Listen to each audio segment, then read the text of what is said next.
Oke ya.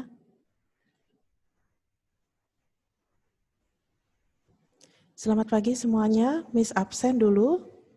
Besa sudah ada. Arya Putra sudah ada. Brian Sujaya. Brian belum ada. David. Oke, Dominika. Franz.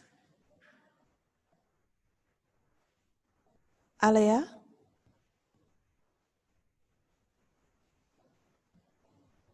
George.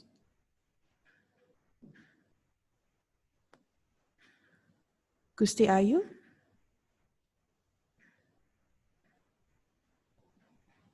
Panji.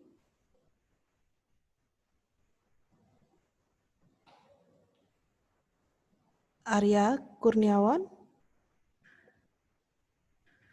Oke. Jacqueline. Kimberly. Jonathan. Anin. Marvela.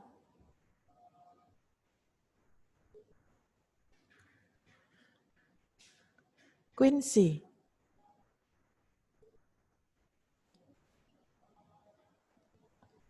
Ido. Shenlin. Fania. Oke, Miss sudah absen. Kita akan buka pagi ini dengan doa. Kita buka aktivitas pagi ini. Sebelumnya kita nyanyi satu lagu ya. Oke, walaupun di mute kita bisa nyanyi dari tempat masing-masing. Mari kita nyanyikan satu lagu, Bapa Engkau Sungguh Baik. Mari siapkan hati, kita nyanyikan satu pujian, Bapa Engkau Sungguh Baik. Bapa, Engkau sungguh baik, kasih-Mu melimpah di hidupku. Bapa, ku berterima kasih berkat-Mu hari ini yang Kau sediakan bagiku. Ku naikkan syukurku buat hari yang Kau beri, tak habis-habisnya kasih dan rahmat-Mu. Selalu baru dan tak pernah pertolongan-Mu, besar setia-Mu di sepanjang hidupku. Mari kita berdoa. Bapa, Engkau sungguh baik dalam setiap hidup kami. Engkau yang selalu menolong kami dalam hari-hari kami. Bapa, kami lemah Bapa, kami tidak mampu apa-apa tanpa Engkau. Kiranya Bapa, jamah setiap anak-anak-Mu Bapa, kiranya hati kami boleh siap untuk mendengarkan firman-Mu hari ini. Dalam nama Tuhan Yesus kami berdoa. Amin. Bacaan hari ini kita ambil dari Matius 23 ayat 23 sampai 28. Untuk yang sudah menyiapkan Alkitab, silahkan kalian buka Alkitabnya.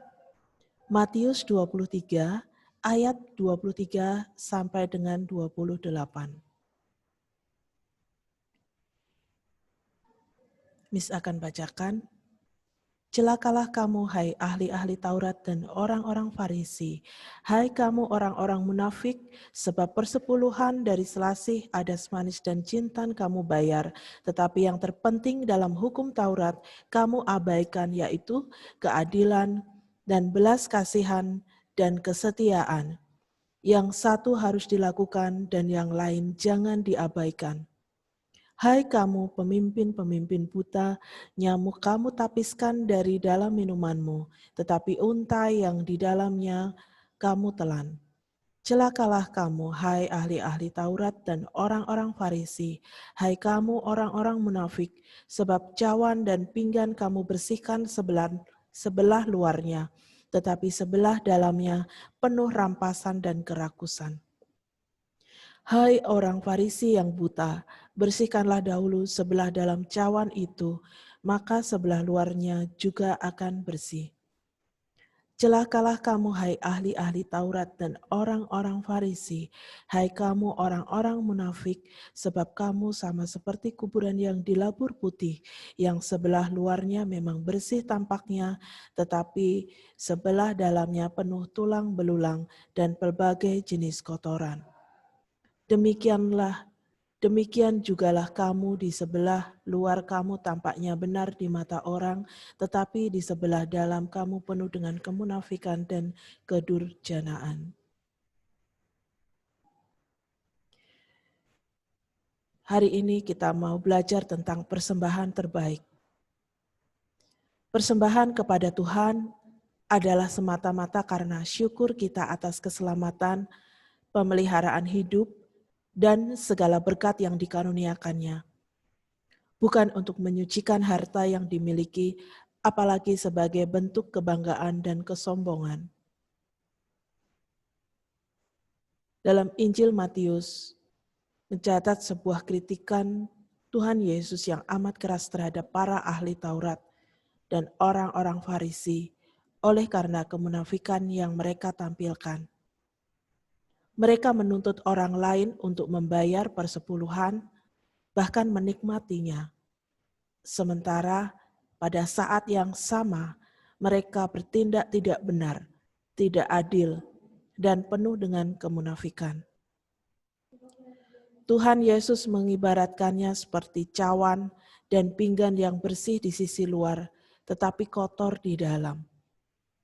Juga seperti orang yang menyingkirkan nyamuk dalam minuman karena takut terminum, tetapi justru unta yang ditelan. Dan seperti kuburan yang dilabur cat putih di luar sementara di dalamnya berisi tulang belulang. Yang terpenting bukan sekedar memberi persembahan, tetapi justru hidup yang harus berlaku benar dan adil tanpa ada noda kemunafikan. Oleh karena itu, persembahkanlah yang terbaik, yaitu hidup ini, dan juga persembahan syukur yang berasal dari hasil kerja dan usaha yang benar, adil, dan jujur, bukan dari hasil manipulasi, menipu, korupsi, atau perbuatan melawan hukum. Tidak benar dan tidak adil. Persembahkanlah syukur kita dengan hidup yang sungguh-sungguh melakukan kebenaran, keadilan, kejujuran, dan bukan kemunafikan berbalut kesalihan.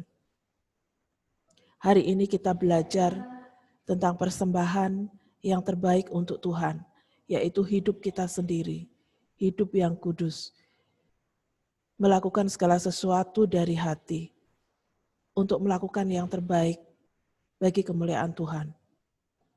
Di Alkitab juga dikatakan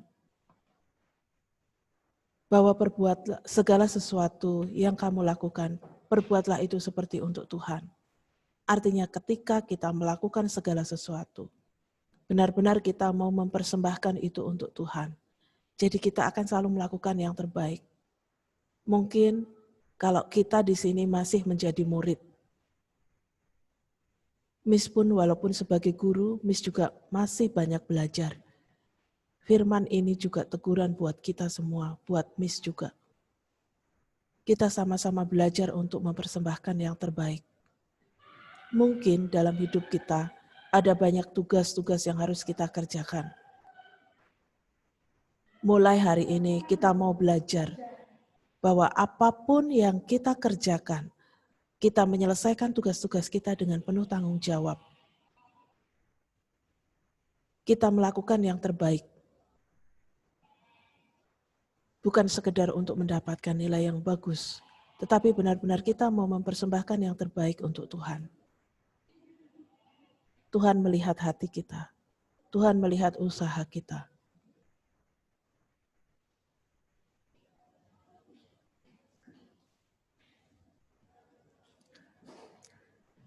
Persembahan syukur terbaik adalah hidup ini sendiri, yang melakukan kebenaran dan keadilan, bukan kemunafikan. Jadi hari ini kita belajar untuk memberikan persembahan terbaik buat Tuhan, sebuah ucapan syukur dengan hidup kita, melakukan tanggung jawab, melakukan setiap tugas-tugas untuk kita bisa melakukan yang terbaik untuk Tuhan supaya nama Tuhan semakin dimuliakan. Mari kita berdoa.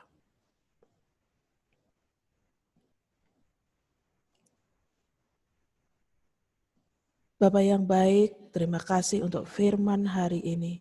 Terima kasih untuk setiap kebaikan-Mu bagi hidup kami. Kiranya Bapa, Engkau menjamah setiap kami Bapa untuk selalu bersemangat dalam melakukan semua hal dengan penuh tanggung jawab, sehingga kami bisa melakukan yang terbaik demi kemuliaan nama-Mu. Berkati kami hari ini Bapa. Kiranya Engkau sendiri yang menyertai setiap hari-hari kami.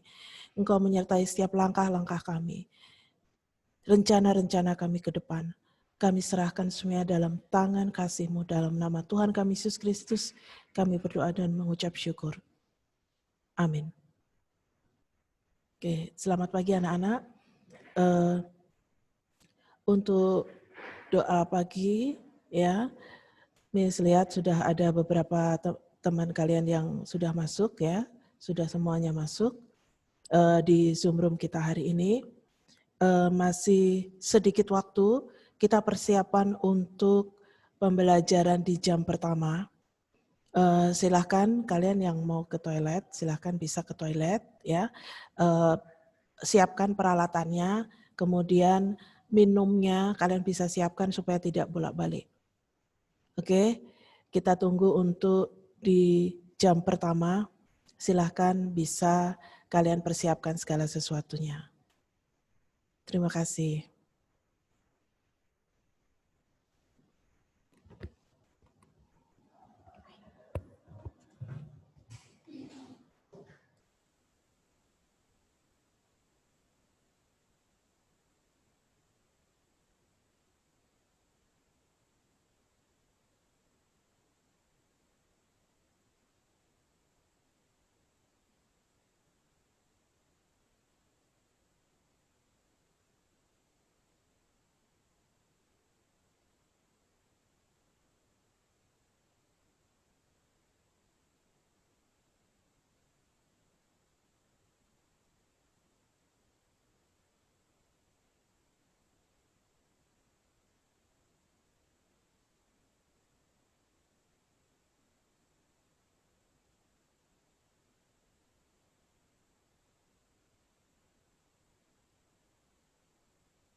Halo, selamat pagi anak-anak.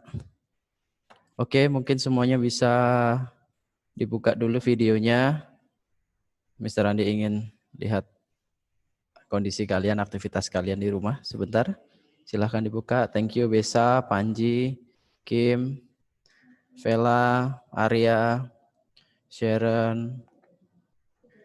Oke. Terus semuanya Sherlyn sudah, Anin, George, Quincy, Fania, Ayu. Siapa nih? Ricardo. Waduh, rambutnya tuh keren sekali. Arya, Gilen. Halo Gil.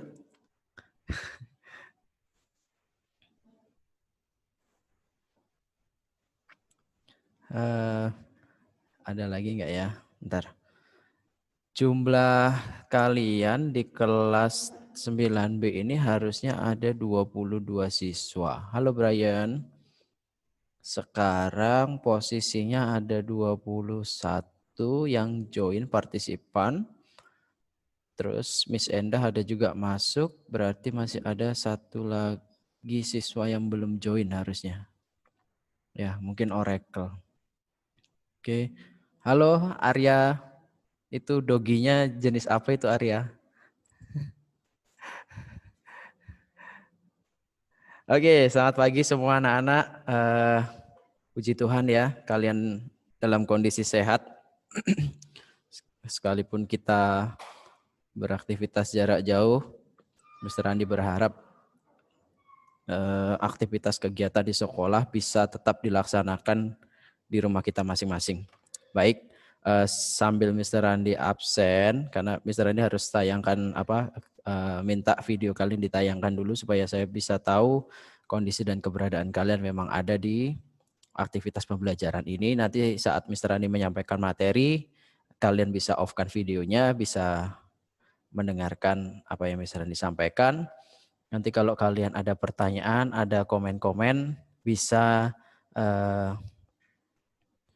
di kolom chat ya. Oke, jadi thank you Besa sudah menginfokan ke Mr. Andi, Alea belum masuk, dan kalau nggak salah Oracle ya. Satu lagi ya di kelas kalian Oracle ya. Oke. Oke, sebelum kita melakukan aktivitas, kita berdoa terlebih dahulu ya. Tadi kalian sudah beribadah, tapi kita berdoa. Mari kita berdoa. Bapa di surga, kami mengucap syukur buat kasih karunia-Mu yang boleh melimpah sampai hari ini dalam kehidupan kami sehari-hari. Kami bangga punya Allah seperti Engkau. Sekarang kami mau melakukan aktivitas kegiatan kami, secara khusus pembelajaran olahraga. Kiranya Tuhan memberkati aktivitas kami, kegiatan kami sepanjang hari ini Tuhan. Biarlah pembelajaran ataupun diskusi yang akan kami dengarkan bersama-sama, biarlah sama-sama memberkati kehidupan kami ke depan dalam kondisi pembelajaran online ini. Terima kasih Tuhan, dalam nama Tuhan Yesus kami sudah berdoa dan mengucap syukur. Haleluya. Amin. Oke, anak-anak, Mr. Andi udah absen, jadi ada 2 siswa yang belum hadir pada pagi hari ini. Ada Alea dan Oracle. Baik, kalau kalian mau close videonya, silahkan. Kalau mau tetap live videonya juga silahkan. Makasih ya. Oke, baik. Untuk hari ini, Mr. Andi masih belum menyampaikan materi pembelajaran PJOK di semester 1 kelas 9 ya. Yang jelas Mr. Andi akan menyampaikan terlebih dahulu bagaimana pembelajaran kita nanti di tahun ajaran baru, secara khusus kita dalam masa-masa pandemi seperti ini. Oke, jadi tadi ada pertanyaan yang Miss Endah sampaikan ke Mr. Andi mengenai buku pelajaran. Jadi buku pelajaran PJOK nantinya akan dibagikan kepada kalian. Tetapi kita masih menunggu terlebih dahulu dari dinas ya, karena masih banyak buku yang belum tersedia. Oke. Oh sorry, thank you. Infonya tadi Besa, ini Oracle ternyata bukan di kelas 9B. Baik-baik, thank you ya. Oke. Nah, lanjut lagi. Nanti untuk pelajaran PJOK ada praktek nggak Mister? Tetap ada. Ya, praktek tetap ada. Nanti Mister Andi akan jelaskan. praktek kita akan kita modifikasi. Praktek kita akan kita atur semaksimal mungkin. Yang jelas kegiatan praktek teori tetap akan berjalan seperti biasanya. Tapi kita akan kurangi jumlah prakteknya. Ya tentu kita akan kurangi jumlah prakteknya. Dan biasanya Mr. Andi sudah sepakat dengan guru-guru olahraga yang lain, entah Mr. Billy ataupun Pak Agus, bahwasanya nanti kita pembelajaran prakteknya itu disesuaikan dengan kondisi kalian di rumah masing-masing. Khususnya peralatan atau perlengkapan belajarnya ya untuk praktek. Oke. Nah, untuk hari ini Mr. Andi pengen dengar dulu nih suara kalian nih ya. Mr. Andi ini dulu deh, cross check dulu satu-satu ya. Monitor dulu ya sambil Mr. Andi tanya-tanya ya. Tolong bantu dijawab ya, nggak boleh keberatan ya. Oke, tolong dong buka dulu videonya dong. Besa. Halo Bes. Di unmute dong Bes. Sorry. Halo, Mister. Oke. Ya, Mr. Andi mau nanya-nanya sama Besa ya. Nanti saya juga akan bertanya-tanya kepada siswa yang lain. Besa, gimana nih selama pandemi seperti ini? Kita sudah berjalan mulai dari bulan Maret ya kalau nggak salah ya. Mungkin kalian banyak aktivitas di rumah, Besa banyak aktivitas di rumah. Ada nggak kalian menyempatkan waktu aktivitas olahraga? Atau Besa menyempatkan waktu aktivitas olahraga selama pandemi ini ya? Silakan.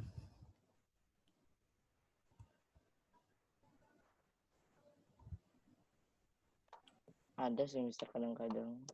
Oh, oke. Aktivitas olahraga apa yang biasanya dilakukan, Bes? Kalau saya di rumah saya basket biasanya, Mister. Basket ya? Main biasa aja. Di areal rumah. Iya. Oh, Tapi karena rumah saya kalau mau naik itu kan miring ya, Mister. Jadi susah mainnya. oh. Main sendiri atau sama kakak adik biasanya? Malah Kak, Sama biasanya. kakak. Oke. Selain basket, mungkin ada aktivitas olahraga lain yang bisa lakukan? Belum ada sih. Nggak ada. Nah, biasanya kalau main basket itu mungkin kira-kira seminggu berapa kali? 1 kali 2 kali palingan. Oh, 1-2 kali ya. Iya. Oh ya, kalau durasinya kira-kira berapa lama durasinya? Sekali main sejaman. Oh, Sejaman lah. lumayan lama ya.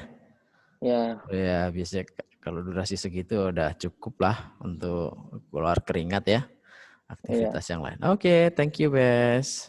Ya. Oke, Mr. Andi ingin ngobrol lagi, bincang-bincang lagi sama ini deh. Panji, mana Panji nih? Halo Panji.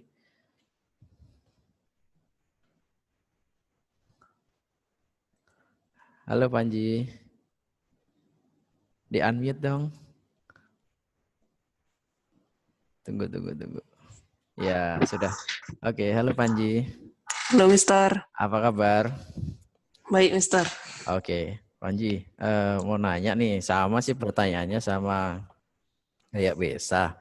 Selama pandemi ini Panji melakukan aktivitas olahraga nggak di rumah atau mungkin dengan keluarga melakukan nggak ya kira-kira?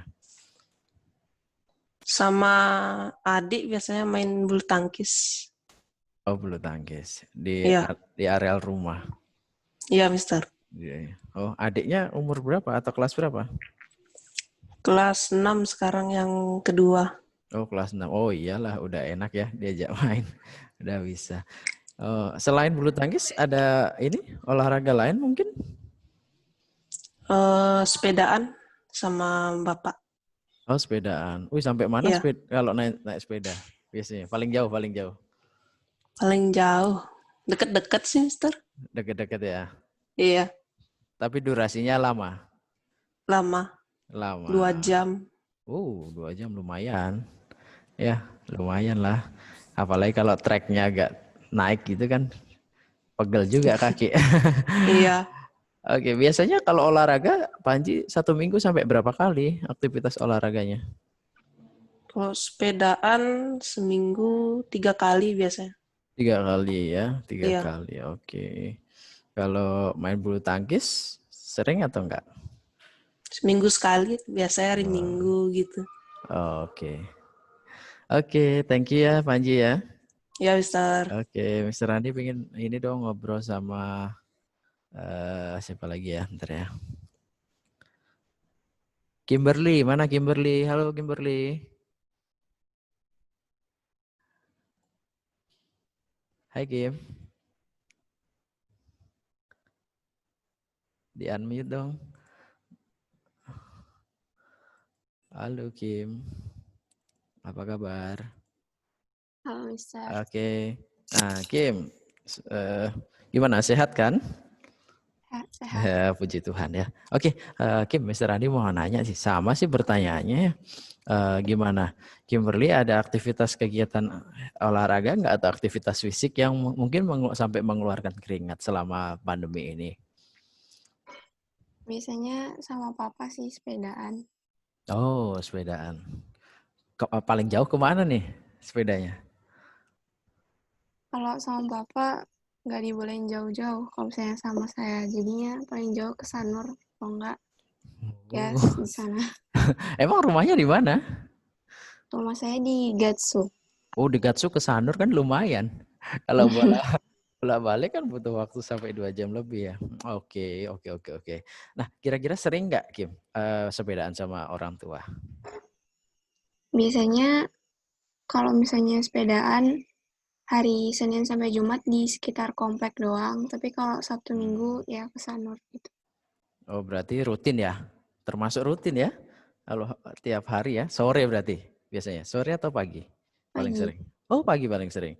Oke, sambil ini ya, apa namanya? Dapat sinar matahari kan biasanya kan untuk tubuh kita kan bagus. Oke, thank you Kim. Thank you, Sip, Mister. Oke, Mr. Andi sudah nanya-nanya nih ke beberapa siswa. Nanti saya juga akan tanya-tanya lagi ke yang lain ya. Oke, baik. Hari ini Mr. Andi ingin sedikit berbagi tips atau share kepada kalian bagaimana sih kita melakukan aktivitas olahraga dalam kondisi pandemi seperti ini. Ya, jadi aktivitas olahraga atau kegiatan fisik ya selama pandemi tetap Mr. Ramdi himbau kepada kalian dijalankan. Ya, tetap harus dijalankan. Sekalipun itu kita lakukan hanya di dalam rumah atau di lingkungan sekitar rumah. Dengan kita memperhatikan yang namanya protokol kesehatan. Ya, oke, sebentar saya siapkan dulu share screen-nya.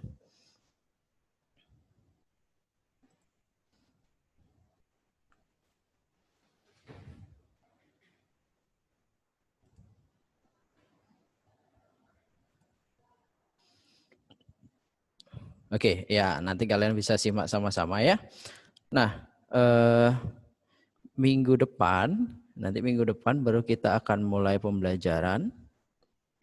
Minggu depan kalian akan memperoleh teori terlebih dahulu, belum memperoleh pembelajaran praktek, karena Mr. Andi juga butuh waktu untuk mempersiapkan perlengkapan yang perlu kalian siapkan di rumah nantinya.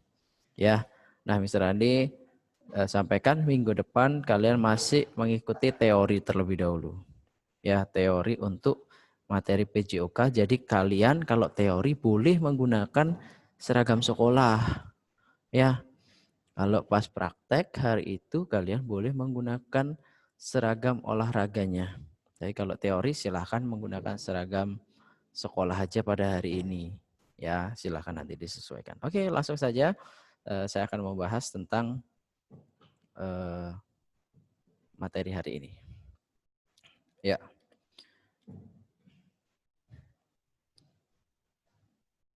Nah, misalnya dia akan menjelaskan dulu apa sih itu bentar ya, bentar dulu. Saya harus pindahkan ini. Ya, mengapa sih kita perlu berolahraga? Nah, di sana dijelaskan dengan berolahraga tubuh kita akan merasa jauh lebih baik. Selain itu, olahraga merupakan pilihan terbaik untuk mengatasi berbagai hal yang membebani pikiran. Ya, mengurangi depresi karena interaksi yang dijalin dengan berolahraga akan membantu untuk menguranginya. Ya. Nah, untuk pembelajaran PJOK sendiri merupakan sarana membangun pemahaman kepada generasi usia sekolah tentang pentingnya untuk melakukan aktivitas fisik demi kualitas hidup yang lebih baik. Ya, jadi perhatikan, di dalam tubuh yang sehat terdapat jiwa yang kuat. Mens sana in corpore sano, ya.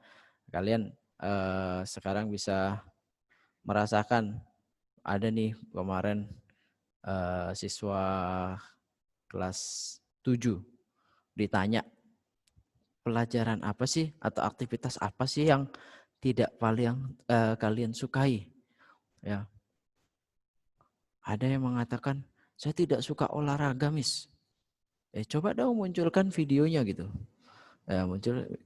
Kami ingin kenal kalian gitu kan. Ternyata memang betul gitu kan.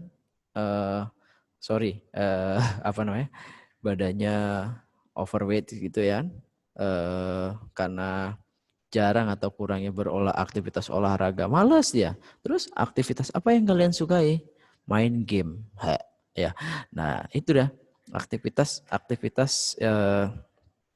non fisik seperti main game ya, atau aktivitas chatting, sosial media yang berlebihan, bahkan kurangnya kita melakukan aktivitas olahraga akan mempengaruhi ya, akan sangat mempengaruhi dalam mempengaruhi yang namanya kondisi tubuh kita atau kondisi fisik kita ya.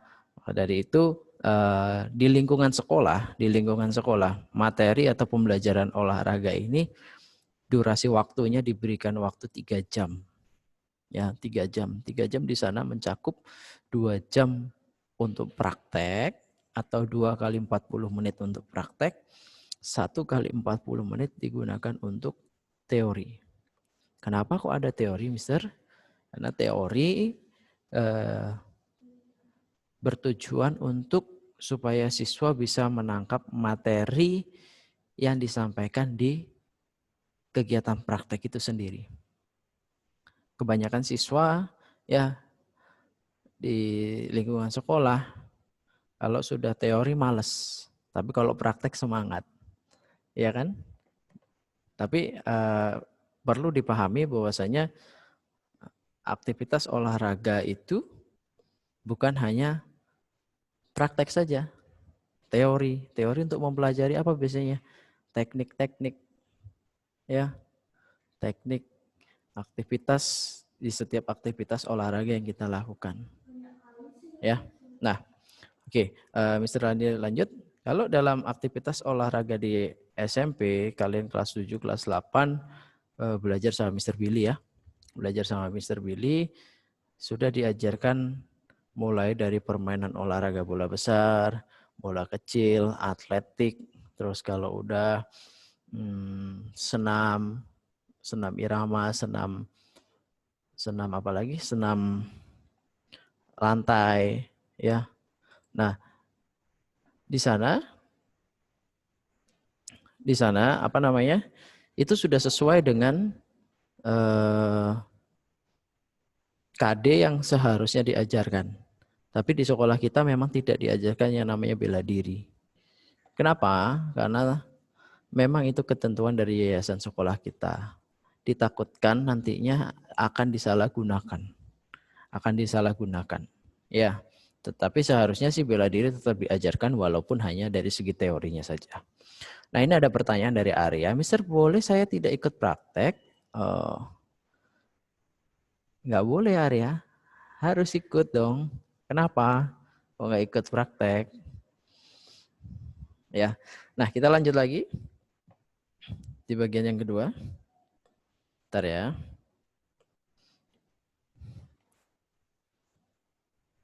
Tunggu dulu. Kok punya Mr. Randi macet ya? Nah, prinsip umum olahraga saat pandemi COVID-19. Ini yang perlu kalian pahami ya. Bentar.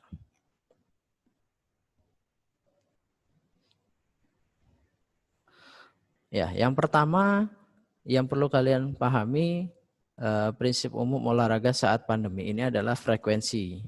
Jadi frekuensi atau aktivitasnya bisa dilanjutkan seberapa sering ya. Minimal 2 sampai 3 kali per minggu. Itu kalian bisa lakukan. 2 sampai 3 kali per minggu. Jadwalnya kalau contohnya nih, Senin kalian olahraga, Selasa tidak olahraga, Rabu tidak olahraga, Kamis olahraga, Jumat nggak olahraga, Sabtu olahraga kembali, dan Minggu libur. Seperti itu terus, itu boleh. Ya.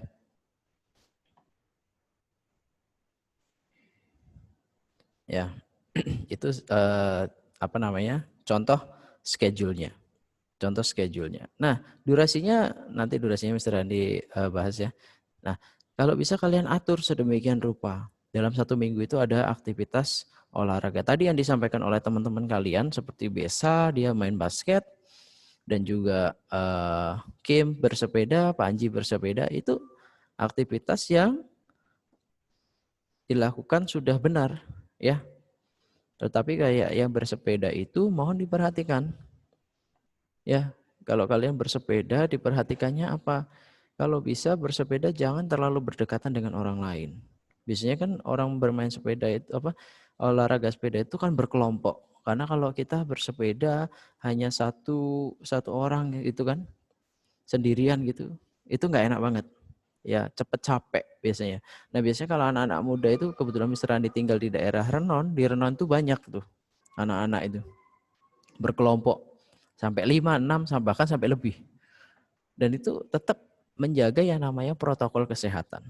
Jangan terlalu berdekatan dengan temannya, ya atur jaraknya. Terus kalau bersepeda contohnya jangan bersebelahan. Ya, naiknya depan belakang. Bersebelahan karena apa? Bisa berbahaya, membahayakan orang lain, pengguna jalan yang lain. Ya. Nah, yang berikutnya adalah apa? Waktu. Bentar ya, ini kok agak ngadat. Waktunya, durasi latihan atau durasi aktivitas olahraga kalian adalah minimal 30 sampai 45 menit. 30 sampai 45 menit ini aktivitas atau durasi yang pergerakannya sedikit istirahat. Ya, sedikit istirahat. Bukan yang kalian baru melakukan 5 menit, istirahatnya 5 menit. Nanti 5 menit lagi aktivitas, 5 menit lagi stop. Enggak, bukan seperti itu. Jadi minimal 30 sampai 45 menit ini pergerakan yang kontinu. Pergerakan yang terus-menerus dengan durasi istirahat yang minim. Ya, kalau orang bersepeda, itu enak dia. Enaknya apa? Kita biasanya melihatnya adalah jarak. Ya, jarak. Kalau sepeda itu kan bisa diatur ya. Berat atau ringannya kayuhan kita. Apalagi kalau sepedanya sepeda yang harganya mahal ya, yang punya spesifikasi bagus, itu enak banget gitu kan. Beda dengan sepeda-sepeda yang sepeda Mr. Andi zaman dulu yang nggak ada alat atau pengatur giginya yang bisa berat, ringan, sedang, itu nggak ada. Kalau sekarang sepedanya rata-rata semuanya canggih. Ya. Nah, durasi latihannya ini mohon diperhatikan. Durasi latihannya diperhatikan. Ini kalau kalian melakukan aktivitas olahraga antara 30 sampai 45 menit secara kontinu, secara baik, secara maksimal, itu akan menimbulkan yang namanya kelelahan. Pasti akan timbul kelelahan fisik. Ya, pasti itu. Dan pasti akan mengeluarkan keringat. Ciri orang berolahraga, ciri orang melakukan aktivitas olahraga itu adanya peningkatan detak jantung. Ya, peningkatan detak jantung. Kalau kalian, Mister, saya kan olahraga nih. Apa sih olahraganya? Catur gitu. Iya betul, itu olahraga. Betul, catur itu olahraga. Tapi mohon maaf, kalau catur belum adanya pergerakan fisik ya yang maksimal. Karena Pak Catur lebih ke duduk, terus kalau udah berpikir ya, berpikir strategi dan lain sebagainya. Tapi yang olahraga yang di sini yang Mr. Andi bahas adalah olahraga yang menggerakkan anggota tubuh sehingga memperlancar peredaran darah. Ya, sehingga adanya yang namanya keringat yang keluar, kelenjar keringat yang keluar dari tubuh kalian. Ya, itu yang dinamakan aktivitas olahraga yang sebenarnya. Mister, saya nyapu, saya cuci piring, saya ngepel, berkeringat kok Mister? Iya betul, itu ya, kalian ngepel, sapu, bantu orang tua di rumah itu adalah salah satu aktivitas olahraga juga. Dan itu sangat bagus, karena pergerakannya dia pergerakan kontinu. Ya, pergerakan kontinu. Itu melatih yang namanya kardiovaskuler atau pernapasan. Kalau orang melakukan aktivitas ngepel, apalagi ngepelnya ini ya manual, masih pakai lapel biasa, nggak ada sticknya itu lebih capek lagi, bahkan banyak keringatnya, biasanya seperti itu. Nah berikutnya intensitas latihan kita,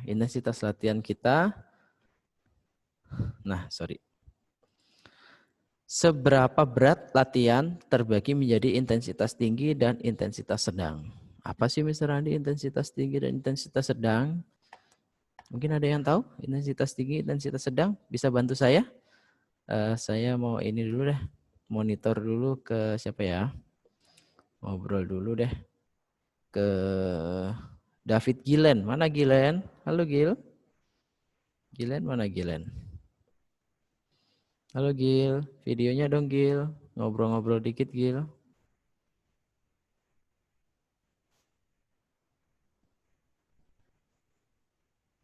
Gilen. Halo, ini dia. Halo Gil. Mister. Hai, apa kabar?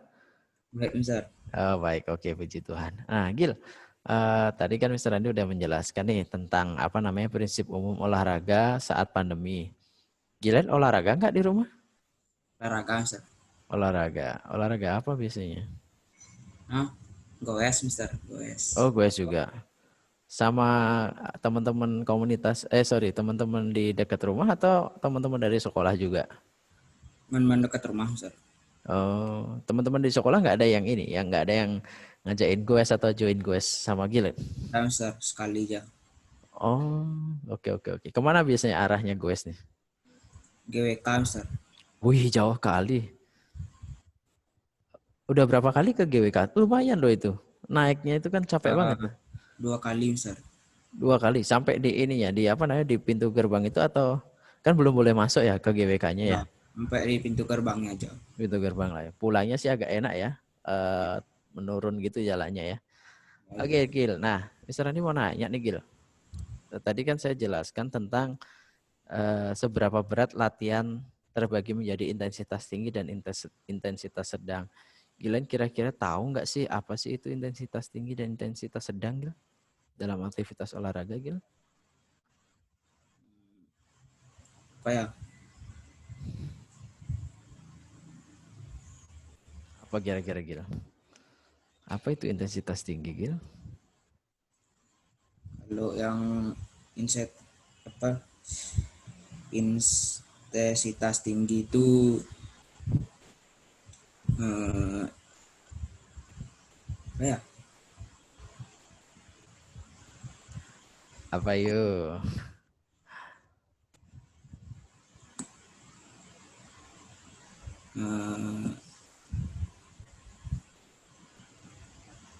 Nggak tahu, Mister. Nggak tahu. Oke. Kalian bisa buka buka chat juga kan? Iya kan? Gilen bisa buka chatnya kan? Chatting kita Bisa. kan? Oke. Nah, di sana Mr. Andi mungkin bantu sedikit ya. Thank you Besa atas inputnya nih. Ini Mr. Andi bacakan dulu ini chatting dari Arya. Mister, boleh saya tidak ikut praktek karena saya ada asma. Oh ya Arya. Nah, nanti kita kondisikan ya kalau memang Arya kondisinya hari itu pas kita praktek Arya kondisi kurang sehat, itu oke, kita skip. Tapi kalau memang kondisinya sehat, Mr. Andi rasa asma itu justru akan sembuh kalau kalian Arya melakukan aktivitas olahraga, ya. Tapi tolong dikontrol. Inilah yang sedang kita bahas, intensitas tinggi dan intensitas sedang. Besa di sana mengatakan intensitas latihan sedang 50% hingga sekitar 70% dari denyut jantung maksimal. Intensitas latihan yang kuat atau tinggi hingga 70 hingga 85% dari denyut jantung maksimal. Nah, oke, thank you ya Gillian ya. Tadi sudah bisa ngobrol-ngobrol sebentar. Ini yang dikatakan Besa di chat ini sangat benar sekali. Ya, sangat benar sekali. Nah, mungkin kalian bingung, kalian bertanya-tanya kan, apa sih Mister detak jantung maksimal? Apa sih itu? Bagaimana sih cara menghitungnya? Nah, ini kalian perlu ketahui ya anak-anak ya. Apalagi seusia-usia kalian ini saya lihat di SMP Tunas Daud ini banyak sekali siswa yang sebenarnya suka banget dalam hal olahraga ya. Ya, nanti mungkin saya balas chatnya Besa ya. Nah, saya bahas dulu tentang yang namanya tadi intensitas tinggi, intensitas sedang yang berkaitan dengan detak jantung maksimal seseorang. Kalian pernah dengar nggak siapa sih? Artis mungkin atau atlet atau siapalah yang habis olahraga tiba-tiba mendadak meninggal. Pasti pernah ya? Pasti pernah. Mereka sering mengatasnamakan apa? Serangan jantung. Ya, seringkali apa? Iya dia kena serangan jantung, langsung meninggal. Ya kan? Banyak sekali itu orang-orang yang mengalami seperti itu. Nah ini sebenarnya apa? Sebenarnya karena ketidakpahaman. Karena ketidakpahaman seseorang dalam melakukan aktivitas fisik. Nah yang sedang kita bahas ini tolong ya buat kalian nanti setiap kalian aktivitas olahraga kalian bisa perhatikan baik-baik. Ya kalian harus mengetahui bagaimana sih saya pada puncak intensitas tinggi atau intensitas sedang atau low intensitas rendah. Ini kalian harus pahami. Intensitas itu cara menghitungnya adalah detak jantung maksimal adalah cara menghitungnya 220. Ini misalnya dicoret-coret ya. 220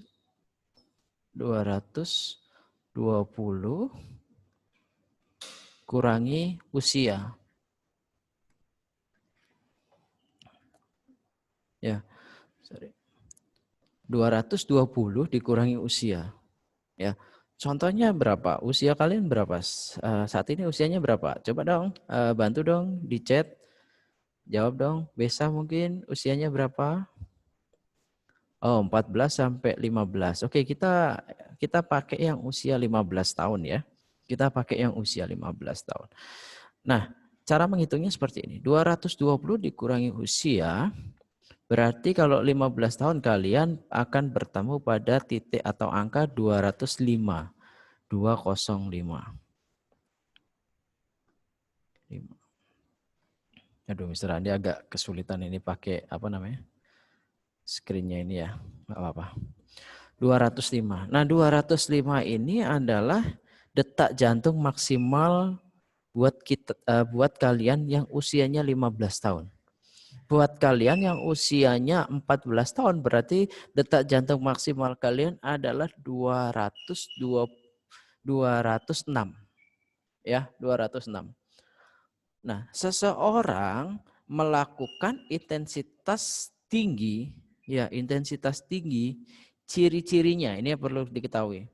Ciri-cirinya bukan hanya detak jantungnya meningkat saja, tapi ada ciri lain. Biasanya cirinya itu satu, ya, mulai timbul yang namanya penurunan gerakan. Mulai pergerakannya mulai menurun. Yang kedua apa? Mulai mual, asam lambung mulai naik. Intensitas tinggi. Yang tadi biasa katakan 70 sampai 80, 95% ada banyak. Kalau atlet biasanya sampai 95%, 97%. Ya, kalau orang Indonesia biasanya sampai di level 98% mereka sudah mual, muntah. Ya, ciri-cirinya sampai muntah. Kunang-kunang. Kabur, pandangannya kabur, kunang-kunang, muntah. Asam lambungnya naik langsung muntah. Ya itu biasanya intensitasnya udah sangat tinggi sekali. Itu intensitasnya sampai dengan 95% biasanya. Non-atlet biasanya sudah muntah. Tapi kalau atlet yang memang terlatih, itu dia melakukan sampai dengan intensitas 98% biasanya baru dia mulai pusing, kunang-kunang, mulai yang namanya mual, muntah, ya.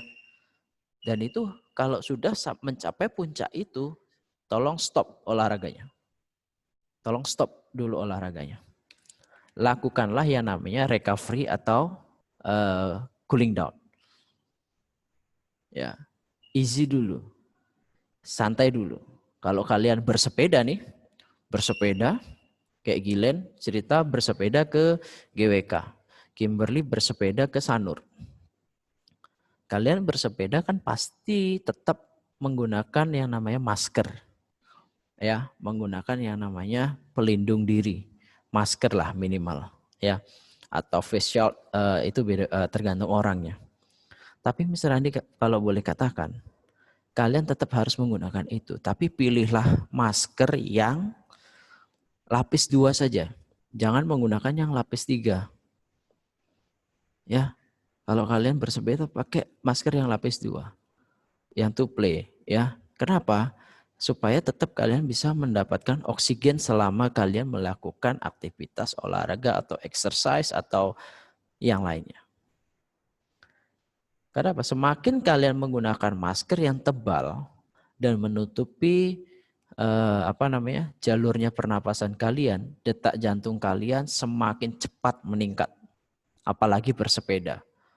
Bersepeda itu aktivitas kardiovaskuler. Bersepeda itu aktivitas yang menekan pada daya tahan pernapasan. Ya, ini perlu dipahami. Tadi misalnya disinggung banyak artis yang meninggal mendadak tiba-tiba setelah berolahraga, ya, karena tidak paham akan ini. Karena enggak mengetahui ini cara menghitungnya bagaimana. Cara menghitungnya gampang. Tinggal kalian ingat di ini ya, di pergelangan tangan kalian ini, kalian ukur, rasakan detak jantung kalian. Ya, dirasakan. Sambil kalian duduk atau berdiri di depan jarum jam.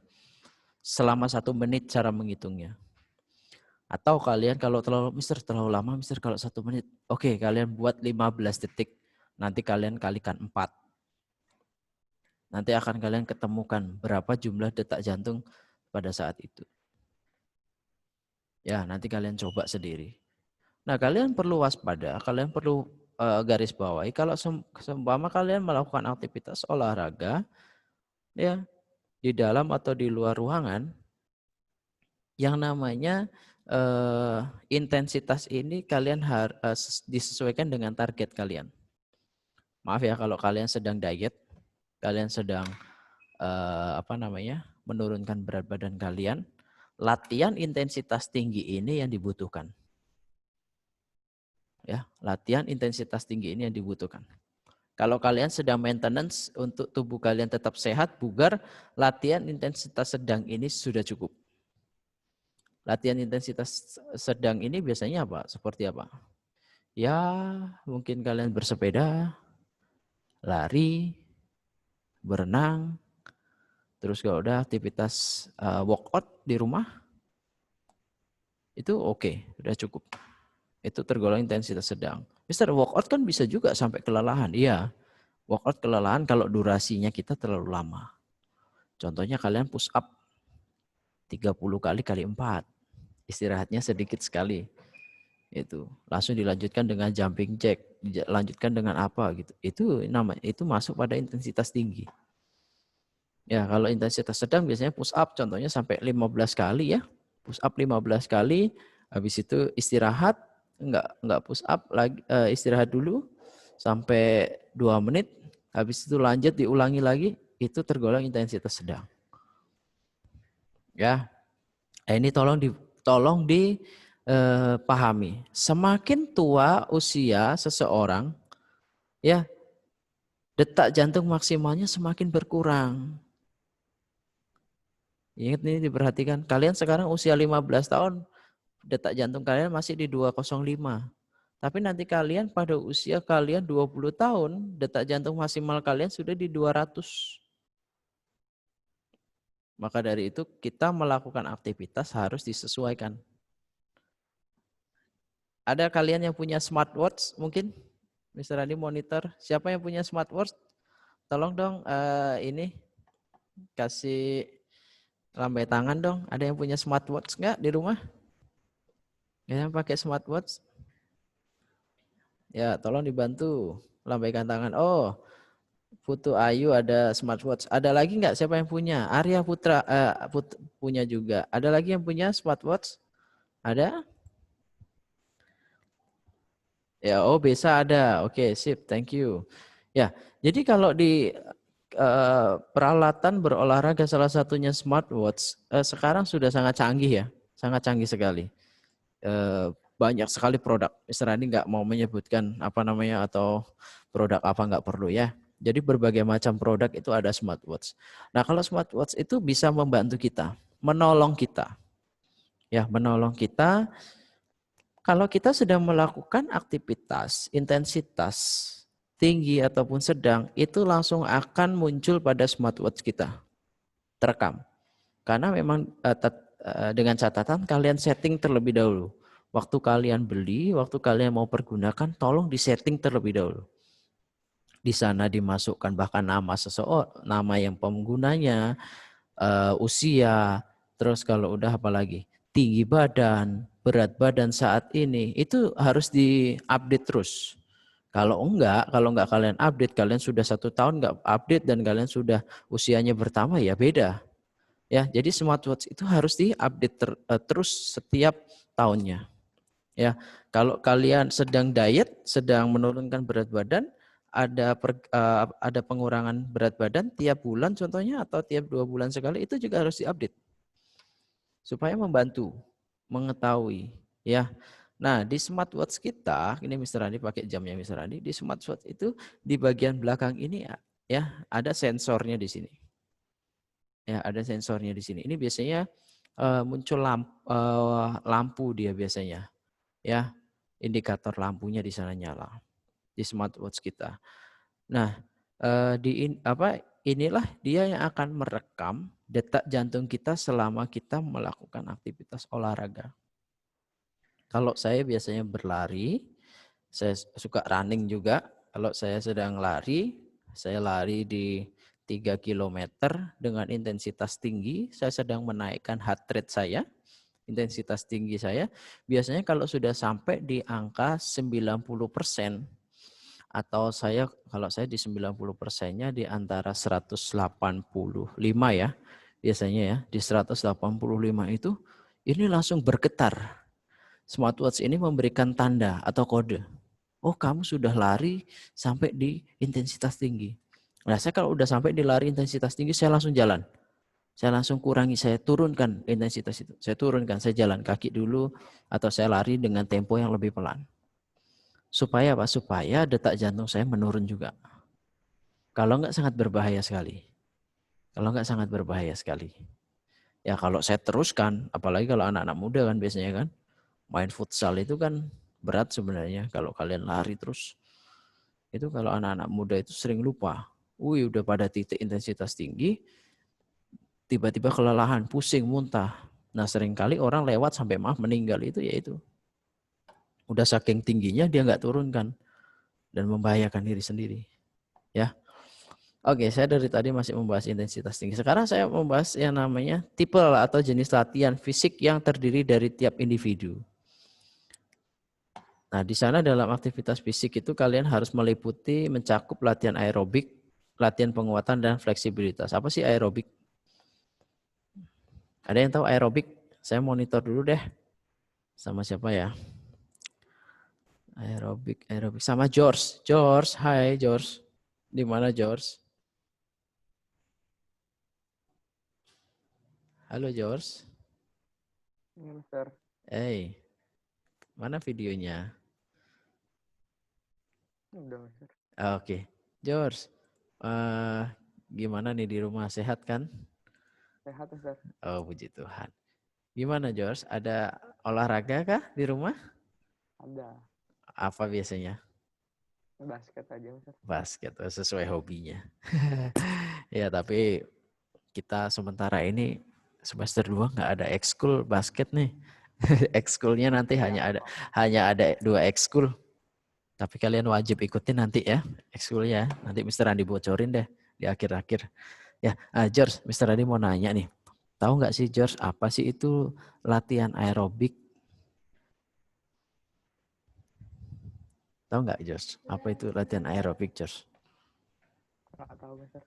Nggak tahu? Nggak tahu. Oh, senam mungkin George?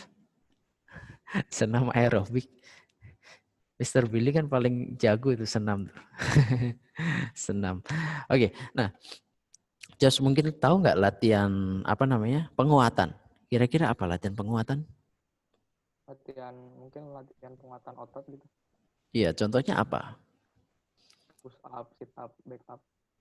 Oke. Kalau push up George, itu latihan penguatan apa ya? Bisa otot lengan, otot perut. Otot lengan dan otot perut. Oke, bagus. Kalau apa namanya? Sit up kan otot apa berarti sit up? Sit up otot perut. Perut ya. Kalau plank mungkin ada yang tahu plank? Kayaknya kalian pada suka ya ngeplank ya sekarang ya. Ngeplank atau push rank nih? Ngeplank. Oke, kalau plank latihan otot apa, George? Otot perut juga, Mister. Otot perut. Oke, sip. Thank you, George. Oke, silakan boleh close dulu, George. Ya, jadi kalau misalnya boleh jelaskan, latihan aerobik itu adalah latihan dengan intensitas tinggi dia sebenarnya. Aerobik ini adalah pergerakan kontinu yang dilakukan secara terus-menerus. Pergerakan kontinu yang dilakukan secara terus-menerus. Aerobik dia. Dengan istirahat yang sedikit. Contohnya senam. Senam itu ada yang namanya pemanasan, inti, dan pendinginan. Dan durasi senam biasanya sekitar antara 10 sampai 30 menit. Senam. Senam aerobik ya, senam irama ya. Atau zumba. Zumba itu kan biasanya kan waktunya kan dia sampai 3-4 lagu selesai baru dia stop. Aerobik, senam aerobik SKJ juga seperti itu. Ya, kalian bersepeda juga tergolong aktivitas aerobik. Aerobik bersepeda itu. Basket aerobik. Kecuali kalian basket males. Ya, nunggu di bawah nyaring aja. Minta oper dari jauh-jauh sama temennya, sini bolanya, tapi nggak mau lari. Itu bukan aerobik namanya. Tapi kalau aerobik ada aktivitas lari. Dribble, kalau basket ya. Continue aktivitasnya, istirahatnya sedikit. Itu aktivitas aerobik. Nah, latihan aerobik ini menguatkan otot paru-paru atau pernapasan. Yang kedua, latihan penguatan tadi yang disampaikan George. Ini ada misalnya dibacakan dulu chat dari teman kalian. Aerobik itu yang melatih kebugaran, Mister. Jadi senam aerobik tersebut rata-rata memiliki waktu yang sebentar karena intensitas dari latihan itu masuk intensitas tinggi. Ya, tergantung jenis olahraganya. Ya, jadi masing-masing olahraga punya sudut pandang aerobik tersendiri. Ya, kalau Mister Andi di dunia renang, aerobiknya berenang adalah berenang jarak jauh. Contohnya 1.500 meter kali 2 kali 3 itu aerobiknya di renang. Tapi beda dengan senam irama dan olahraga yang lainnya. Oke, saya bahas lagi tentang latihan penguatan. Latihan penguatan ini adalah latihan exercise yang terfokus pada otot tubuh supaya lebih kuat. Ya, yang tadi disampaikan George itu sangat benar.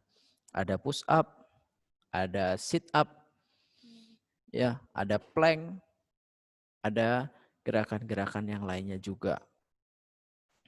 Itu latihan penguatan. Harus dilakukan oleh semua orang. Harus dilakukan. Harus dilakukan. Ya, harus dilakukan. Harus dikerjakan. Supaya apa? Supaya kualitas pada otot tubuh kita mengalami peningkatan. bukan penurunan, tapi peningkatan. Makanya kalau di sekolah, setiap tahun itu ada yang namanya tes kebugaran jasmani.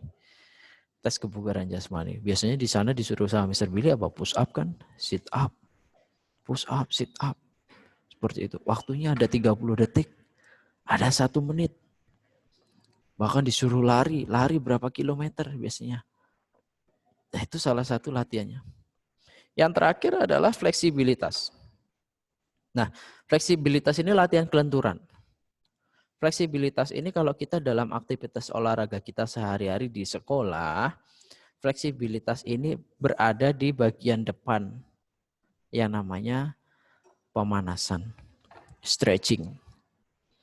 Ada juga di bagian belakang biasanya dilakukan yaitu setelah melakukan aktivitas yaitu yang namanya cooling down. Dan itu harus dilakukan fleksibilitas ini. Fleksibilitas ini harus dilakukan guna mencegah yang namanya cedera. Ya, guna mencegah yang namanya cedera. Banyak orang tidak memahami hal ini. Biasanya orang yang mau olahraga apa datang ke tempat itu langsung melakukan aktivitas tanpa mengindahkan yang namanya fleksibilitas ini cukup berbahaya nanti di kemudian hari. Ya. Biasanya munculnya apa? Munculnya ciri-ciri orang yang tidak pernah melatihkan fleksibilitas adalah cedera. Cedera, pegel, kram. Kram. Itu paling sering banget itu. Ya, oke, kita lanjutkan lagi karena waktu saya juga terbatas. Tunggu ya. Ini kursornya kok. Nah, untuk pembelajaran PJOK sendiri di kelas 9 yang Mr. Andi ajar, pembelajaran PJOK di SMP Tunas Daud selama pandemi ini, kita akan fokus pada ini saja. Ya, kita akan fokus pada ini. Sekolah tidak menuntut banyak macam. Sekolah tidak menuntut berbagai hal kalian harus bisa melakukan ini, kalian harus cakap ini, kalian harus pintar ini, enggak harus. Yang penting apa? Mr. Adi minta tolong kerjasamanya. Ya, kalau pas kita ada praktek, kita lakukan praktek di rumah. Ya, kita rekam. Aktivitasnya kita rekam, kita live. Kita lakukan praktek. Ya, tuntutannya sudah pasti kita akan turunkan. Nggak bisa kita nuntut siswa harus berbagai macam, harus gini, ikutin gini. Maunya nggak bisa. Ya, karena di rumah belum tentu peralatan tersedia. Ya, nah ini perlu kalian perhatikan. Yang pertama adalah kompetensi dasar dipilih. Mr. Andi nanti akan pilih KD mana yang akan kita pelajari. Tidak semua KD kita pelajari. Tidak semua KD kita laksanakan. Ya, nanti kita akan pilih. Yang kedua, modifikasi atau disesuaikan dengan keadaan sekitar. Contohnya apa? Kita sedang belajar permainan olahraga bola besar. Nah, medianya kan kita butuh yang namanya bola. Ya, kita butuh peralatan yang namanya bola tersebut. Mister di rumah nggak ada. Terus pakai apa? Mister Andi suruh kita melakukan belajar yang namanya passing. Contohnya passing apa?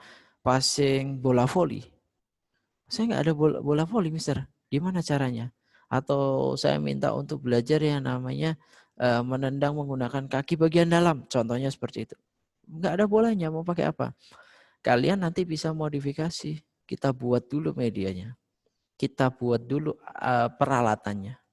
Dari apa ya? Bisa juga dari kertas koran yang kita bahasa anak-anak sekarang kan dibejek-bejek ya. Bejek-bejek dikasih lakban atau karet biar bulat gitu kan, ditendang seperti itu.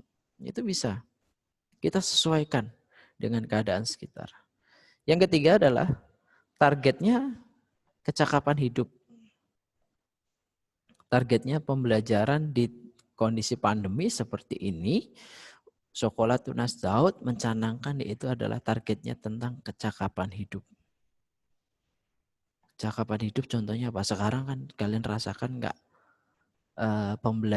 yang namanya pembelajaran Tunas Daud Learning Innovation Festival itu. Sekarang merasakan sekali. Kemarin awal-awal pandemi itu banyak kakak kelas kalian di SMA, bahkan siswa SMP itu berjualan, berwirausaha. Ya, berwirausaha. Mereka buat apa? Makanan-makanan terus diantar, ditawarkan melalui sosial media. Itu kan dari pembelajaran entrepreneur program yang ada di SMP Tunas Daud atau di sekolah Tunas Daud. Dan itu ialah salah satu contoh kecakapan hidup. Kalau olahraga apa? Kalau olahraga kami adalah memacu supaya kalian tetap melakukan aktivitas olahraga di rumah selama pandemi ini. Banyak sekali olahraga yang bisa kalian lakukan kok di rumah. Tidak harus kalian keluar rumah, mencari teman, sendiri juga bisa. Seperti yang teman-teman kalian lakukan tadi.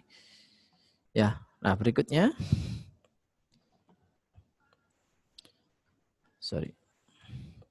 Hal yang harus diperhatikan dalam pembelajaran PJOK, PJJ. Apa sih PJJ? Pembelajaran jarak jauh. Ini harus kalian perhatikan ya nanti ya. Satu, kita akan melakukan teori dan praktek. Yang kedua, buku paketnya buku paket Dignas ya. Nah, mohon bersabar, nanti buku paket kalau sudah tersedia kita akan distribusikan. Yang ketiga media belajar disiapkan oleh siswa atau orang tua ya di rumah. Sekolah nggak bisa menyediakan peralatan, sekolah nggak bisa menyediakan ya. Yang keempat PS pekerjaan sekolah PR berupa soft copy. Jadi Mr. Adi minta tolong nanti ya kalau ada PR, PS, latihan soal kah atau apa itu dalam bentuk soft copy. Jadi diketik atau ya kalau bisa diketik lah biar lebih mudah.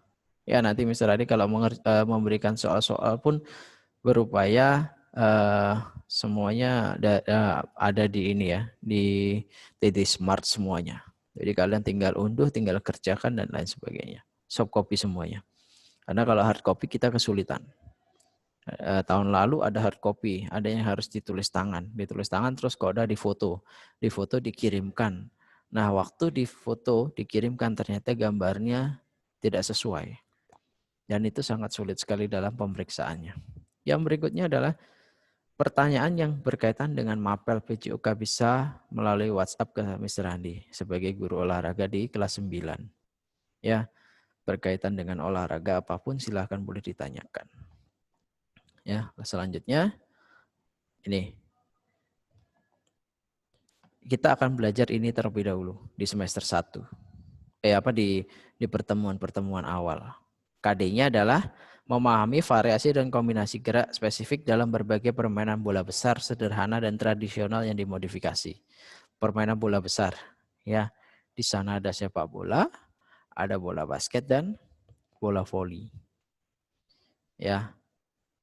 Nanti saya akan sesuaikan itu. Terus tujuan pembelajarannya, siswa memahami variasi dan kombinasi gerak spesifik dalam berbagai permainan bola besar yang dimodifikasi. Dan dimodifikasi ini disesuaikan dengan keadaan di rumah nantinya. Seperti sepak bola, bola basket, bola voli. Yang berikutnya mempraktekkan variasi dan kombinasi gerak spesifik dalam berbagai permainan bola besar yang dimodifikasi. Ya, ini adalah tujuannya untuk KI 3 yang di bagian atas, yang di bagian bawah tujuan KI 4-nya. Ya, sekali lagi untuk pembelajaran PJOK nantinya kita lakukan seperti kita lakukan di sekolah. Kita berusaha itu, berupaya itu. Praktek. Ya. Oke, waktu pelajaran olahraga udah habis. Mr. Andi hari ini hanya bisa sharing-sharing kepada kalian. Saya hanya ingin menyampaikan bahwasanya di dalam kondisi pandemi seperti ini, semua aktivitas sebagai seorang siswa tetap harus berjalan seperti biasanya. Ya, walaupun kita terbatas, mungkin ada pertanyaan, silakan bisa kalian chatting kalau ada tanya. Ini siapa namanya? Biasa nanya, praktek live lewat Zoom? Ya, betul. Prakteknya lewat Zoom. Ya, nanti kita lewat Zoom. Jadi di Sekolah Tunasdat kita akan full menggunakan Zoom ya. Buat kalian ya. Nah, buat kalian di rumah misalnya yakin dan percaya kalian sudahlah orang tua mungkin pasang ini ya, WiFi ya. Tapi kalau buat yang belum pasang WiFi, biasanya kuotanya agak banyak habisnya. Ya, oke. Pelajaran Mr. Andi sudah selesai. Sebelum kita ganti dengan pelajaran berikutnya, mohon sekali lagi kalau kalian tidak bisa join dalam pembelajaran langsung, kalian tidak bisa ikuti pelajaran langsung, entah pelajaran apapun, tolong bisa orang tua menghubungi wali kelas yang ada. Oh iya, sorry. Ini ada nanti Mr. Andi kasih bocoran ya untuk ekskul. Ekskul di sekolah kita nanti akan berjalan sebanyak 6 kali kalau nggak salah, 6 kali. Itu nanti akan dimulai bulan Agustus ya. Ekskulnya. Ekskulnya ini sifatnya wajib. Jadi semua harus mengikuti. Yang pertama fotografi. Ya, ekskul yang pertama fotografi. Yang kedua ekskulnya cooking, masak. Ya, oke. Itu saja. Terima kasih anak-anak semuanya. Selamat melanjutkan pelajaran berikutnya. Tuhan Yesus memberkati kita semua.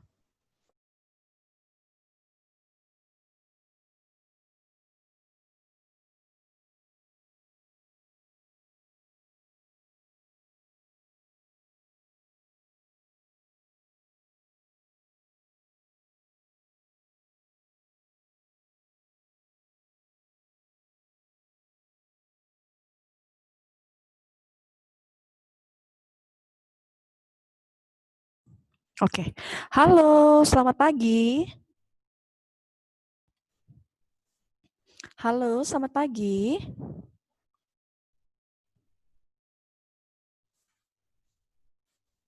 Selamat pagi. Bisa dengar Miss Elis? Arya. Oke, Sharon, baik. Siti Ayu, Putu Eka. Oke, Beza. Thank you, Arya. Oke, Fania. Oke, good. Thank you semua. Ya. Baik, Panji. Ayo, mana Panji? Halo, Miss. Oke, good Panji. Thank you, Panji. Gabriela. Oke. Siapa nih, Ricardo? Ya, Ricardo ya. Oke, baik. Udah. Bisa George. Oke, George. Selamat pagi. Gilen. Ya, semua. Oke, selamat pagi semua. Baik, hari ini pembelajarannya Miss Elis ya. Untuk pelajaran IPS. Ya, di sini baik, Miss Elis akan bacakan untuk beberapa aturan. Ya, bisa dengar ya suaranya Miss Elis. Di sini Miss Elis akan Oke, bentar ya, tunggu sebentar.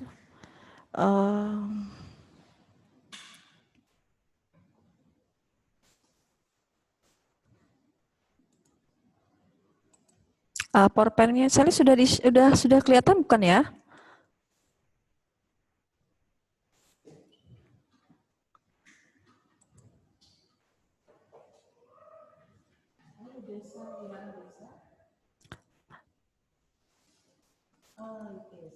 Oke, bentar ya. Miss Endah. Oke, tunggu sebentar PowerPoint-nya Miss Elis.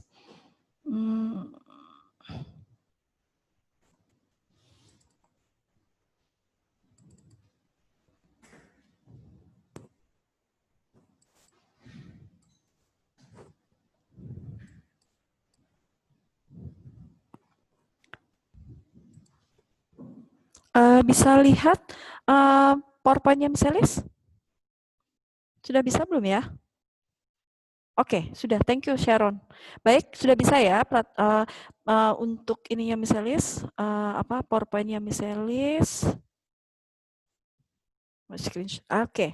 Nah, ini baik, yang pertama akan beberapa hal yang harus kalian perhatikan selama mengikuti pembelajaran IPS sama Miss Elis ya. Yang pertama adalah Miss Elis sampaikan yang pertama tentang aturan ya, peraturan kelas selama mengikuti pembelajaran IPS ya. Mungkin semua guru juga sudah menyampaikan tentang beberapa aturan atau peraturan kelas ya, masing-masing guru mapel. Di sini akan bisa sampaikan yang pertama ya, kalian matikan atau mute ya mikrofon kalian selama mengikuti pembelajaran online. Kecuali pada saat Miss Elis bilang kalian hidupkan, maka kalian akan menghidupkan. Oke, itu yang pertama. Selanjutnya yang kedua, jika ingin bertanya, kalian bertanya gunakan fitur action ya. Kalian manfaatkan fitur action-nya, ingin bertanya. Ya, baik. Selanjutnya yang ketiga adalah hormati orang lain saat mereka berbicara. Ya, jadi bukan hanya Miss Elis aja pada saat berbicara untuk pembelajaran online-nya, kalian juga harus menghormati teman kalian. Ya, teman kalian pada saat bertanya atau menjawab pertanyaan dari Miss Elis, kalian harus menghormati teman kalian. Ya, yang keempat, berpakaianlah yang nyaman sesuai dengan seragam yang telah ditentukan. Ya, jadi berpakaianlah seragam. Jadi sesuai yang telah ditentukan oleh Tunas Daud ya untuk seragamnya. Baik, yang kelima, mengganggu sesi kelas Zoom adalah suatu pelanggaran. Nah, ini berkaitan juga dengan peraturan yang keenam. Jadi, kalau kalian melanggar atau mengganggu pada saat sesi Zoom, maka Miss Elis akan berhak mengeluarkan kalian pada saat sesi Zoom berlangsung. Ya, itu peraturan yang keenam. Baik, untuk peraturan yang ketujuh. Oke, Jonathan. Oke, bentar. Oke, baik Jonathan. Selamat bergabung Jonathan. Baik, nomor 7 itu tidak diizinkan makan pada saat sesi Zoom. Ya, misalnya karena di sini kita kalian mematikan video kalian, jadi misalnya tidak bisa melihat, tapi sewaktu-waktu misalnya akan meminta kalian menghidupkan kamera video kalian, ya, karena misalnya juga nggak tahu, tapi itu ada kesadaran dari pribadi kalian sendiri, ya, mengikuti dan mendengarkan apa yang telah misalnya sampaikan, atau kalian hanya pada saat ini kamera kalian mati, tapi kalian bisa main HP, main games, misalnya nggak tahu. Ya, tapi itu adalah kesadaran pribadi dari kalian. Apakah kalian mau mengikuti dengan serius? Apakah kalian hanya untuk main-main? Ya, itu adalah dari kalian masing-masing. Ya, terus jika ke toilet silahkan. Misalnya izinkan kalian ke toilet ya. Dengan cara izin dulu, matikan kamera video, misalnya kameranya hidup, misalnya menyuruh menghidupkan kamera, tapi kalian mau izin ke toilet, silahkan kalian menaktifkan kamera video, dan kalian bisa mengirim chat ya ke Miss Elis. Itu yang peraturan yang ke-8. Selanjutnya, peraturan ke-9, jika hendak minum, ya silahkan pesan izin. Jadi kalian izin ke Miss Elis melalui Zoom chat ya, dan menonaktifkan kamera video kalian. Berarti Miss Elis izinkan kalian untuk minum ya, tapi makan kalian tidak Miss Elis izinkan. Oke, baik, itu adalah peraturan kelas yang akan Miss Elis sampaikan pada hari ini. Bisa dipahami dan dimengerti anak-anak ya. Semoga untuk pembelajaran ini kita mengikutinya dengan baik. Ya, selanjutnya. Ya, di sini Miss Elis sebenarnya Miss Elis belum kenal ya. Mungkin ada beberapa anak yang sudah Miss Elis kenal, tetapi tidak semuanya Miss Elis kenal lebih jauh kalian. Karena kita baru pertama kali ini bertemu dalam pembelajaran online ya. Di kelas 8 kita udah pernah ketemu ya, kita kelas 8 misalnya pernah ikut kalian study tour, tapi tidak lebih dekat, lebih mengenal lebih dekat kalian ya. Mungkin misalnya ada beberapa anak yang sudah kenal, tetapi tidak semua anak misalnya kenal ya. Jadi mungkin dalam ini misalnya akan lebih banyak memanggil nama kalian ya untuk absen ya, biar tahu siapa aja yang mengikuti pembelajaran Miss Elis ikut atau tidaknya ya. Untuk hari ini partisipasinya sih 21 ya. Oke, baik. Ini ada kompetensi dasar yang kami bisa sampaikan. Salah satunya adalah yang pertama 3.1 dan 3.2. Untuk kompetensi dasarnya ada 3.1 dan 3.2. 3.1 ini adalah menelaah perubahan keruangan dan interaksi antar ruang negara-negara Asia dan benua Asia lainnya yang diakibatkan faktor alam manusia dan pengaruhnya terhadap keberlangsungan kehidupan manusia dalam ekonomi, sosial, pendidikan, dan politik. Ya, ini ada kompetensi 3.1 ini adalah dan 3.2 berkaitan dengan pengetahuan. Berarti ada tugas-tugas, PR, latihan, ulangan. Nah, ini masuk dalam kompetensi 3.1, pengetahuan. 3.2, ini kalian belajar tentang menganalisis perubahan kehidupan sosial budaya. Berarti kita akan belajar tentang perubahan sosial budaya bangsa Indonesia sama arus globalisasi. Ya, ini adalah materi pada kompetensi dasar 3.1 dan 3.2. Bisa dimengerti ya, teman-teman ya. Baik, untuk materinya, untuk materi semester 1 ini ada 2 bab. Ya, bab 1 tentang interaksi antar ruang benua Asia dan benua lainnya, tapi ini akan beranak pinak, jadi banyak banget subbabnya untuk semester 1 dan bab 1. Ya, jadi kalau kalian lihat hanya bab satunya ini, oh gampang kok misalnya tentang interaksi aja. Tetapi di dalamnya itu banyak anak-anaknya, ya sub-subnya banyak banget untuk semester 1. Jadi di sini kalian harus lebih banyak membaca. Ya, jadi bukan hanya dari Miss Alice aja untuk menjelaskan, tetapi kalian juga harus lebih banyak membaca tentang materi-materi di bab 1 karena pengetahuan umumnya lebih banyak banget. Ya, untuk bab kedua kita akan belajar tentang perubahan sosial budaya dan globalisasi. Baik, ini ada tentang perubahan sosial budaya, kalian juga mungkin sudah pernah mendapatkan di kelas 7 atau di kelas 8 ya tentang perubahan sosial. Mungkin kelas 8 ya tentang perubahan sosial. Apa itu perubahan sosial? Contoh-contoh perubahan sosial itu seperti apa? Entah cara berpakaian atau gaya rambut ya yang sekarang lagi ngetren atau apa, itu ada yang termasuk dalam perubahan sosial. Dan globalisasi, arus globalisasi ini membawa juga dampak positif dan dampak negatif yang sangat luar biasa bagi negara-negara di seluruh dunia ya. Ini adalah materi-materi yang akan saya sampaikan untuk di semester 1 ya. Bisa dimengerti ya. Untuk buku, kalian sudah mengambil buku LKS, jadi kalian bisa lihat di buku LKS kalian masing-masing. Nah, buku LKS ini adalah akan selalu Miss Alice pergunakan terus selama materi pembelajaran. Jika buku ini kurang lengkap, Miss Alice akan memberi catatan tambahan dalam PowerPoint Miss Alice, buku referensi-referensi yang akan menunjang pembelajaran kita, ya. Itu. Selanjutnya yang kedua, kalian bisa setiap materi nanti tapi sudah kesepakatannya sudah selesai materi, akan PowerPoint-nya ini akan misalnya share di TD Smart ya. Kalian bisa membuka atau mengakses, mendownload di TD Smart materi-materi yang setiap guru sampaikan ya. Nanti akan disampaikan di TD Smart. Untuk password dan ID-nya kalian sudah dapat dari Miss Endah ya, wali kelas kalian masing-masing. Oke, itu untuk tugas-tugasnya, nanti materinya juga kalian bisa download di TD Smart. Untuk penilaian harian, ulangan harian, tugas-tugas, pekerjaan rumah, pekerjaan sekolah. Oke, pekerjaan rumah sekarang tidak ada pekerjaan sekolah, tapi pekerjaan sekolah yang kalian kerjakan di rumah. Ya, pekerjaan sekolah yang kalian kerjakan di rumah, pekerjaan rumah yang juga ini kalian bawa di rumah, kalian kerjakan. Ini nanti akan misalnya share juga di TD Smart. Nanti akan misalnya info melalui Zoom ini ya. Jadi biar nanti misalnya info secara Zoom, tugasnya kapan, harus deadline-nya, nanti kalian mengupload dan mengerjakan tugasnya melalui TD Smart ya. Bisa dipahami? Bisa ya. Oke, baik. Selanjutnya, selain materi, di sini ada nama lengkapnya Miss Alice. Ada nama lengkapnya Miss Alice di sini serta nomor WA.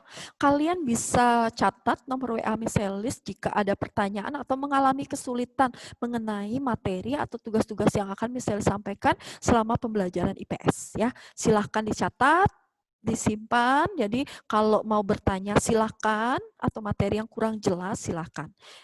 Miss Alice terbuka untuk menjawab setiap pertanyaan kalian. Tetapi untuk mungkin balasan dari Miss Alice mungkin agak slow ya, agak terlambat mungkin pembalasannya karena Miss Alice tidak mungkin setiap 24 jam harus melihat handphone ya. Mungkin dah selama kegiatan pembelajaran di sekolah atau misalnya udah sampai rumah tidak ada aktivitas, misalnya akan bisa membalas chat-chat kalian. Tetapi kalau udah biasanya sudah malam itu aktivitasnya misalnya biasanya tidak megang handphone lagi untuk kegiatan malam. Ya, jadi akan misalnya respon mungkin besoknya. Ya, kalau emergency kalian bisa telepon. Ya, tapi untuk ini untuk sementara kalian hanya bisa misalnya terima melalui chat. Ya, oke, itu untuk WA misalnya. Baik, kalau tidak ada pertanyaan, misalnya selanjutnya untuk materi bab 1. Kita akan belajar tentang interaksi antar ruang di benua Asia dan benua lainnya. Untuk di buku LKS kalian bisa buka halaman 1 ya. Kita akan lebih banyak menggunakan buku LKS ya. Buku LKS ini adalah buku pribadi kalian. Jadi kalian bisa garis bawahi apa yang misalnya jelaskan ya. Kalian coret-coret, berarti itu menandakan kalian membaca buku ya. Kalau Miss Elis misalnya baru dapat buku baru gini aja, hitungan berapa hari, berapa minggu aja bukunya sudah hancur ya, karena Miss Elis selalu baca, coret-coret. Kalau buku nggak dicoret-coret itu kayaknya Miss Elis nggak ini ya, nggak nggak bisa. Oke, baik, yang mau izin. Oh, ini dari Beza. Oke, nanti misalnya sampaikan ya. Untuk Beza misalnya sampaikan ke wali kelasnya ya, karena Beza belum dapat LKS ya. Nanti misalnya sampaikan ya Beza ya, nanti ditunggu. Terus oke, baik. Ya. Baik, itu aja. Selanjutnya ya. Ini kita lihat ya, kalian boleh buka bukunya LKS-nya. Lihat, belajar tentang interaksi ya. Oke. Nah, hari ini kita akan belajar tentang yang namanya benua ya. Benua Asia letak dan luas benua Asia dan benua lainnya. Kalian boleh buka buku paketnya atau kalian boleh lihat PowerPoint-nya Miss Elis ya. Baik, yang pertama kita Miss Elis akan menjelaskan ada 5 benua yang ada di dunia. Salah satunya pertama adalah benua Asia, benua Amerika, benua Eropa, benua Afrika, dan benua Australia. Ya, jika pada saat Miss menjelaskan suara Miss kurang jelas atau terlalu cepat menjelaskan, kalian bisa chat ya atau langsung info ke Miss Elis materinya terlalu cepat, Miss penyampaiannya terlalu cepat ya atau apalah, jadi kalian bisa menyampaikan ke Miss Elis dan Miss Elis akan mengulang lagi materinya ya. Itu kalian ya. Baik, yang pertama adalah benua Asia. Ya, kita lihat yang pertama di sini ada benua Asia. Ya, benua Asia, kalau kalian tahu di sini ada beberapa yang akan kita pelajari. Yang pertama letak dan batas-batas benua Asia. Ya, yang pertama benua Asia itu adalah benua yang terbesar di dunia. Jadi makanya saya meletakkan yang pertama adalah benua Asia. Benua Asia benua yang terbesar di dunia dan jumlah penduduk yang sangat banyak. Ya, kalian tahu benua Asia itu penduduknya sangat banyak. Ada yang tahu di sini negara mana yang termasuk dalam benua Asia yang jumlah penduduknya sangat banyak? Ada yang bisa bantu jawab Miss Elis? Kimberly? Bisa Kimberly? Apakah tahu? Kimberly tahu negara mana yang jumlah penduduknya sangat banyak di benua Asia? Kimberly? Di manakah Kimberly? Bisa mendengar suara Miss Elis? Okay, China. Oke, good. China. Thank you Kimberly. Baik, benar ya. Jadi sudah Kimberly bilang ya, berarti negara dengan jumlah penduduk yang sangat banyak adalah Cina. Ya, Cina itu jumlah penduduknya sangat banyak, ada kurang lebih 1 miliaran. Ya, makanya bagi kalian yang sudah pernah ke Cina, ya negara Cina itu kalau kalian lihat sebagian besar mereka tinggal di apartemen-apartemen ya. Jadi rumahnya rumah susun. Ya, di sana banyak bangunan rumah susun karena saking padatnya penduduk di Cina. Ya, jadi makanya pemerintah berusaha membangun rumah susun. Ya, Kalian bayangin ya, mungkin yang sudah pernah pergi ke Cina ya, ke sana kalian bisa lihat di sana banyak terdapat rumah susun. Jadi di sana banyak sekali penduduk-penduduknya. Jadi tempat tinggal mereka ya. Jadi jumlahnya sangat padat sekali. Dan tingkat populasi mereka akan terus dan semakin meningkat. Ya, karena apa? Karena waktu itu sudah pernah juga pada waktu itu di Cina, pemerintah Cina sudah berusaha untuk men-stop angka kelahiran, ya, populasinya, ya, angka kelahiran stop. Tetapi akhirnya perubahan lagi sama pemerintah Cina, jadi mereka bisa menambah jumlah populasi dengan meningkatnya angka kelahiran di Cina. Ya, itu salah satunya sekilas info berkaitan dengan negara Cina. Yang kedua, letak benua Asia. Benua Asia itu 80 derajat lintang utara sampai 11 derajat lintang selatan dan 26 derajat bujur timur sampai 170 derajat bujur timur. Itu adalah letak benua Asia. Ya, baik, benua Asia. Selanjutnya, ya, batas-batas benua Asia. Ya, batas benua Asia di sini ada bagian utara, selatan, timur, dan barat. Seharusnya kalau kita belajaran langsung, kalian ada di kelas, ya, tatap langsung sama misalis akan tunjukkan melalui peta di mana sebelah utara Asia, di mana sebelah selatannya Asia, di mana sebelah timur dan di mana sebelah barat. Semua akan misalis jelaskan melalui peta. Ya, mana itu Laut Arktik, ya, mana itu Samudra Hindia, Samudra Pasifik, Laut Bering. Misalnya saya akan tunjukkan dengan peta, ya. Tetapi karena kita melalui video Zoom, maka misalnya saya akan menjelaskan melalui nanti akan misalnya tampilkan peta, ya, nanti tapi hanya sekilas gambaran aja untuk batas-batasnya, ya, berarti tidak secara keseluruhan melalui peta, ya. Untuk peta misalnya mengalami kesulitan juga, ya, untuk menunjukkan pada kalian. Jadi tolong perhatikan baik-baik dan kalian harus lebih banyak membaca, ya, karena IPS itu materinya sangat banyak. Kalau kalian tidak membaca, maka kalian tidak akan bisa mengerti dan memahami, ya. Jadi itu harus kalian pelajari membaca. Lebih banyak membaca, maka ilmu yang semakin kalian dapat semakin banyak. Baik, itu berkaitan dengan batas-batas benua Asia. Oke, selanjutnya sini bagaimana keadaan alam benua Asia? Baik, yang benua Asia itu yang pertama keadaan alamnya adalah kita itu dikategorikan ada beberapa disebut negara kepulauan, ya. Negara kepulauan yang ada di benua Asia itu adalah Kepulauan Filipina. Ya, bagi kalian yang pernah ke Filipina, berarti itu adalah pulau sendiri ya. Kalau di peta, berarti di atas Pulau Kalimantan, ya, di atas itu ada Pulau Filipina, Kepulauan Filipina. Di situ ada pulau yang sangat besar di Filipina, itu Pulau Mindanao, ya. Mindanao itu pulau yang sangat besar di Kepulauan Filipina. Terus Kepulauan Indonesia, kita termasuk dalam negara kepulauan, makanya Indonesia dikatakan sebagai negara kepulauan. Ya, karena kita terdiri dari banyak-banyak pulau, sama seperti Filipina, terdiri banyak pulau. Ya, terus Kepulauan Maladewa, terus Kepulauan Jepang. Nah, kalau kalian datang ke Jepang, bukan hanya sebagai negara, tetapi juga dikatakan sebagai negara kepulauan, sama seperti Indonesia, ya, Kepulauan Jepang. Oke, negara Jepang negara yang sangat luar biasa. Walaupun misalnya belum pernah ke sana dan kalian juga sudah misalnya ada yang sudah pergi ke sana, ya. Jepang itu negara yang sangat luar biasa, ya, dengan etika, sopan santun, tata krama yang sangat luar biasa, ya. Di situ dengan adat istiadatnya, mungkin dengan tata caranya itu sangat luar biasa Jepang, ya. Negara Asia yang maju, ya.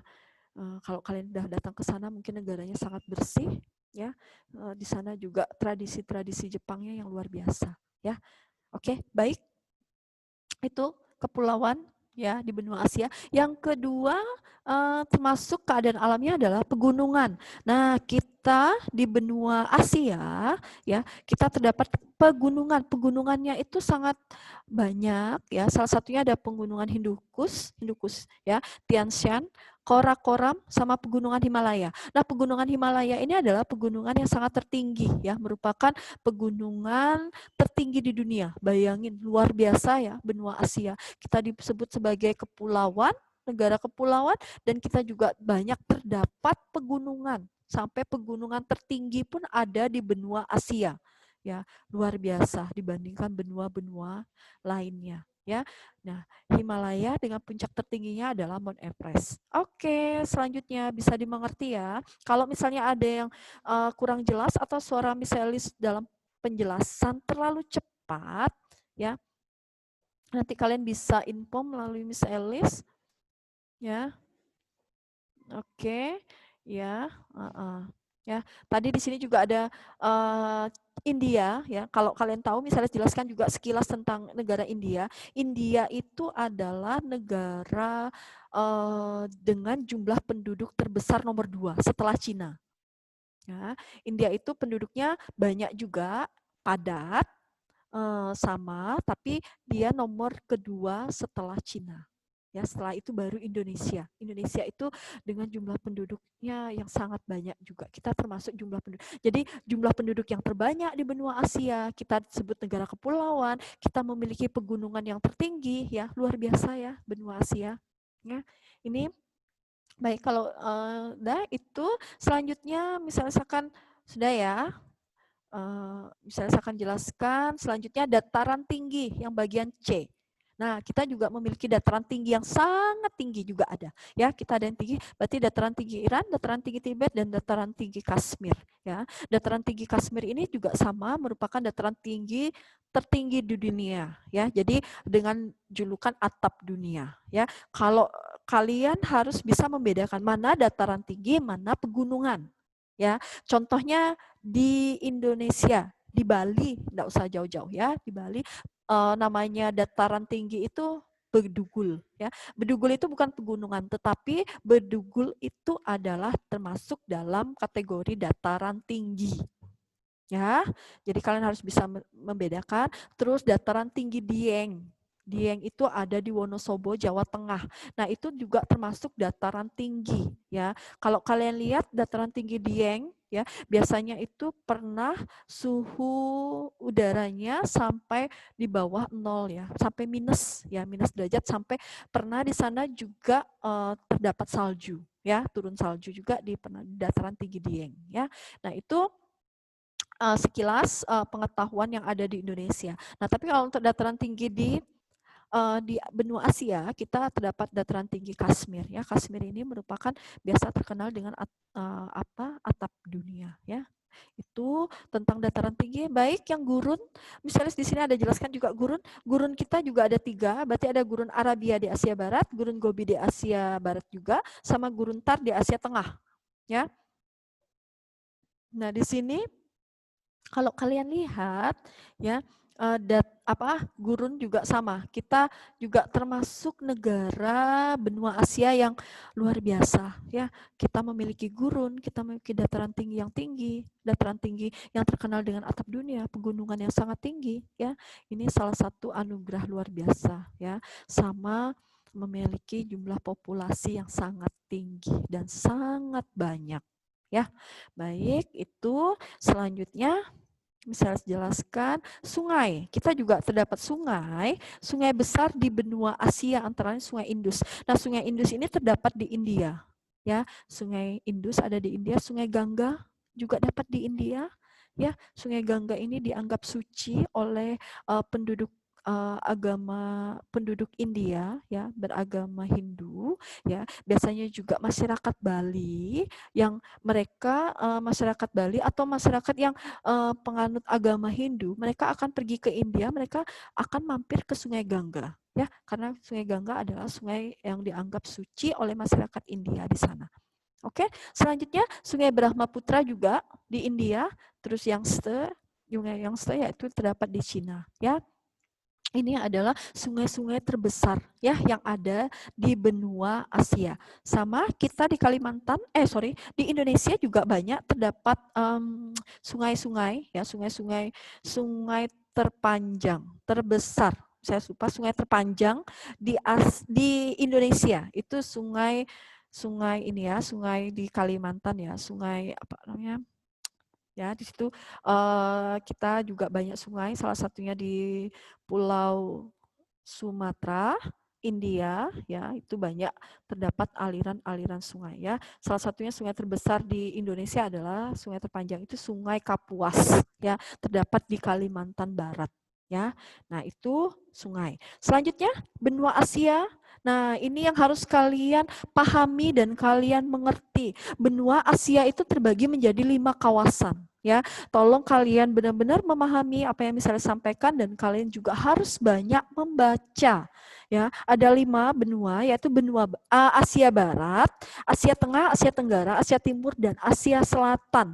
Kalian harus tahu negara mana aja yang termasuk dalam kawasan Asia Barat, Asia Tengah, Asia Tenggara, Asia Timur, Asia Selatan.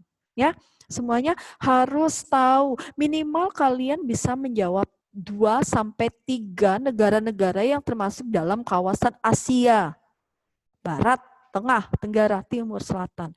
Ya, baik. Coba misalis mau tanya ya beberapa kepada kalian, seberapa besar pengetahuan kalian tentang negara-negara yang terdapat di kawasan Asia. Oke, Beza. Oke, Beza, negara di kawasan Asia Selatan apa aja, Beza? Coba sebutkan salah satunya. Di Asia mana, Miss? Beza, suaranya volumenya kecilin, misalnya kaget dengarnya. Baik, Asia Selatan. Iya, iya. Oke, Asia Selatan. Apa aja negaranya? Sebutkan salah satu negaranya dalam kawasan Asia Selatan. Selatan apa ya? India tuh masuk mana? Betul, good. India. Boleh. Ya, oke, Beza, thank you Beza. Asia Selatan itu adalah salah satunya termasuk dalam kawasan negara India. Oke, lanjut misal tanya Gilen. Oke, Gilen. Halo, Gilen. Gilen? Ya, Miss. Oke, baik Gilen. Asia Timur, coba sebutkan negara yang termasuk dalam kawasan Asia Timur. Yang masuk ke Asia Timur, Samudra Pasifik dan benua Amerika. Apa tadi, Miss, pertanyaannya? Yang termasuk dalam negara yang termasuk dalam kawasan Asia Timur. Apa? Ya. Samudra. Dengar saya tadi. Asia Timur, negara. Ya. Ya, apa? Saya. Apa, Gilen? Gak bisa jawab? Enggak, Miss. Nyerah? Belum. Masih lihat Google? Cari? Enggak lihat Google kok. Oke, baik. Kalau gitu apa? Apa ya? Sabar lu, Miss, sabar. Mikir. Nah, bilang aja mau lihat, search dulu negara yang termasuk dalam kawasan Asia Timur. Ya. Enggak kok. Apa? Kok lama banget sih, Gilen? Oke. Apa, Gilen? Banyak sekali negara, masa nggak bisa sebutkan? Salah satu negara Asia Timur. Siap-siap, George. Lanjut, George. Kalau nggak bisa, Gilen bisa lempar ke George. George, dengar Miselis, George? Dengar, Miss. Oke, apa? Asia Timur, sebutkan negara salah satu aja yang ada di Asia Timur. Jepang. Ya, good. Jepang. Gilen kelamaan ya. Oke, George, thank you, George. Berarti negara yang masuk dalam kawasan Asia Timur itu adalah Jepang. Ya. Lanjut, Jonathan. Asia Tenggara, sebutkan salah satu negara yang kawasan Asia Tenggara, Jonathan. Mauleki. Jepang, Miss. Jepang. Taiwan. Apa? Thailand. Good. Thailand, Miss. Ya, sip. Thank you, Jonathan. Asia Tenggara salah satunya adalah tadi sudah Jonathan jelaskan di situ. Salah satu Asia Tenggara adalah Thailand. George bilang Asia Timur adalah Jepang. Beza Asia Selatan salah satunya adalah India. Oke, lanjut. Miss Celis, lanjut lagi untuk Sharon. Sharon, Asia Tengah apa Sharon? Kazakhstan, Miss. Oke, good. Baik, ya berarti Asia Tengah salah satunya negara adalah Kazakhstan. Thank you Sharon. Ya, lanjut Asia Barat, Quincy. Ya, Quincy.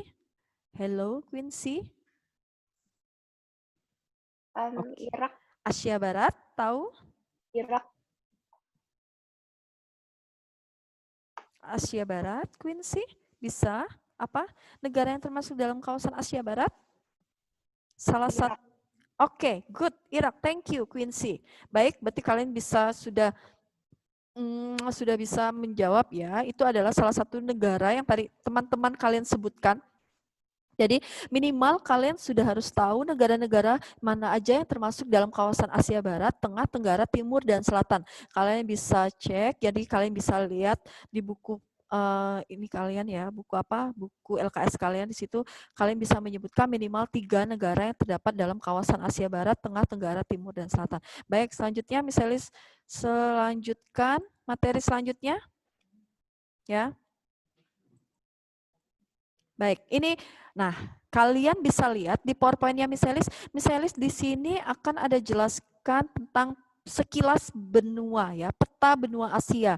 Nah, di sini kalian tolong perhatikan di PowerPoint-nya Miselis ya, di slide-nya Miselis. Di sini ada salah satunya, lihat yang berwarna kuning di sini adalah negara Rusia. Ya. Nah, ini Rusia. Rusia itu masuk negara mana ya, Miss? Negara Asia apa Eropa? Ya, ada di bagian utara. Nah, utaranya di sini ya. Dia itu termasuk dalam kawasan Eropa. Ya, tapi sebagian besar negara Rusia adalah masuk dalam kawasan Asia. Ya, Asia Utara. Dia di bagian utara, ya. Berarti Rusia itu masuk dalam kategori Asia bagian utara, ya. Baik, di sini misalnya lihat lagi, lanjut kita ke bawah ya. Yang berwarna orange ini ada Mongol ya. Mongolia ini termasuk negara kawasan Asia Timur. Ya, karena harus tahu negara-negara yang Asia Timur yaitu Mongolia, Cina, ya, Jepang, Korea, ya, Jepang, Korea, terus Hong Kong, ya, Taiwan, ya, itu adalah negara-negara yang termasuk dalam kawasan Asia Timur. Ya, dari peta ini kalian bisa melihat ini yang belah sini adalah bagian timur. Ya, sesuai peta, berarti tangan kanannya Miselis, tangan kanan kalian juga, berarti itu adalah bagian kawasan Asia Timur, di bagian timur. Ya, kita lihat turun lagi ke bawah. Ya, di petanya Miselis, di sini ada bagian bawah, kalian bisa lihat di bawah China, di sini ada, salah satunya ada apa? Di sini ada Burma, Thailand, nah, ya, Kamboja, Vietnam, Malaysia, Indonesia, ya, negara kepulauan Indonesia, ya, terus ada Filipina, ya, Filipina ini juga negara kepulauan. Jepang itu negara kepulauan, tapi Jepang masuk Asia Timur, ya, nih kawasan Asia Tenggara, ya. Baik, Thailand, kalian sudah tahu ada 11 negara di kawasan Asia Tenggara. Salah satu yang baru bergabung di Asia Tenggara adalah Timor Leste, ya. Dulu bekas negara Indonesia, sekarang lepas dan menjadi negara bagian sendiri, yaitu negara Timor Leste, ya. Itu bagian Asia Tenggara. Baik, kita ke samping. Berarti dari samping di sini ada bagian selatan, ya. Berarti Asia di bagian selatan. Mana aja yang termasuk Asia bagian selatan? Di sini kalian bisa lihat, di sini ada India, ada Sri Lanka, Pakistan, ya, Afghanistan, ya. Nah, itu salah satu adalah negara-negara yang termasuk dalam kawasan Asia Selatan. Ya. Nah, ini bisa kalian lihat kawasan Asia Selatan. Oke, baik. Sebelah sini selanjutnya Asia Tengah. Ya, nah Asia Tengah ini gampang sekali kalau kalian bisa memahami karena dia kebanyakan negara yang berakhiran dengan tan, ya, Kazakhstan, Uzbekistan, ya, terus Turkmenistan, ya, tapi Afghanistan tidak ya.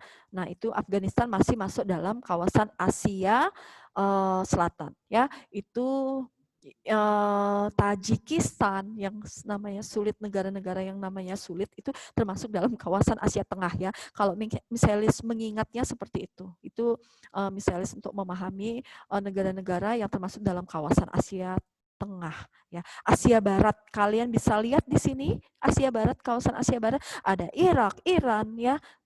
Di sini Turki, ya, itu termasuk dalam kawasan Asia, ya, kawasan Asia Timur, ya.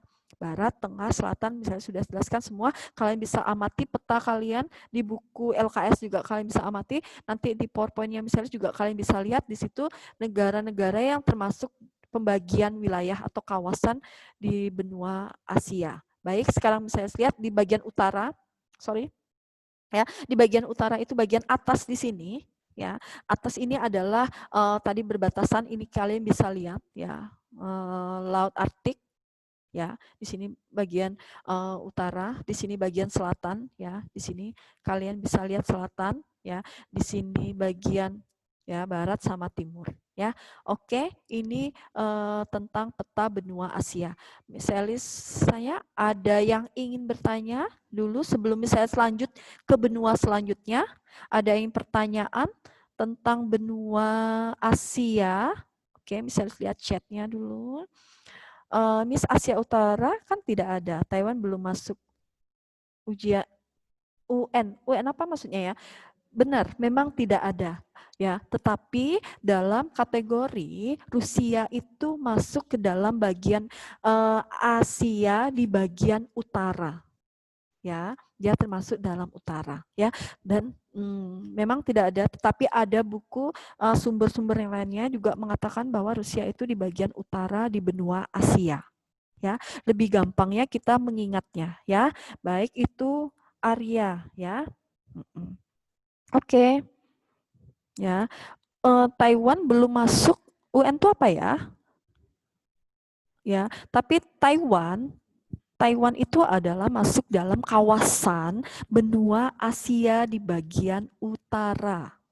Ya, sorry, timur, ya. Bagian timur. Taiwan, Cina, Korea, Jepang itu masuk dalam kawasan Asia bagian timur, ya. Oke, itu ya area ya, bisa dipahami ya. Oke, baik. Selanjutnya, kalau ada lagi pertanyaan?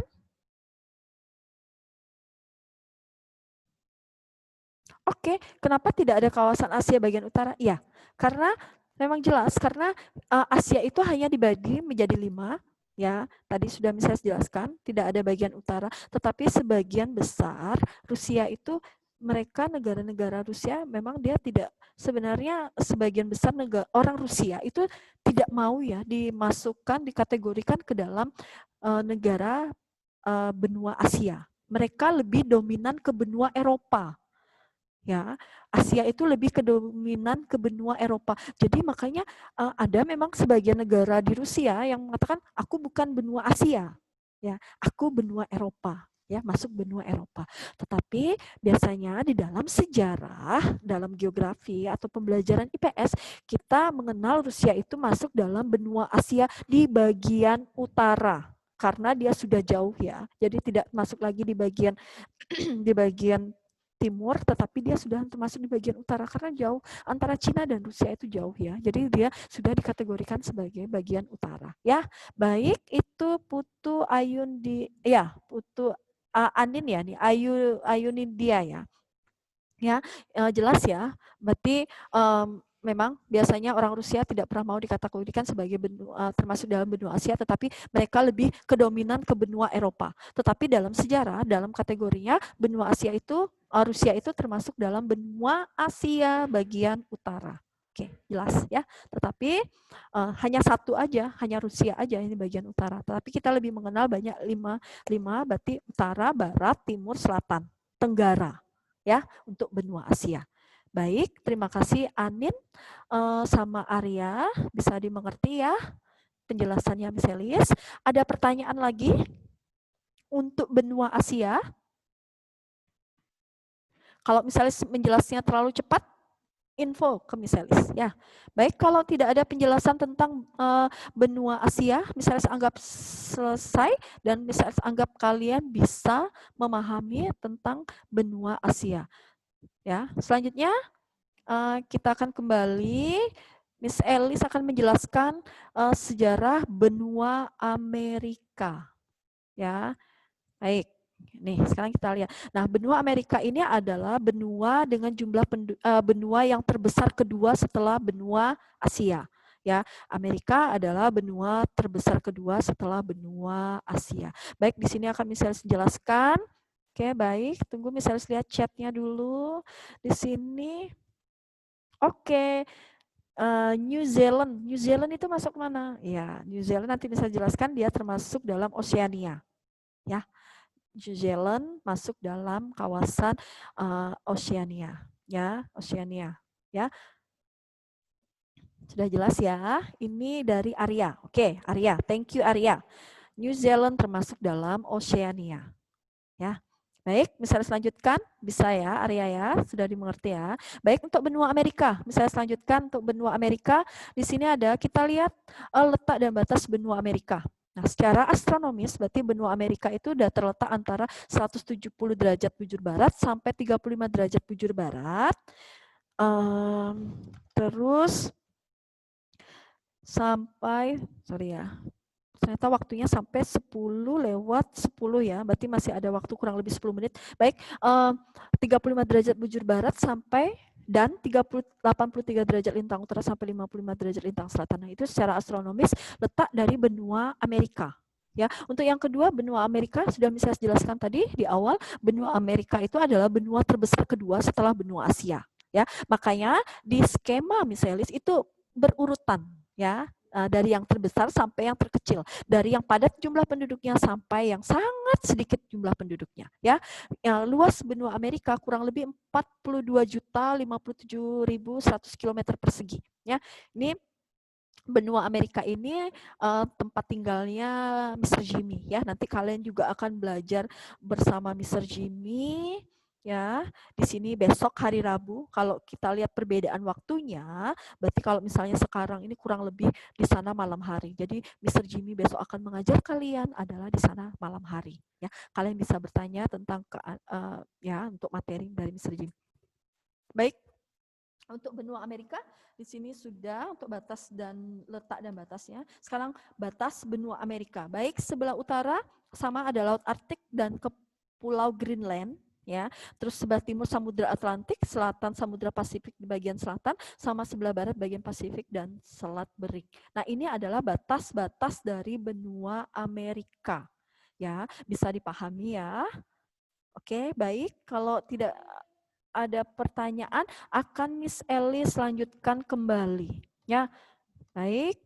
Di sini lihat bentang alam wilayah benua Amerika. Ya, kalau kalian lihat antara benua Amerika dan benua Asia tadi ada banyak sekali perbedaannya. Kalau kita ada pegunungan yang tertinggi, terus ada dataran rendah yang dataran tinggi juga, kita termasuk dataran tinggi tertinggi di dunia. Ya, terus kita memiliki sungai yang sangat terbesar di benua Asia, ya, ada gurun juga kita, ya, semua keunikan dan ini terdapat di benua Asia. Baik, sebentar bisa lihat. Oke, baik, thank you Arya. Mundur ya, oke, baik, sebentar. Tapi misalis, oke, ini Arya, silakan Arya. Kalau tidak boleh difoto aja dulu, ya, bisa, thank you. Ya, baik, sudah Arya?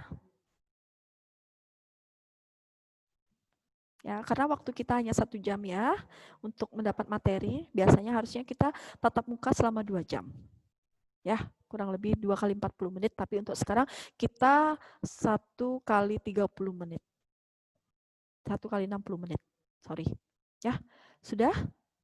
Baik, bisa misalnya selanjutkan Arya? Ya, bisa selanjutkan ya Arya. Baik, kita lihat di sini. Sudah batasnya sudah. Di sini ada bentangan alam, ya, bentangan alam. Kalian lihat di bentangan alam benua Amerika itu sama, di sini ada pegunungan tinggi, pegunungan rendah, ada plato serta dataran rendah juga di benua Amerika sama ya. Kalau kalian pernah pergi ke Amerika, pasti juga di sana banyak terdapat pegunungan reliefnya ya. Jadi reliefnya itu banyak terdapat pegunungan dan plato serta dataran rendah. Baik, selanjutnya. Ya, di sini ada benua Amerika dibagi menjadi berapa kawasan benua Amerika ya? Asia 5, sekarang benua Eropa jadi menjadi 4 kawasan, yaitu Amerika Utara, Amerika Tengah, Kepulauan Karibia dan Amerika Selatan.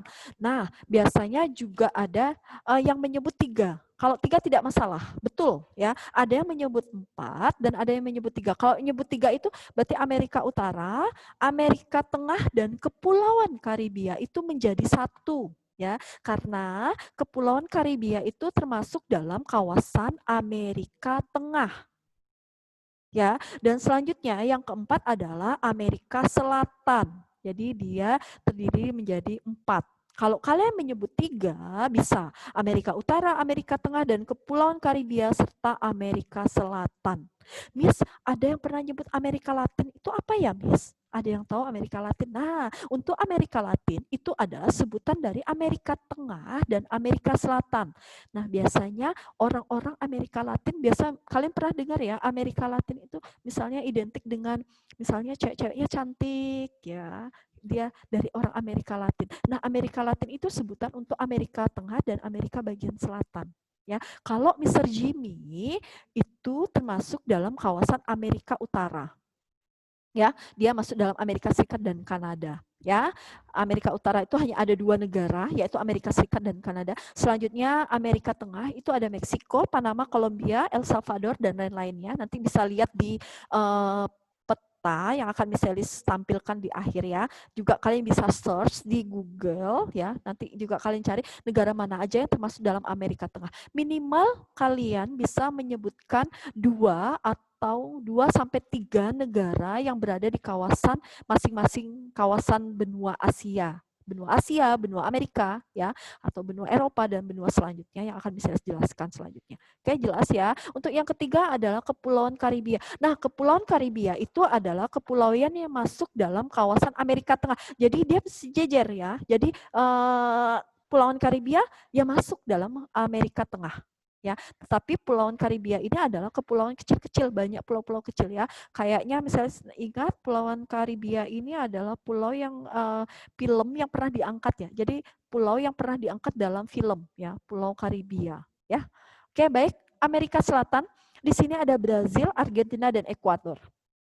Baik, kalau kalian lihat di televisi, kalian mendengar berita atau membaca berita untuk saat ini terkini, saat ini Amerika Serikat itu adalah negara yang dengan jumlah COVID tertinggi di dunia, ya. Jadi dia penderita COVID-nya tertinggi di dunia. Terus yang kedua itu sekarang disusul oleh Brazil. Kalau kalian membaca, mendengar berita yang disiarkan di televisi di Amerika Selatan itu, negara Brazil itu sampai sekarang memiliki jumlah COVID yang tertinggi kedua setelah Amerika. Ya, ini termasuk dalam kawasan Amerika Utara.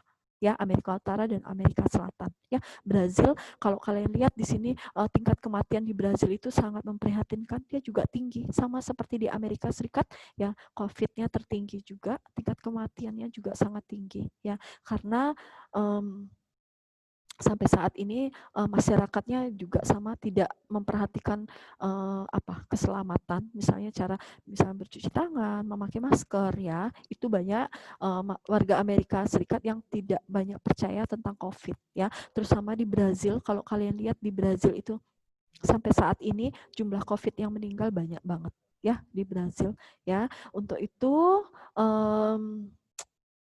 ya, ini di bagian kawasan Amerika. Kalau kalian tahu juga, misalnya ada sedikit pengetahuan atau info untuk kalian, ya, untuk Amerika Serikat dan Meksiko, di Amerika Utara itu Amerika Serikat, nah ada perbatasan antara utara dan tengah itu, jadi ada negara di bawah Amerika itu adalah negara Meksiko, ya. Meksiko dan Amerika Serikat ini sering terjadi, maksudnya sering ini ya, contohnya Donald Trump, Presiden Amerika Serikat yang sekarang, dia membangun suatu tembok besar, ya, jadi tembok besar yang sangat tinggi, jadi untuk memisahkan antara Amerika Serikat dan Meksiko, karena banyak warga negara Meksiko yang masuk secara ilegal ke Amerika Serikat.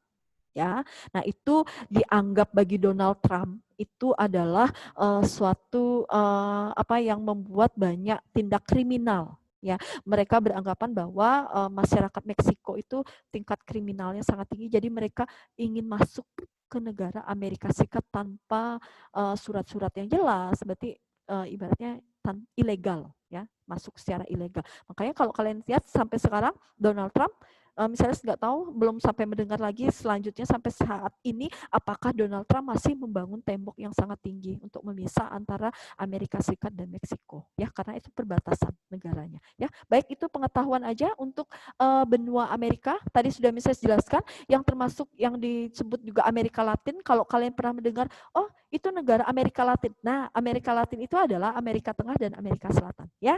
Baik, anak-anak, ada pertanyaan untuk Amerika, ya, benua Amerika?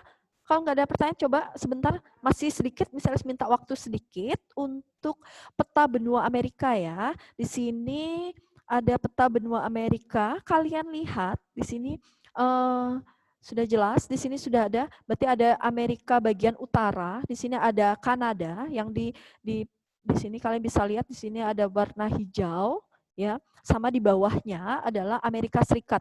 Jadi ada dua negara yang di kawasan Amerika Utara, ya, Kanada dan Amerika Serikat, ya.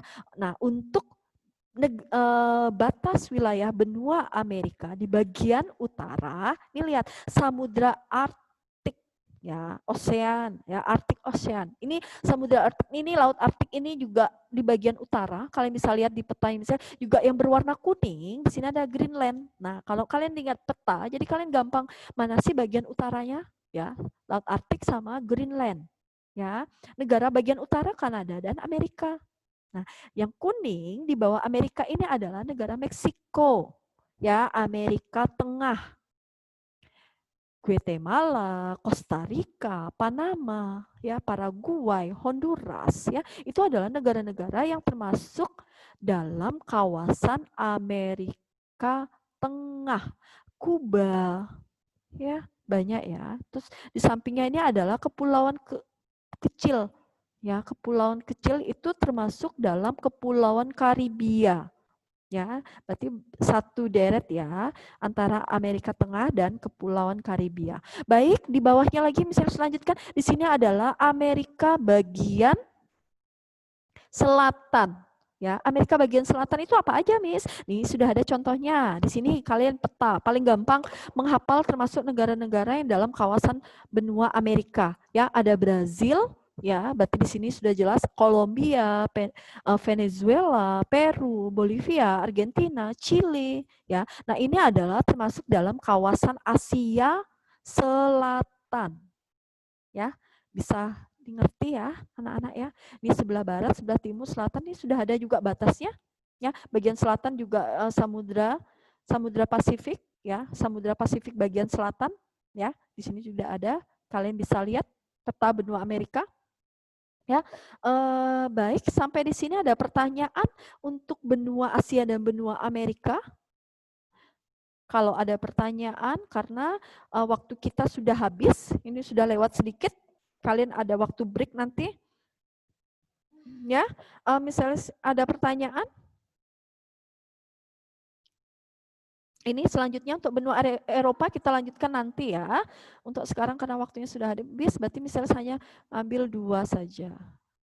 Ya, coba misalnya lihat dulu semua, coba kameranya diaktifkan biar misalnya bisa melihat apakah standby masih ada kalian. Oke, terima kasih Arya, Sharon, terima kasih Sharon. Oke, Anin, Panji, thank you, Shelin, Quincy, baik. Oke, Ricardo, rambutnya makin panjang, ya. Oke, Jacqueline, ya. Ini Gusti Ayu, ya, sama oke, Eka, Putu Eka, Gabriel, ya, sama Franz, oke, hello, Gabriela, terus Franz juga, Fania, hello Fania, Brian, ya, terus Arya, oh Arya rambutnya saingan, ya, sama si ini. Baik, sama Jacqueline juga sudah. Oke, baik. Terima kasih untuk mengikuti pembelajaran IPS untuk Miss Elis. Minta tolong Fania, bisa Fania bantu Miss Elis kita tutup dalam doa, ya. Fania? Oke, Fania bisa? Oke, suaranya. Baik, Fania, kita tutup dalam doa. Silakan Fania. Teman-teman, mari kita berdoa. Oke, baik. Tuhan Yesus, saya mau istirahat, berarti kami, supaya kami bisa melakukan istirahat dengan baik, berarti juga misalnya Yesus sudah mengerjakan kami. Dalam nama Yesus, haleluya, amin. Amin. Oke, baik. Saya thank you semua, ya. God bless you.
Oke.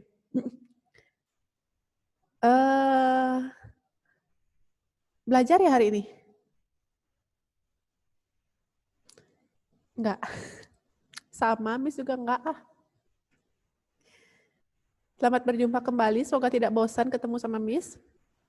Jadi, siapa itu suaranya? Oh, Dominika. Oke. Hari ini kita akan belajar fisika. Sudah pasti fisika. Kemudian, buku IPA-nya ada enggak?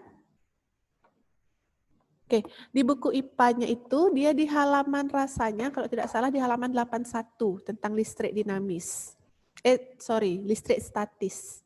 Statis dinamis, jadi statis dulu yang kita akan pelajari. Itu halaman 81. Oke, Miss unmute dulu semua. Siapa yang mau pimpin doa? Hilang semua. Siapa yang mau pimpin doa? Ape. Halo Ape. Mana Ape tidak ada mukanya?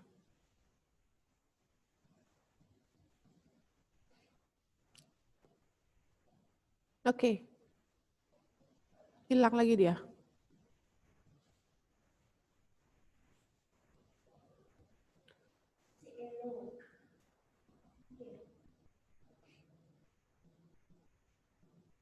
Oke, Kimberly, silakan pimpin doa. Teman-teman, mari kita berdoa. Tuhan, terima kasih karena kami sudah bisa menyelesaikan break tadi dan sekarang kami akan belajar fisika. Kiranya Tuhan yang menolong kami agar kami bisa fokus belajar. Terima kasih Tuhan. Tuhan juga tolong berkati Miss yang akan mengajar dan kami yang akan mendengarkan. Hanya dalam namamu kami doa. Amin. Oke, thank you Kim. Ya, kita mulai.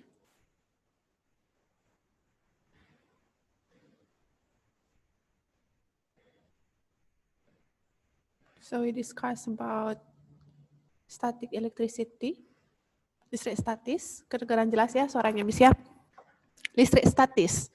Jadi listrik itu dia ada dua, statis dan dinamis. Sorry.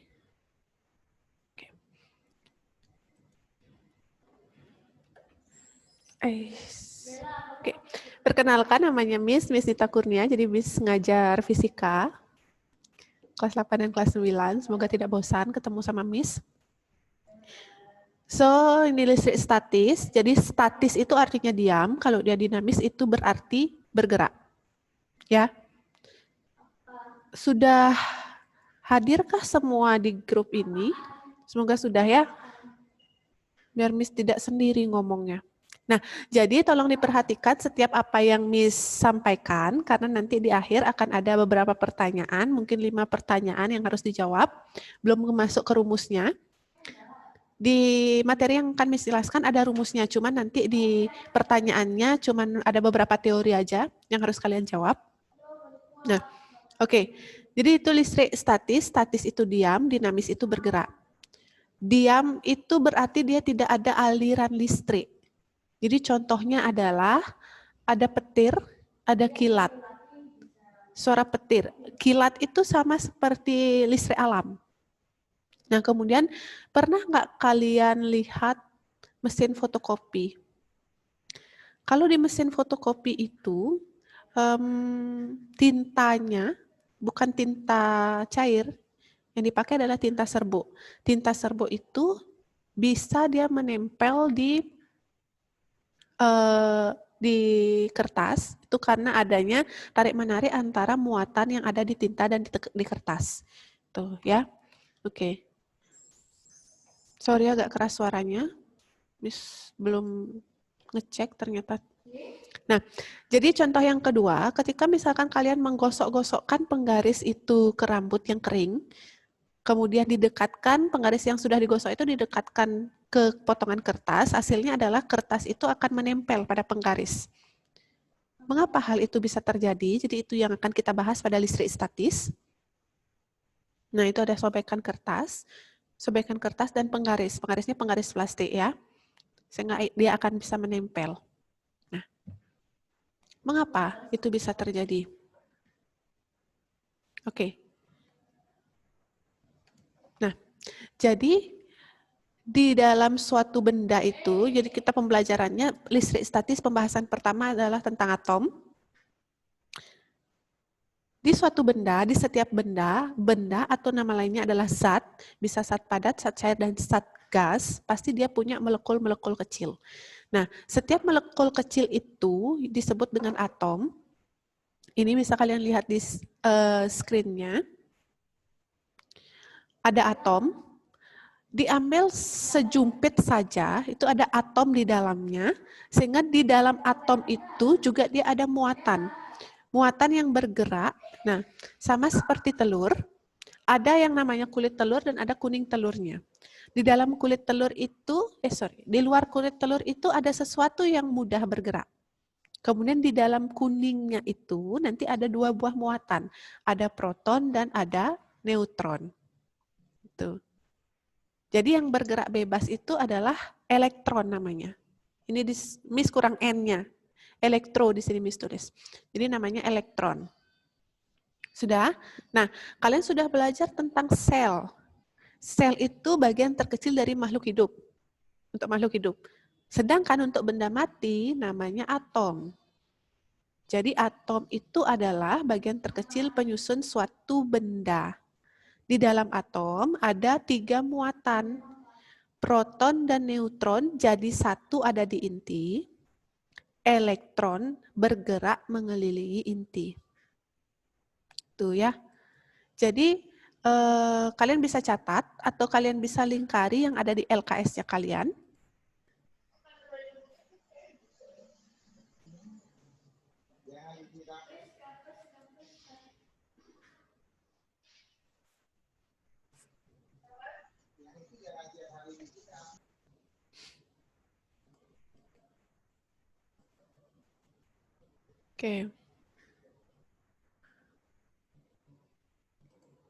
Oke, coba semua dibuka videonya.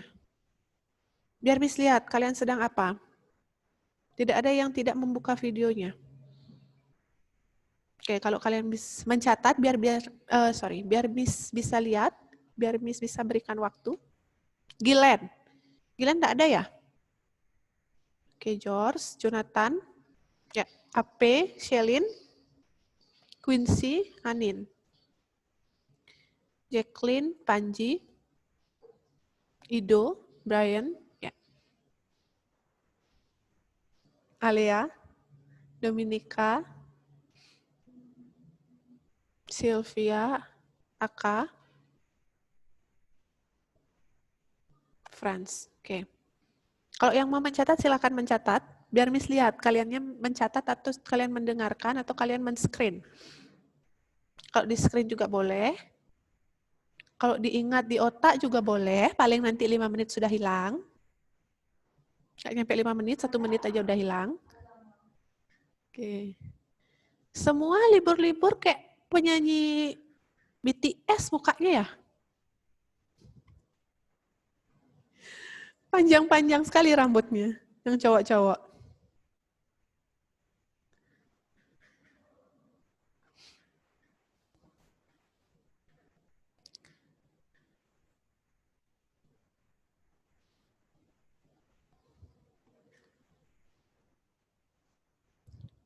Oke, kalau misalkan tidak bisa terlihat sampai yang bawah, silahkan di komen di chat.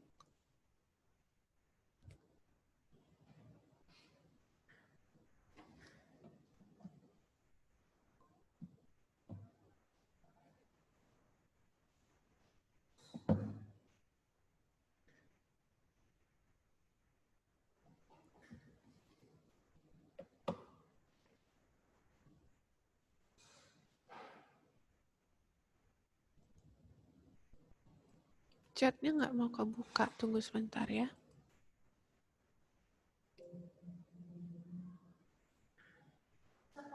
Sorry.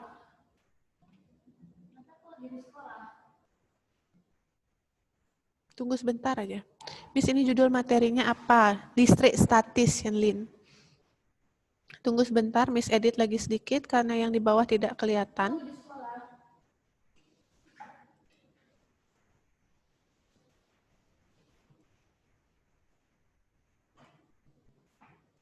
Iya, sudah. Iya, tapi liburnya nggak sampai 4 bulan lebih lah ya.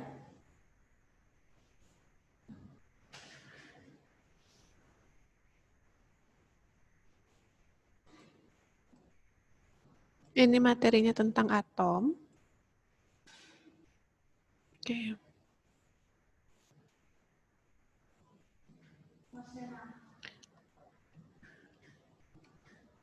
Oke. Jadi yang hanya boleh bergerak bebas mengelilingi inti itu adalah elektron.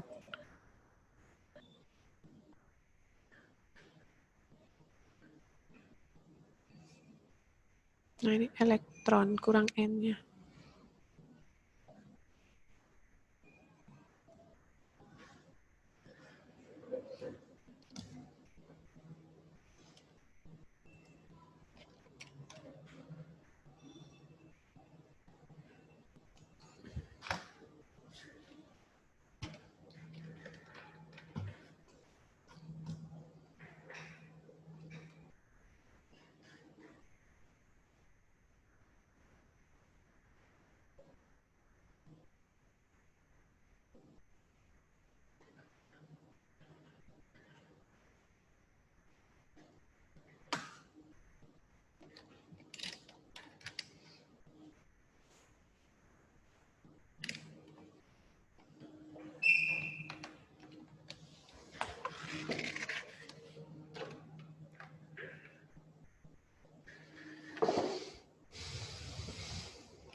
Judul materi yang pertama ini tentang atom.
Sudah? Oke. Kalau sudah, Miss lanjut. Atom sudah, jadi proton ingat, kalau proton itu adalah positif, neutron itu netral, kosongan, elektron itu negatif. Ya, sehingga misalkan lanjut. Nah, kita masuk ke, ya silahkan AP. Kita masuk ke interaksi antara muatan. Ketika suatu muatan itu yang tadi positif, negatif, dan netral itu saling berinteraksi, contoh, ketika positif ketemu positif, dia akan saling menjauh. Sama seperti kalian misalkan, ketika kalian perempuan, pasti ketertarikannya dengan laki-laki. Kalau perempuan dengan perempuan kan nggak mau pacaran kan? Tuh. Jadi kalau dia sesama jenis, dia akan ditolak. Kalau dia berlawanan jenis, dia akan ditarik. Sama, muatan juga dia punya begitu. Ketika positif dengan positif, dia akan ditolak. Negatif dengan negatif, dia ditolak. Positif dengan negatif, dia ditarik. Jadi itu jenis interaksinya. Proton ketemu proton, oh enggak mau dia. Tidak matching. Elektron ketemu elektron, juga tidak matching. Proton ketemu elektron, baru dia mau mencari posisinya. Baru bisa tarik-menarik.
Oke, Miss lanjut ya.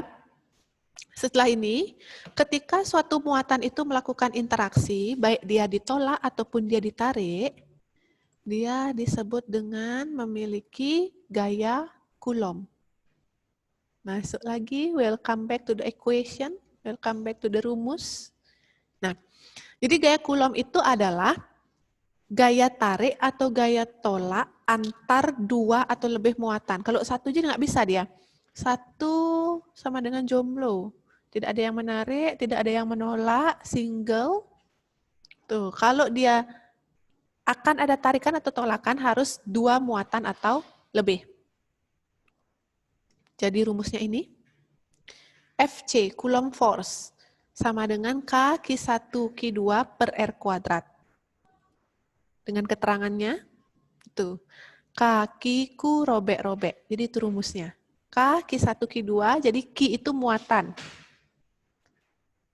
Miss, bagaimana dengan neutron? Dengan neutron? Kalau neutron dengan neutron tidak ada interaksi. Ya, neutron karena dia netral. Tidak ada interaksi dia, Anin. Oke. Nah, jadi kalau Miss tuliskan, kalau di sini misalkan ada suatu muatan positif, kemudian, sorry, sebentar.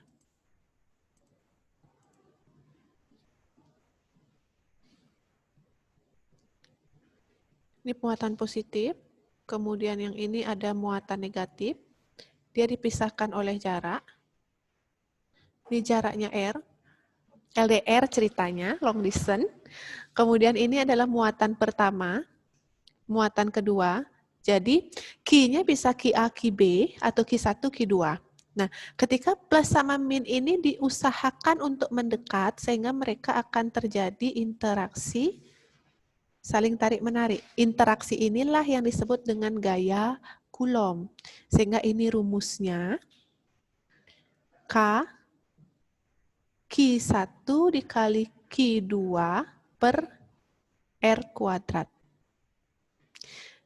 K ini konstanta. Jadi nilainya selalu 9 kali 10 pangkat 9.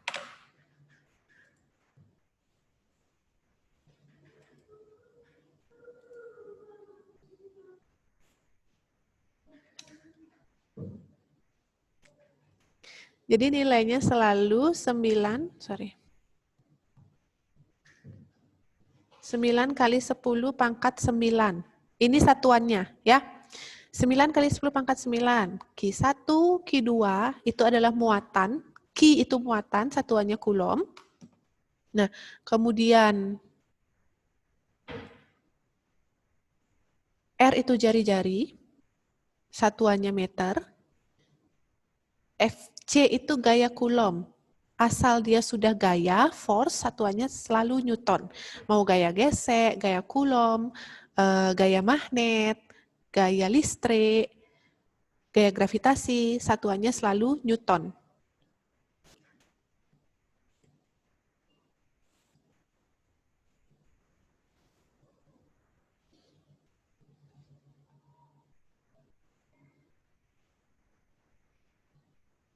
Ya, jari-jarinya satuannya meter.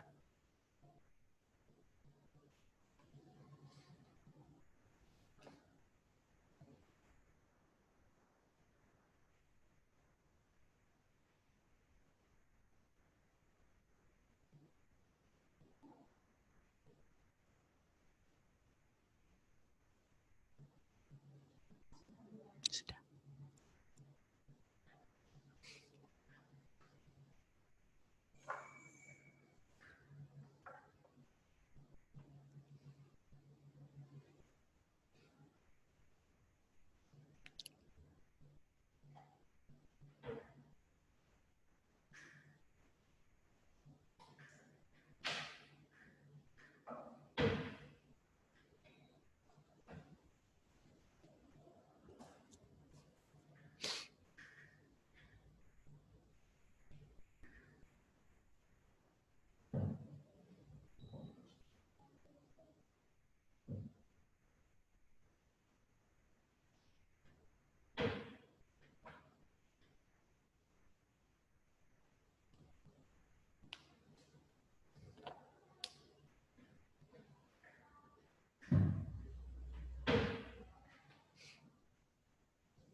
Oke, bisa kasih contoh soal?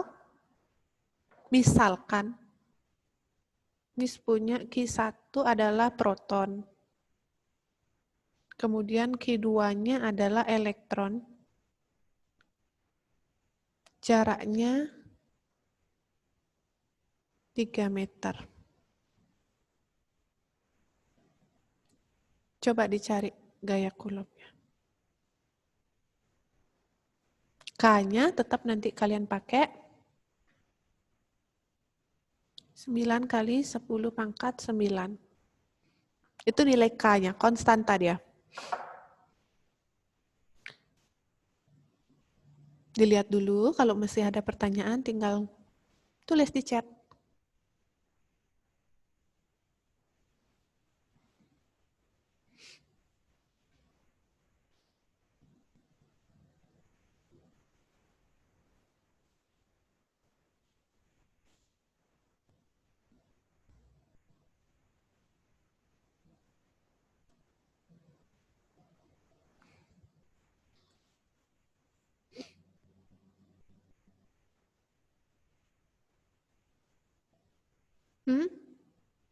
Maksudnya gimana AP?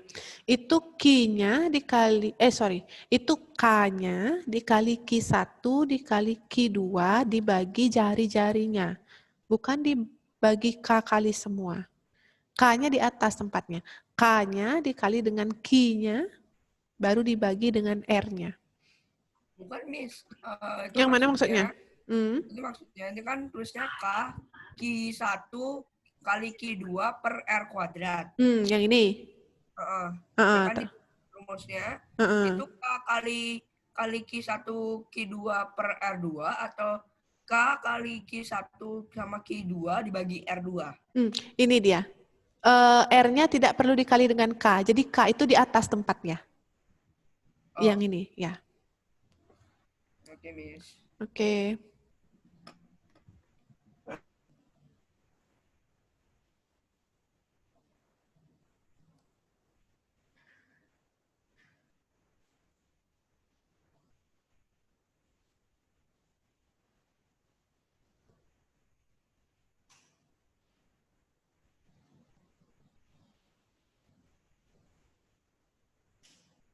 Oke, itu soalnya ya. Oke.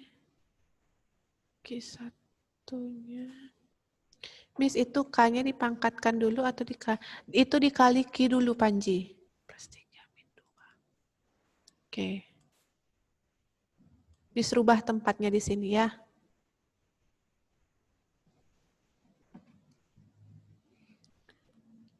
Jadi nomor 1.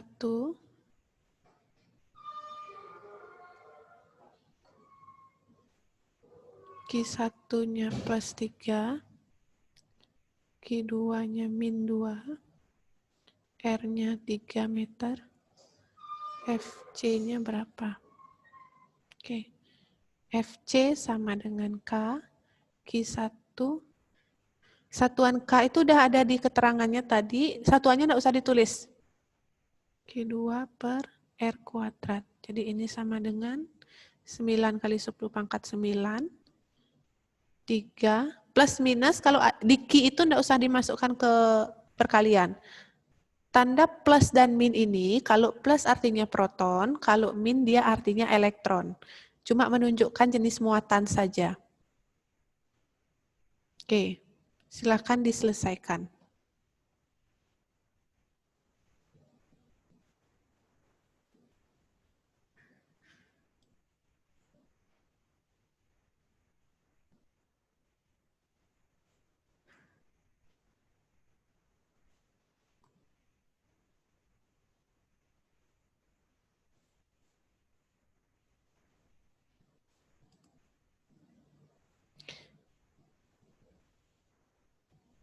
Satuan K, nggak usah isi satuan K, nanti satuan terakhirnya Newton. Kalau satuan K itu Newton meter kuadrat per Coulomb kuadrat. AP, 10 pangkatnya itu, ini nolnya dipangkatkan, jangan dirubah. Jangan ditambahin nolnya banyak, biarin dia 10 pangkat 9. Miss Nita, saya mohon izin. Iya, silakan.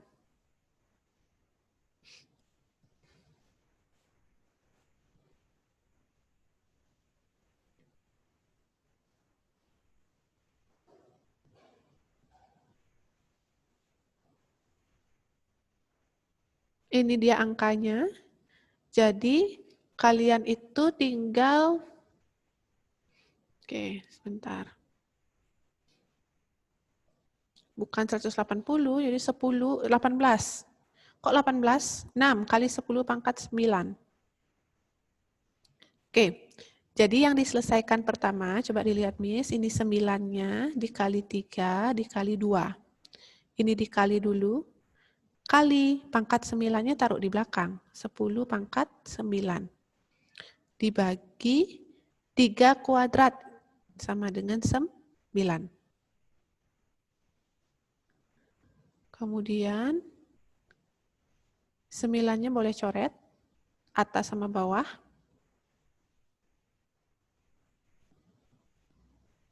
Sehingga sisanya adalah 3 kali 2 sama dengan 6 kali 10 pangkat 9. Satuannya Newton. Oke, ini jawabannya.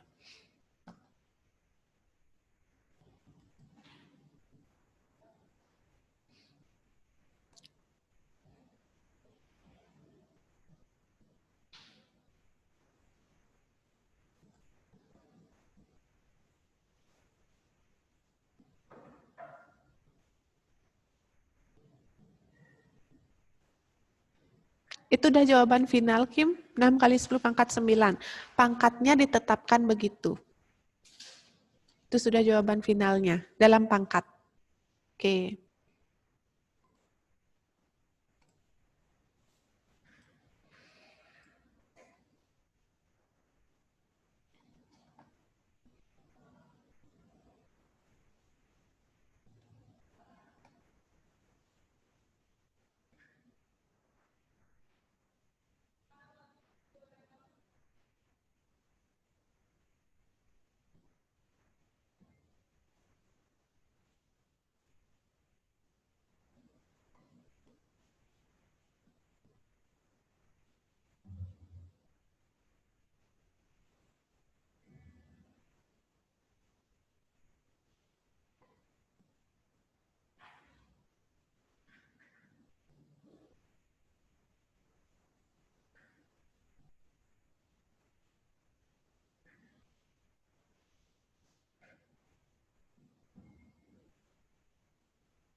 Oke. Kalau misalkan sudah paham beberapa, silakan untuk soal nomor 2, kita coba. Dia terpisah oleh jarak 2 meter.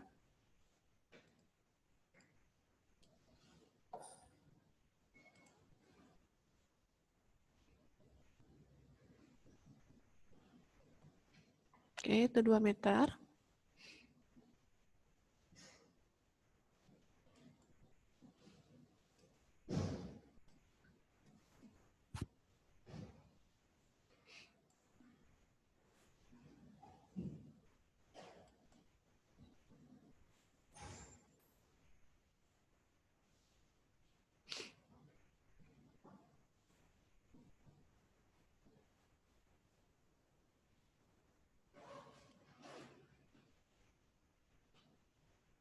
Apa satuannya? AP memang satuannya Newton. Gaya Coulomb itu rumusnya Newton.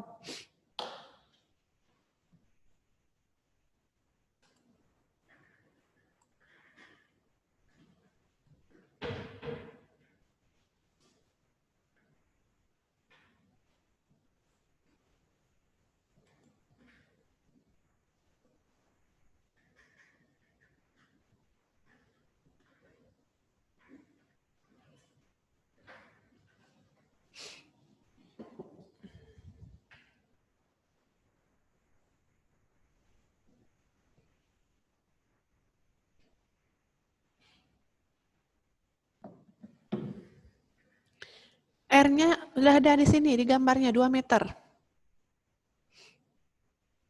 K-nya selalu 9 kali 10 pangkat 9. Dia tetapan, K itu tetapan sehingga selalu menggunakan itu.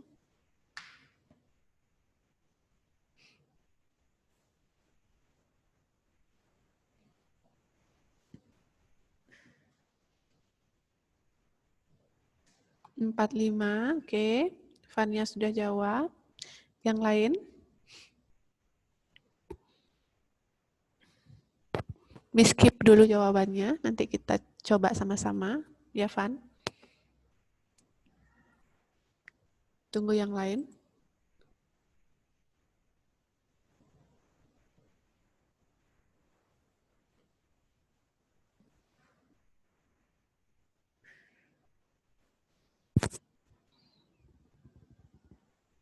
Gilen hadir nggak ya hari ini? Kenapa dia tidak ada suara?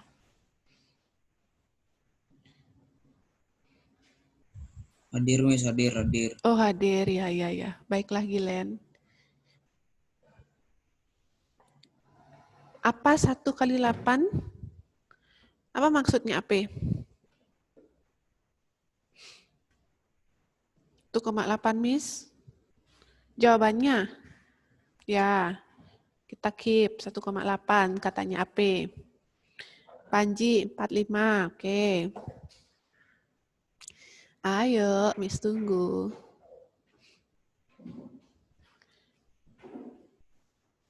Belajar sambil ngunyah itu bisa buat nggak ngantuk. Bis itu belajar sambil orat-oret juga nggak ngantuk. Tambah pusing jadinya.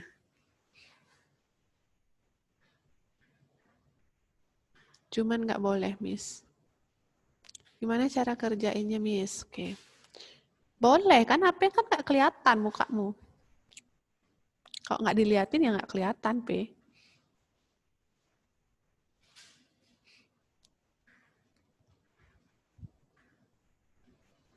Empat 5 kali, ya. Shenlin dah jawab. Menyusul yang lain. Kalau ini bisa tanpa bantuannya Miss, berarti yang lainnya bisa nanti. Mungkin saja nanti yang berubah adalah satuan meternya. Meternya ke senti. Kemudian kulomnya ke mikrokulom. Itu. Ada satuan yang berubah nanti ya. Jadi ini yang standar dulu. Yang luar biasa kan ada lagi. Semoga tetap kuat menjalani hari ini, guys.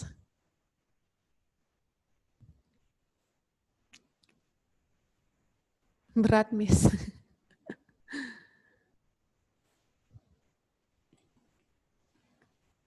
Oke. Jadi, Miss jawab di sini ya. FC itu sama dengan, ingat rumusnya K, Q1, Q2 per R kuadrat. Oke. Jadi K-nya itu selalu 9 kali 10 pangkat 9.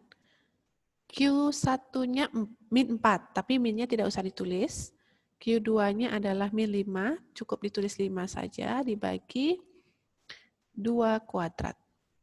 Oke, ini kan menjadi 9 kali 4 kali 5, tutup kurung, kali 10 pangkat 9. Dibagi 4. Nah, tuh. Sekarang, oke, 4-nya bisa dicoret. Sehingga sisa adalah 9 kali 5. 45 kali 10 pangkat 9. Newton, ingat satuannya dalam Newton. Oke, itu jawabannya.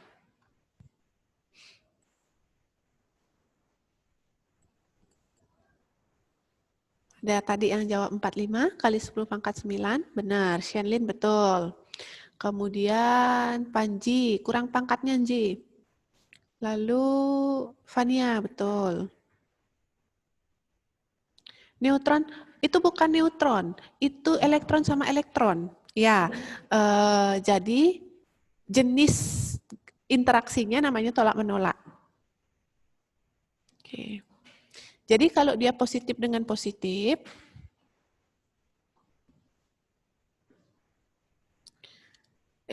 kalau dia positif dengan negatif, berarti jenis interaksinya ini adalah nanti tarik-menarik. Tarik-menarik. Kemudian kalau yang ini dia muatannya jenisnya sama, negatif dengan negatif, sehingga jenis interaksinya adalah tolak menolak. Itu namanya jenis interaksi, sehingga dia tidak terpengaruh oleh nilainya, nggak terpengaruh oleh hasilnya. Tarik menarik, tolak menolak.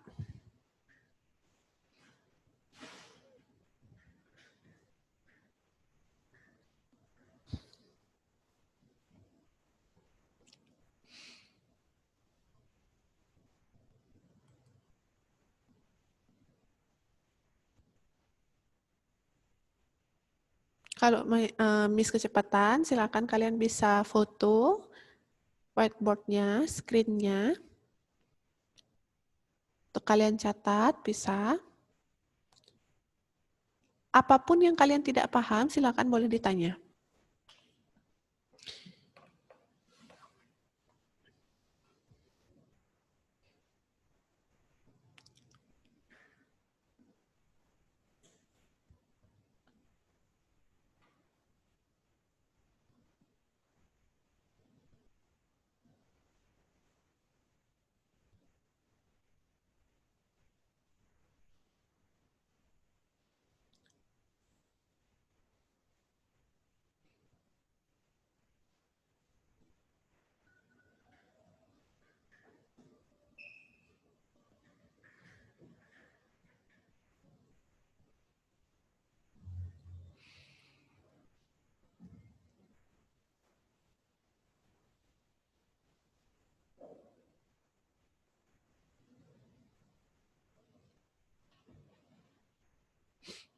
Sudah ya?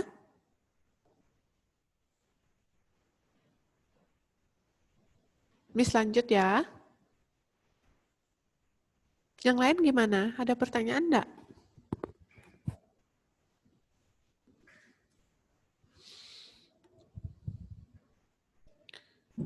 Kim, aman ya Kim?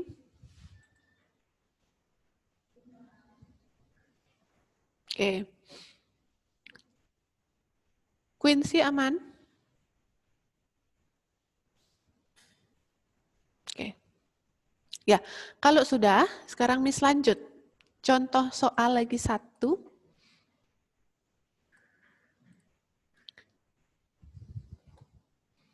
Yang nomor 3.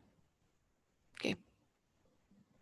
Diketahui ada muatan negatif dan positif. Dipisahkan pada jarak,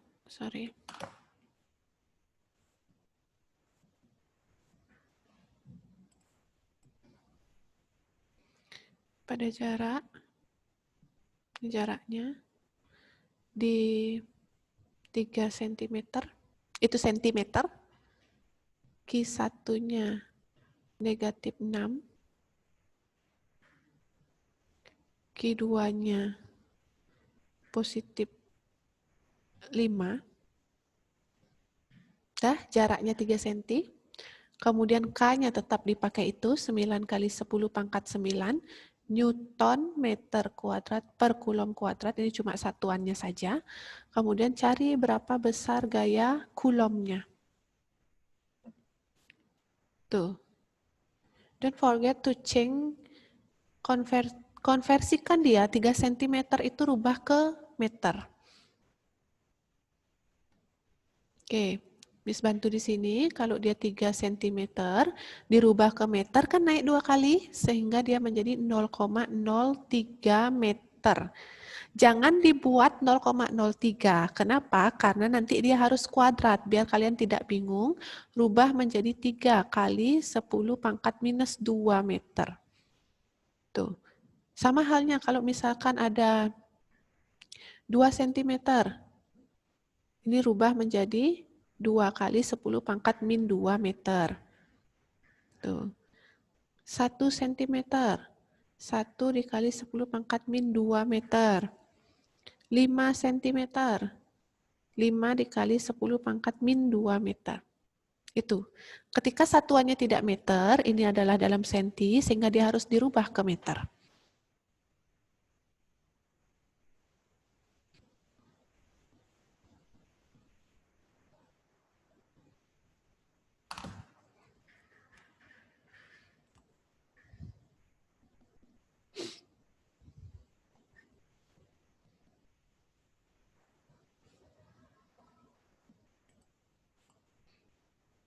Cara baginya gimana, Miss? Bagi apanya, Panji? Apanya cara bagi apanya? Cara bagi dengan masuk ke rumus atau cara bagi dari senti ke meter?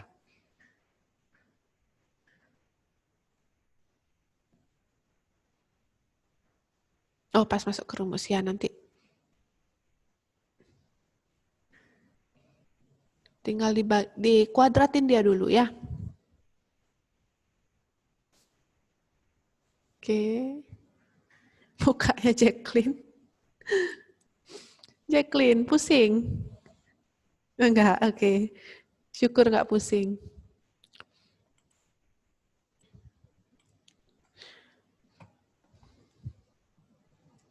Oke. Di sini yang dicari adalah FC. K, Ki, Ku, robek-robek. Itu singkatan dari Miss.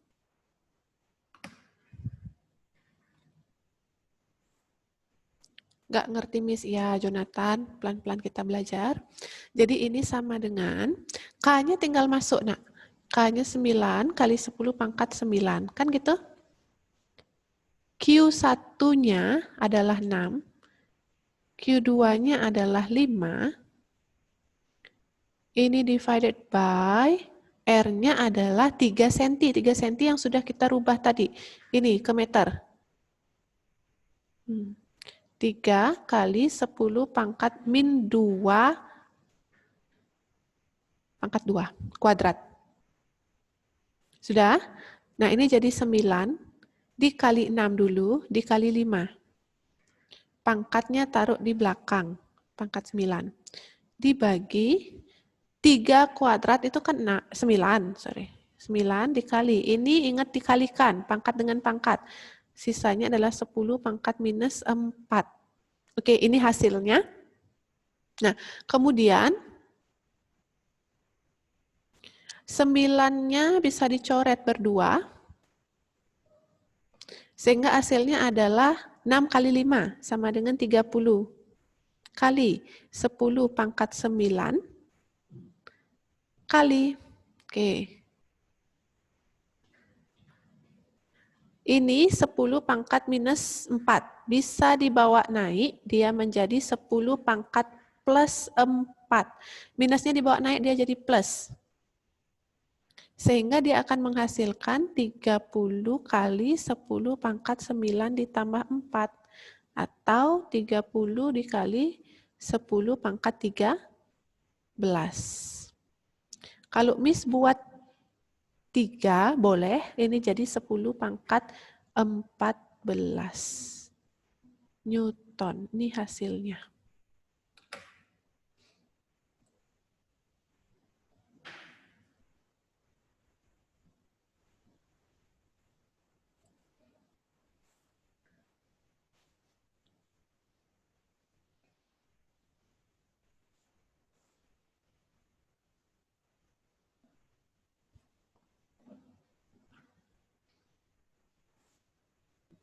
Miss, ngurangin 10 pangkat 9. 10 pangkat 9 boleh nggak dibagi sama? Nggak boleh. Hanya yang di depan 10 pangkat yang boleh dibagi. 10 pangkat 9 itu dia sendiri, bawaan sendiri dia. Tidak boleh dikurangi, tidak boleh dibagi, tidak boleh dikali dengan siapapun.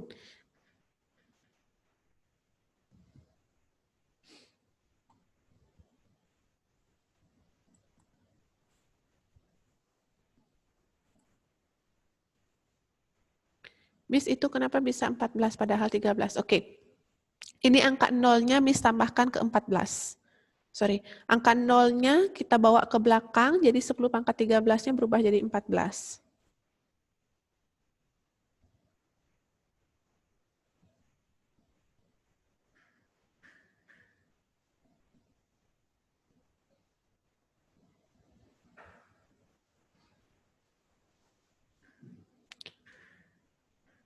Anin.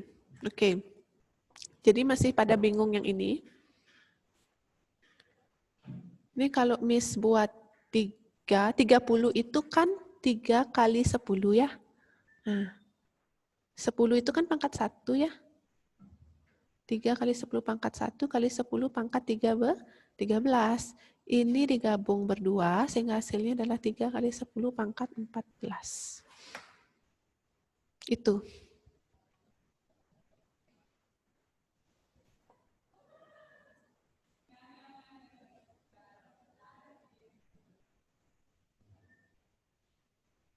Oke, tunggu sebentar.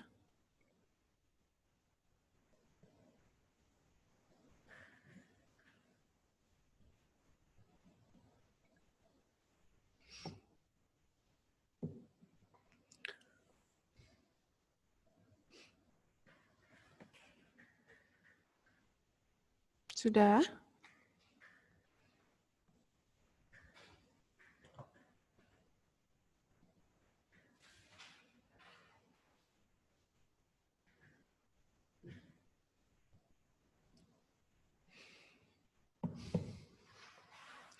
Kok bisa begitu? 6 kali 5, 30 kan dari AP. 30 kan dari, ya betul. 30 ini kan dari 6 kali 5. Kok bisa begitu apanya yang AP tanya?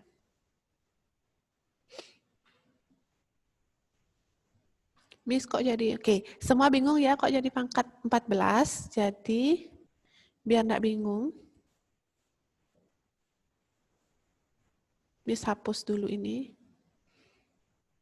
Oke, jawabannya adalah sampai di 3 kali 10 pangkat 13. Itu jawabannya.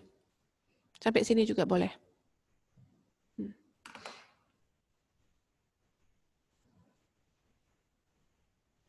Ya, AP, nolnya diambil yang kayak tadi itu.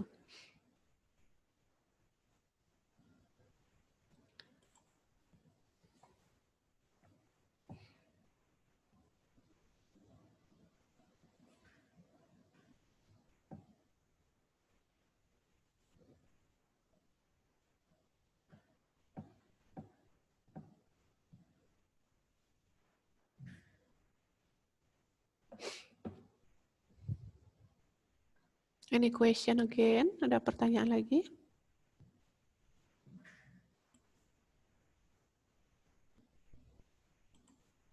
Setidaknya paham dulu mengubah sentimeter menjadi meter dan membuat dia menjadi 10 pangkat.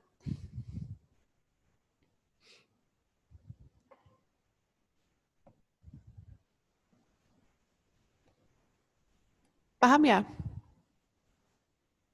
Oke, kalau misalkan paham semua,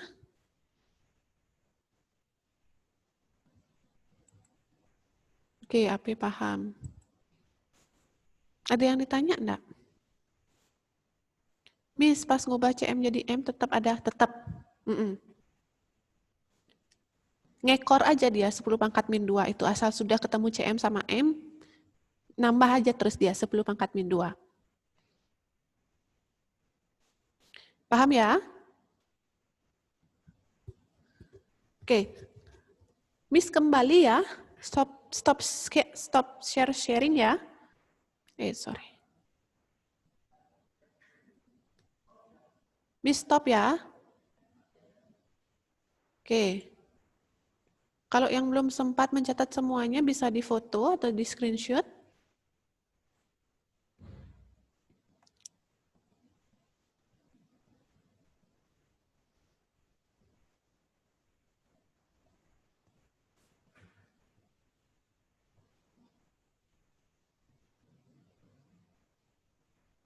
Oke, kalau sudah, sekarang ada beberapa pertanyaan yang ingin Miss tanyakan ke kalian.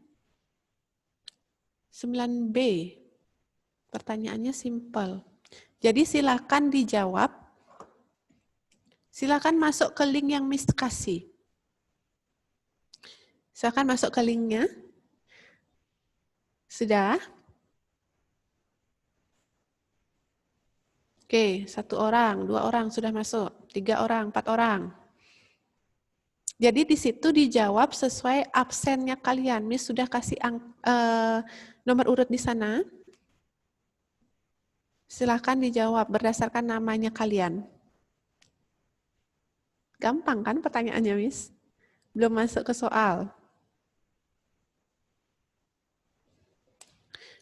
soal yang sesungguhnya.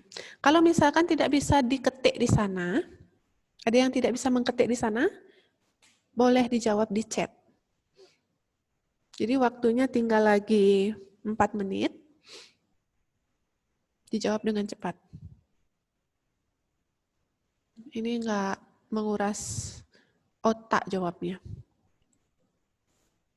Saya nggak bisa, Miss. Oke, Alea bisa dijawab di chat, biar Miss nanti input ke Google-nya. Shenlin, bisa Shenlin? Masih loading?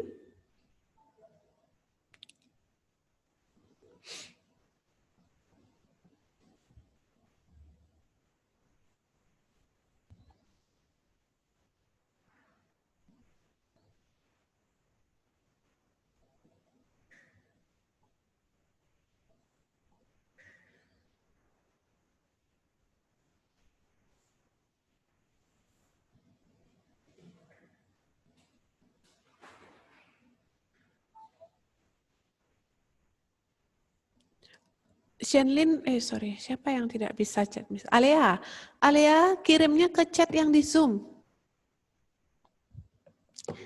Ya, Fania kirim di chat juga. Jangan satu-satu, Panji. 1 sampai 5 jadiin 1 dia. Fania balasnya di chat. AP, kok balon tuh Miss? Ya, orang Miss pertanyaannya balon, menurut kamu apa? Oke. Besa sudah bisa masuk. Oke, AP sudah bisa masuk. Kira-kira, pernah nggak kalian lihat di Instagram atau di YouTube? Kalau rambut tuh dikenain balon, kan rambutnya terbang kan? Nempel-nempel sedikit di balonnya. Nggak ada kertas, nak. Ini nggak masuk ke materi yang tadi. Ini contoh, ya rambutnya, HP rambutnya melayang. Kemudian Brian, Gilen, dijawab dulu. Alea jawabnya di chat. Panji, oke. Siapa yang nggak bisa?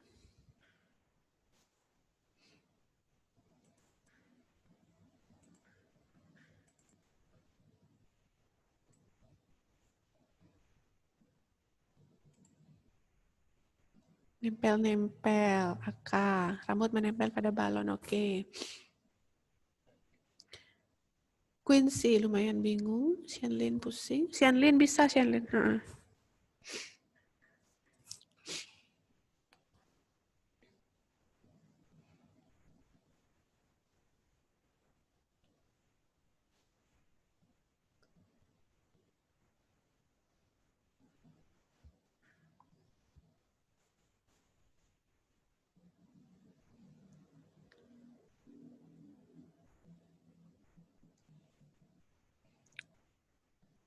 Oke, Fania.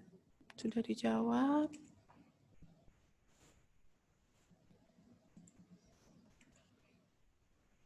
Sorry.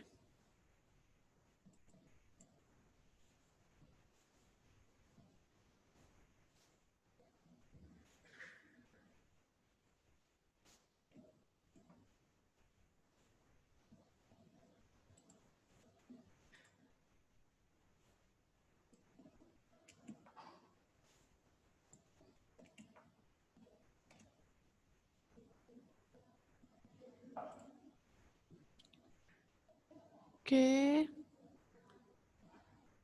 Ada 3 akan terangkat oleh balon. Iya, betul, Fania.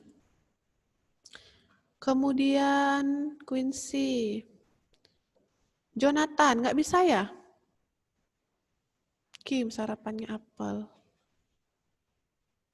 Franz, Alea. Alea mana Alea? Oke. Waktunya sudah habis. Coba dibuka dulu semua videonya.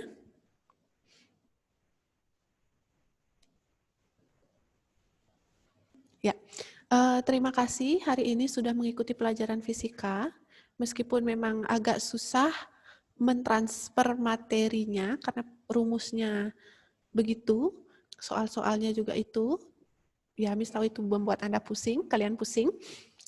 Jadi makanya Miss bahasnya cuma satu pertemuan, satu rumus aja.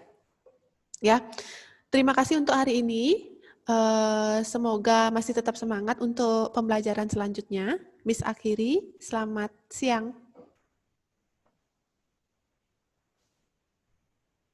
Oke, yang belum bisa menjawab tadi, bisa nanti dijawab. Miss tunggu sampai jam 1 di link yang Miss kasih. Thank you.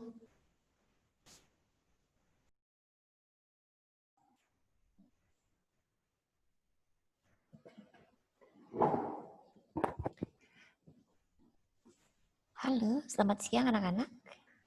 Bisa dengar suaranya Miss? Kalau bisa silahkan diaktifkan kameranya. Oke, aktifkan kamera semuanya anak-anak. Kita sapa-sapaan dulu, kita greetings dulu ya sebelum mulai belajar.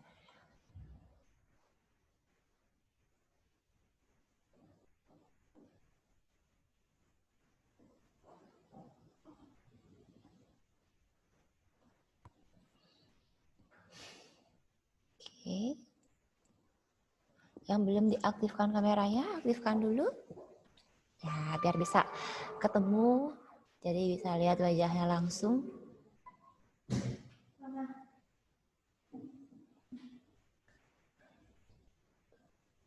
Ya, Ricardo, Gabriela, Jacqueline. Oke, yang lainnya silakan aktifkan dulu.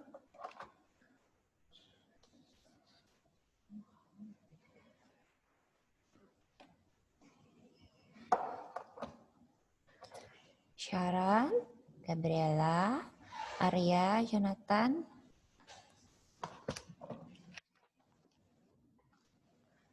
Ada 19.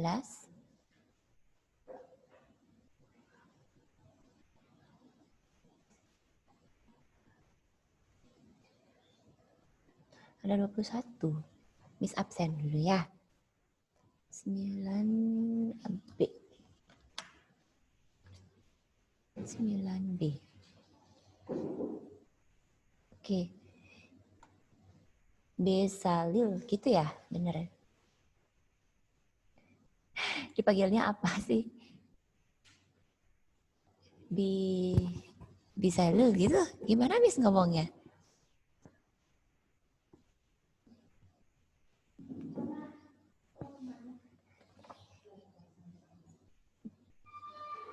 Arya Putra Hartono.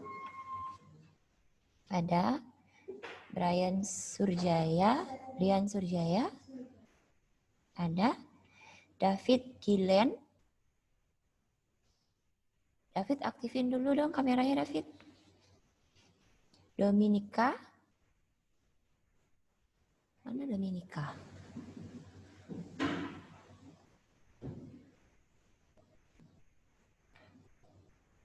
Dominika belum masuk ya?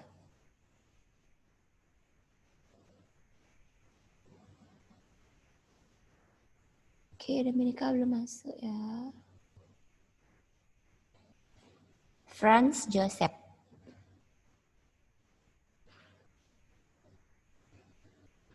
Yang mana Franz Joseph ya?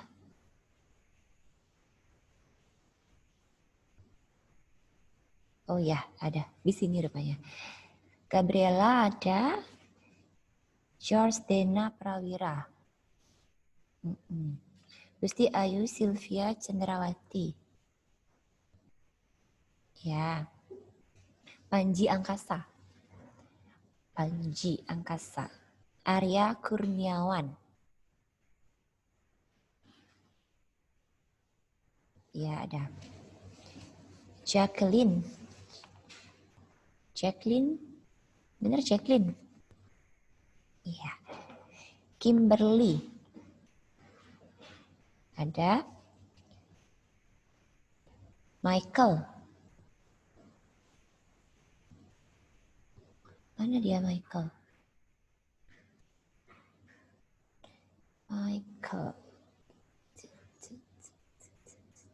Michael nggak ada ya? Oh, Michael nggak ada.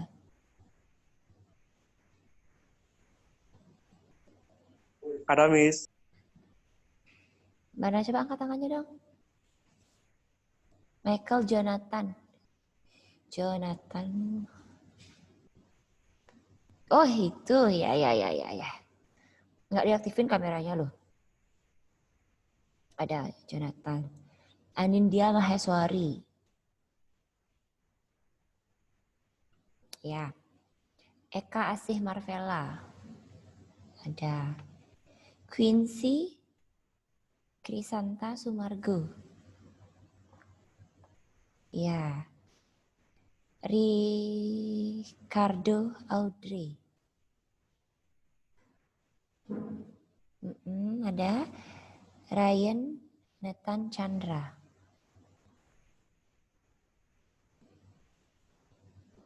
Ryan Nathan Chandra. Yang mana ya? Nggak ada ya?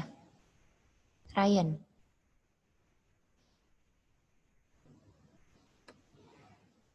Oke. Tak ada Ryan.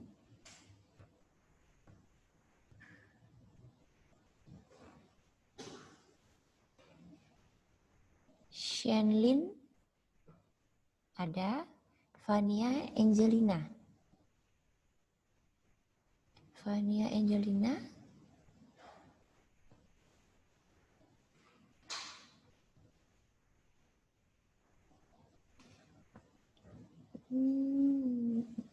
Dominika udah ya.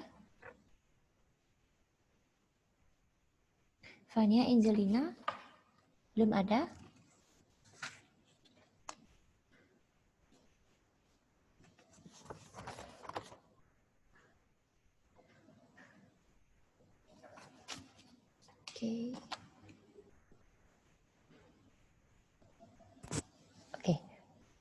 Oke anak-anak, kita mulai. Mau greetings dulu? Greetings dulu ya.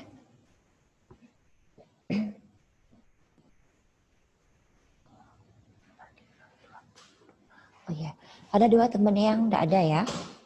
Ryan Nathan sama Vania Angelina.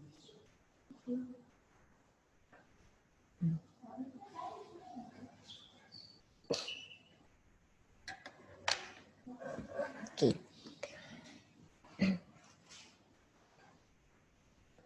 Sudah. Selamat pagi, selamat siang. Biasanya isi greetings dulu enggak? Oh, langsung aja ya. Oke. Selamat siang. Perkenalkan, nama Miss Niputu Yulia Eka Rupini. Biasa dipanggil Miss Lia. Ya, Miss di sini mengampu mata pelajaran bahasa Bali untuk kelas 8 dan kelas 9. Jadi kelas 9 sekarang kalian belajar bahasa Balinya sama Miss. Waktu kelas 8 sama Bu Desa ya. Nah, di sini Miss akan menggunakan slide PowerPoint yang Miss share nanti sama bukunya ini. Setiap kalian belajar, buku ini tolong dibawa. Ya. Bukunya itu, 1 buku tulis untuk mencatat, pensil, bolpen, penghapus. Pensil dan penghapus untuk aksara Bali nanti, untuk latihan aksara Bali. Oke. Bolpen juga. Sudah. Nah, materi yang pertama, bisa Miss mulai langsung? Kasih jempol kalau bisa Miss mulai.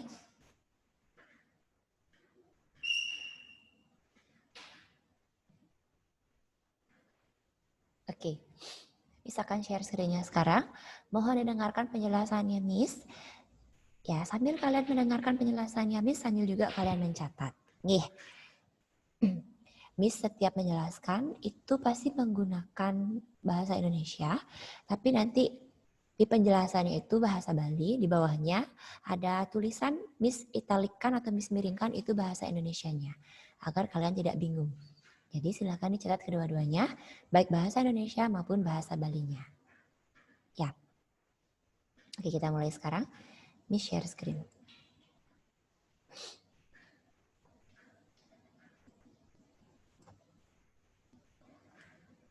Kalau ada yang mau bertanya, kurang jelas Miss menjelaskan atau Miss terlalu cepat menjelaskan, silahkan kalian raise hand.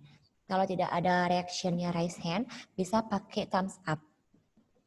Ya, nanti bisa Miss ulang menjelaskan atau Miss perjelas lagi penjelasannya Miss. Kalau ada bahasa kata dan kalimat yang kurang jelas, yang belum kalian pahami, silahkan kalian tanyakan ke Miss ya, raise hand atau thumbs up. Oke. Kita mulai. Materi yang pertama KD 3.1 itu adalah tentang memahami wacana bahasa Bali baik lisan maupun tulisan melalui rekaman. Materinya, rekamannya itu Miss ambil teks pengantar acara. Ya, karena kita tidak bisa ketemu langsung, jadi rekamannya itu lewat slide ini aja. Maksudnya lewat slide saja. Tidak ada rekaman bagaimana pengantar acara itu. Sudah? Pengantar acara. Terus, tegas. Saneka pertama inggih punika sanajaki katlatarang yang akan Miss jelaskan adalah tentang tegas dari pengantar acara. Tegas ini maksudnya pengertian dari pengantar acara. Ya, tegas pengertian. Pengantar acara. Inggih punika anak sane ngenterang acara. Miss ulang sekali lagi. Pengantar acara inggih punika anak sane ngenterang acara. Formal utawi informal atau non formal. Nggih. Formal utawi non formal. Pengantar acara. Bahasa Indonesianya orang yang mengatur jalannya sebuah acara. Itulah pengantar acara. Bisa kalian tambahkan bahasa Indonesianya, orang yang mengatur jalannya sebuah acara. Itulah pengantar acara. Oke, Fania baru gabung. Kurang Ryan aja ya. Sudah. Miss ulang sekali lagi yang baru bergabung. Fania. Materi kita yang pertama adalah tentang pengantar acara. Pengantar acara inggih punika anak sane nyenterang acara. Baik itu formal maupun non formal. Bahasa Indonesianya silahkan kalian tambahkan di catatannya. Orang yang mengatur jalannya sebuah acara. Sudah. Orang yang mengatur jalannya sebuah acara. Itu pengertian dalam bahasa Indonesianya.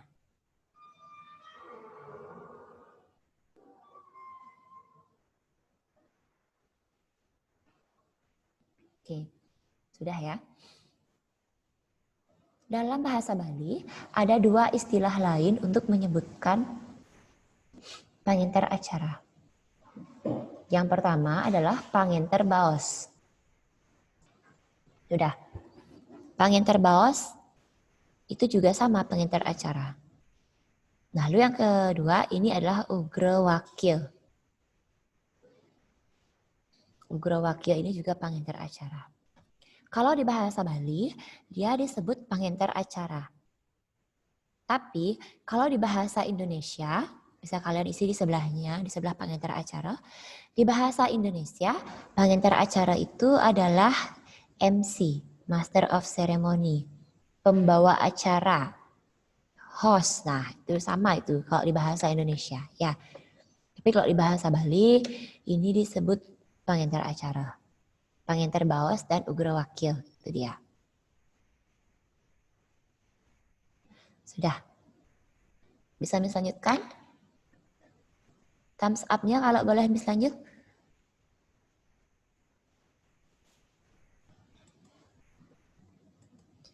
Oke, thank you. Miss lanjutkan. Itu tadi tegasnya. Lalu, seorang pengantar acara biasanya membawakan acara atau nginterang acara itu ada di dua ranah. Ada yang formal, ada juga yang non formal. Ya. Dalam ranah non formal, dalam ranah formal, seorang MC itu bisa dia membawakan acara beberapa jenis ya. Tapi di sini Miss berikan 3 contoh. Yang lainnya bisa kalian cari lagi contohnya. Di ranah formal, contoh acaranya rapat, seminar, workshop. Nah, itu dia. Di ranah formal ini karena terikat oleh pakem kedinasan, jadi si MC itu harus bersikap dengan sopan. Tidak boleh cengenges, ketawa ketiwi, itu dilarang sekali dalam ranah formal. Jadi dia harus serius, sesuai dengan pakem dan juga aturan-aturan kedinasan. Ya, itu kalau di ranah formal. Beda dengan ranah non formal. Kalau non formal, namanya juga non formal, jadi bisa sedikit lebih santai. Nah, jadi dia bisa masih di waiting room. Inskrip partisipan.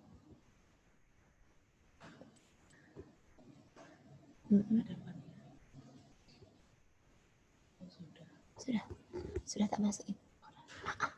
Oke, thank you. Oke, kalau di ranah informal atau non formal itu dia bisa lebih santai MC-nya, tidak harus baku seperti pakem kedinasan, tidak harus. Ya, jadi dia bisa lebih mencairkan suasana, boleh sambil tertawa, boleh ada interaksi dengan audiens, itu boleh dalam ranah non formal. Tapi kalau dalam ranah formal, MC atau pengantar acara itu dilarang untuk tertawa, cengenges itu dilarang. Serius. Ya, dalam upacara bendera, pernah nggak kalian dengar upacara bendera MC-nya tertawa? Cengenges atau ngobrol sama temannya? Kan nggak ada. Ya, itu dia ranahnya dia formal. Kalau informal lebih santai lagi. Ya. Nah, ini 2 ranahnya. Contoh ranah informal adalah ulang tahun, pernikahan, pentas seni, reuni, acara keluarga, lomba-lomba, dan lain-lain. Ya, itu 2 contohnya. Itu 2 ranah dengan beberapa contoh. Yang lainnya bisa kalian cari contohnya sendiri, itu ada banyak sekali contohnya. Oke. Baru 2, tegas dan juga 2 ranah dari pengantar acara. Sampai di sini mungkin ada yang mau ditanyakan anak-anak? Silahkan kalau ada yang mau bertanya. Bisa raise hand.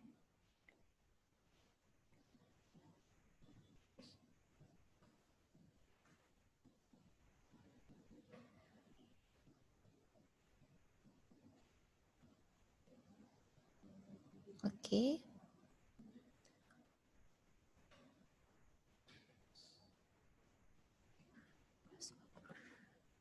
Ya, ada yang mau ditanyakan?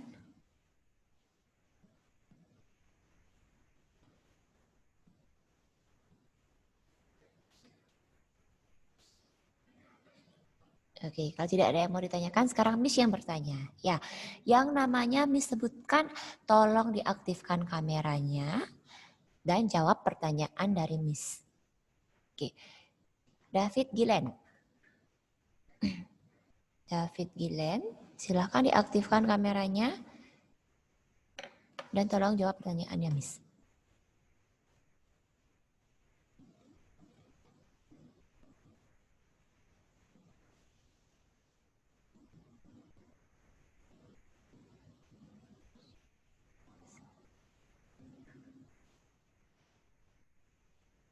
David Gilen. Oh, mungkin Davidnya sedang ke toilet atau dia di mana? Kalau begitu, Arya Putra, silakan diaktifkan kameranya, Arya. Dan bisa dijawab pertanyaannya, Miss. Ya, di mana Arya Putra? Arya Putra Hartono.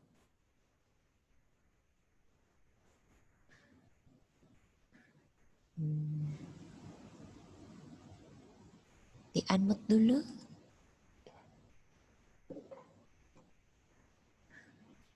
Oke, halo Arya. Miss. Ya, Miss bertanya nih, dijawab ya. Ya, Miss. Oke. Sebutkan contoh kegiatan atau contoh acara pada ranah formal yang biasa dibawakan oleh seorang pengincar acara. Formal berarti saat pertemuan bisnis gitu, dalam acara gitu. Yang formal seperti apa contohnya? Kayak misalnya peluncuran produk. Ya, itu bisa juga formal. Terus? Berapa, Miss? Sebutin 2 deh. Apalagi satu ya. Presentasi. Oke, presentasi. Pakai MC ya presentasi ya bisa. Kalau misalnya di sekolah kan kalau misalnya kita mempresentasikan sesuatu kan harus ada hostnya ini yang ini. Oh iya, oke bisa. Yang tadi bisa jelasin sudah dicatat ya? Udah, Miss. Oke, thank you Arya. Lagi satu, Miss mau bertanya. Yang Miss sebutkan, aktifin kameranya. Franz Joseph. Franz. Silakan diaktifkan kameranya, Franz.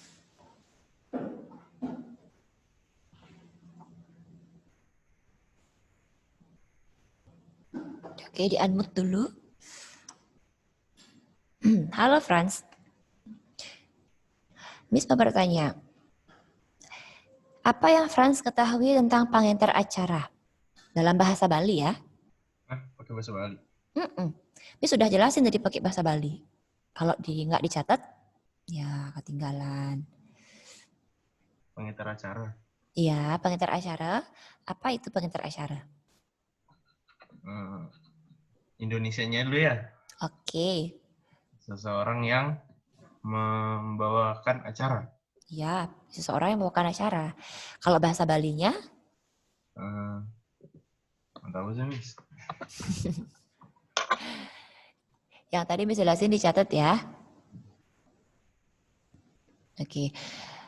Pengincar acara, inggih punika, dicatat Franz. Anak sane ngenterang acara. Segampang itu kok. Anak sane ngenterang acara.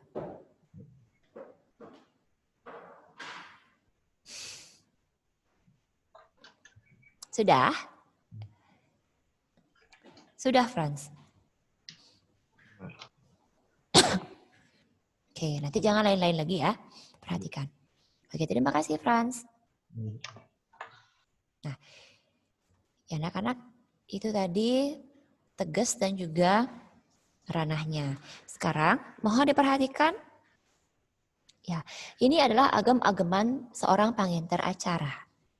Ya, agam-agaman di sini itu kalau di dalam bahasa Indonesia adalah aturan, tata cara menjadi seorang pengincar acara. Ada empat agam-agaman seorang pengincar acara atau seorang MC. Keempat-empatnya ini harus dikuasai oleh seorang pengincar acara. Ya, yang pertama itu adalah performance. Ya, performance. Kalau dalam bahasa Indonesia itu penampilan. Ada istilah asingnya di sini ya. Performance, penampilan. Inggih punika usaha pengincar acara mangda prasida ngulangunin kayun para atiti rikala nyaksiang acara. Ya, ini harus kalian tulis, wajib. Jangan sampai ketinggalan. Nanti Miss cek lagi, Miss kasih pertanyaan, ternyata tidak bisa menjawab, berarti tidak memperhatikan dan tidak mencatat. Ya, jangan nonton TV, HP-nya dimatikan. Kita fokus ke sini dulu. Performance inggih punika usaha pengincar acara mangda prasida ngulangunin kayun para atiti rikala nyaksiang acara. Itu bahasa Balinya. Bahasa Indonesianya adalah usaha MC agar dapat menarik hati para hadirin yang menyaksikan acara. Nah, itu dia bahasa Indonesianya. Apa sih, Miss, maksudnya? Maksudnya seperti ini.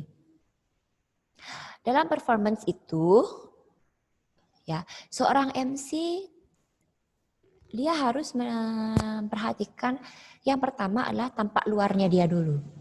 Ya, kalau dalam acara-acara beranah formal, biasanya MC itu pasti dia dirias menggunakan pakaian adat Bali. Secara khusus Miss bilang yang di Bali. Rambutnya pasti disanggul atau dimodif, dia pakai kebaya. Itu ya kalau yang cewek.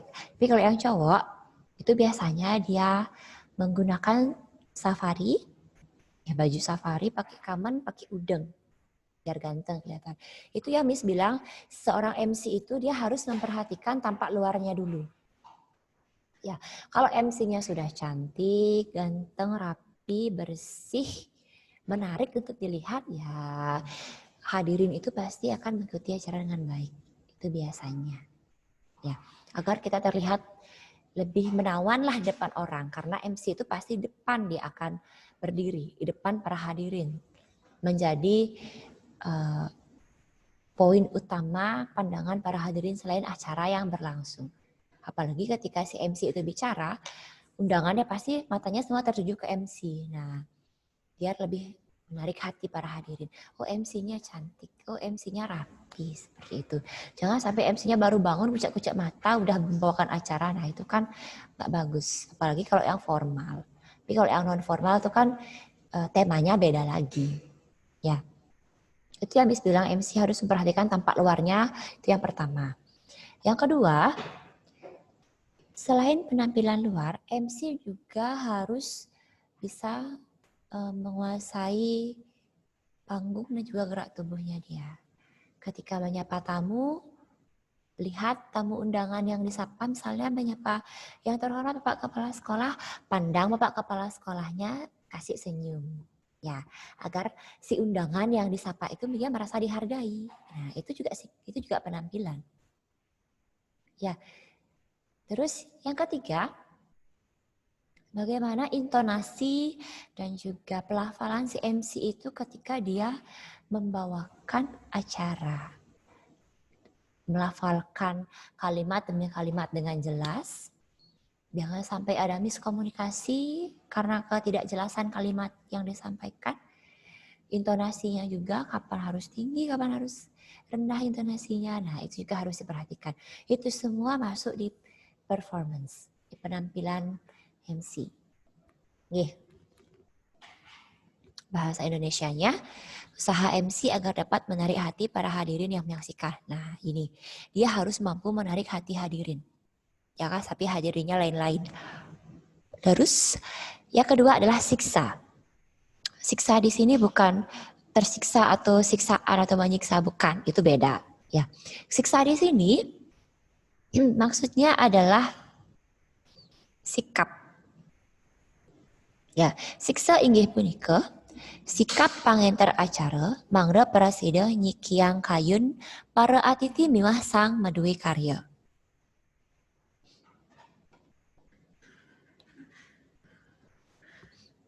Ya, siksa inggih punika sikap pangenter acara mangda prasida nyikiang kayun para atiti miwah sang maduwe karya.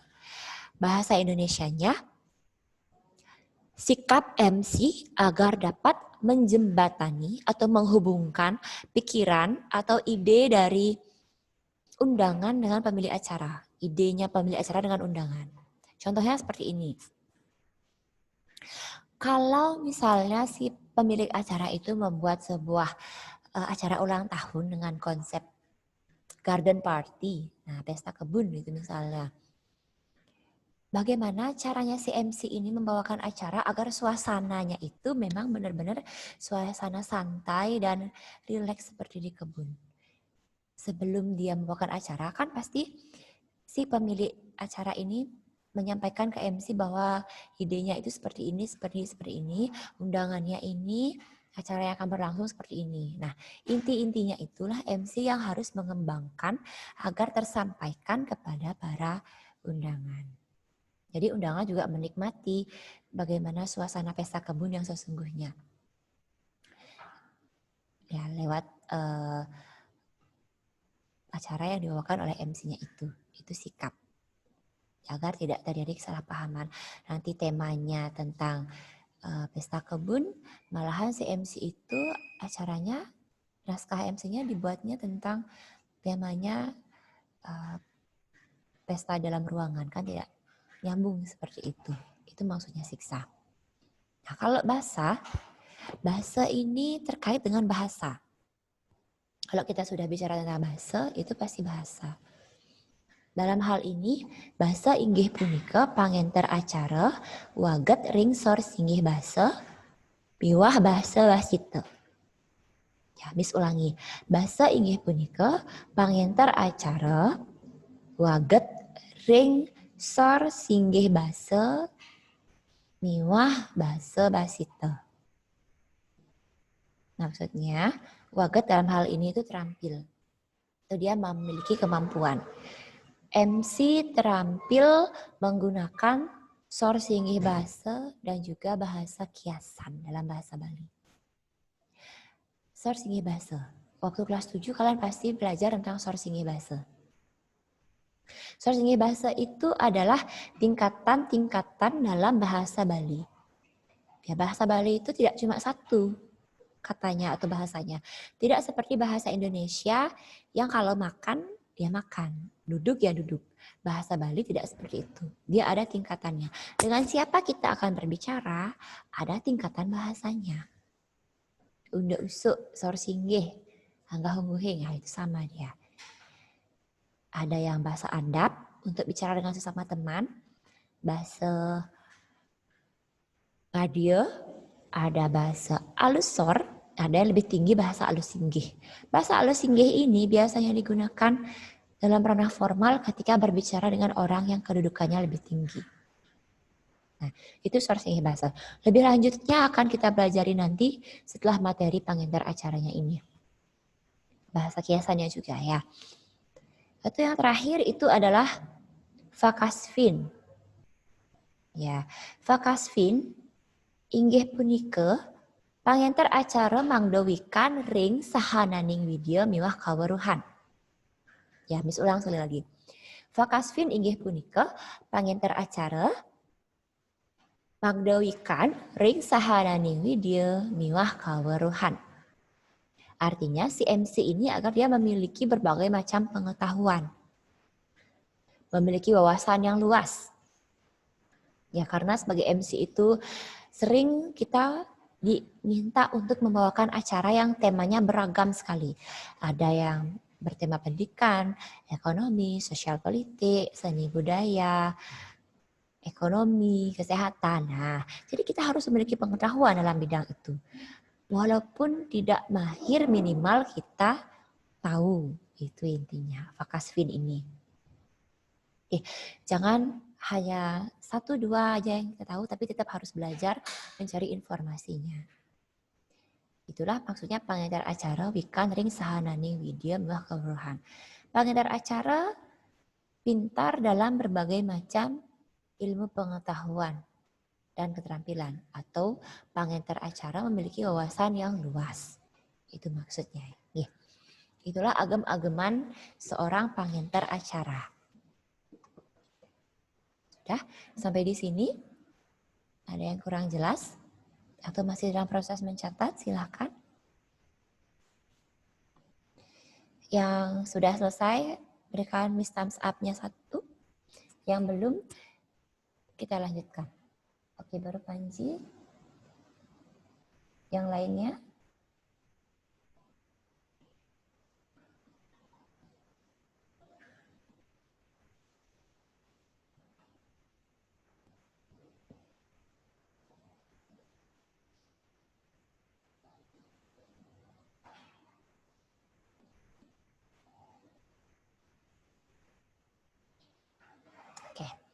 Ada yang belum juga teman-temannya, kita tunggu ya. Terus kasih waktu kalian 3 menit lagi. Silahkan diselesaikan dulu.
Oke, sudah?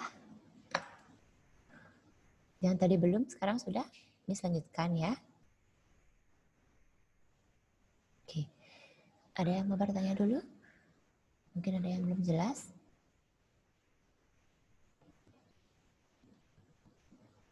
Kalau tidak ada yang bertanya, Miss saja yang bertanya ya. Putu Eka Asih. Putu Eka Asih, silahkan diaktifkan dulu kameranya dan jawab pertanyaannya, Miss.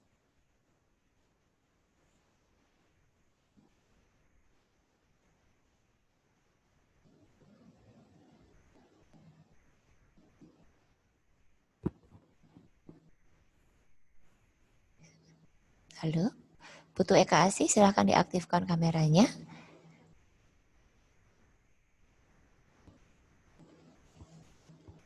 Oke, Eka,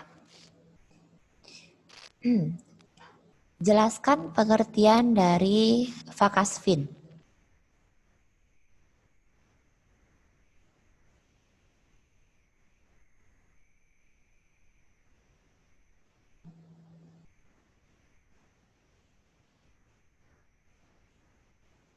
Sudah, jelaskan pengertian dari vakasfin.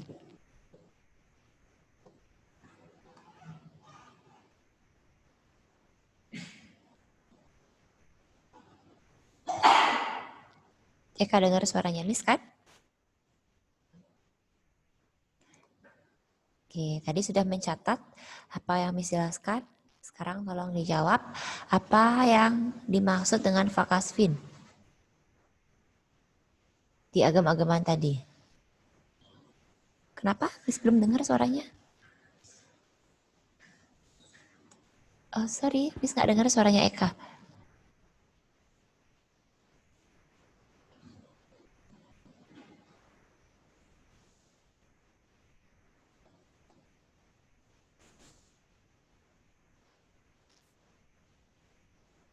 Sudah?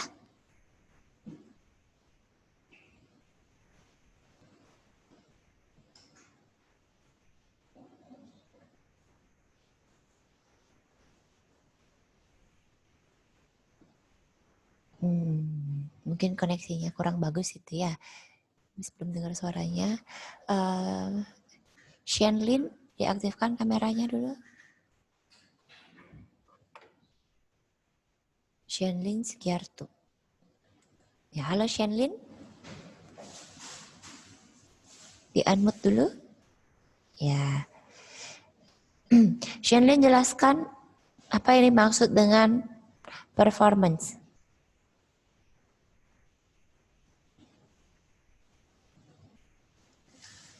Punika saha pengantar acara mangda prasida ngulamunin payun para petiti rikala nyaksiang acara. Oke. Itu performance ya. Bahasa Indonesianya sudah dicatat? Oke. Terima kasih Shenlin. Terus Jonathan Mauleki, aktifkan kameranya.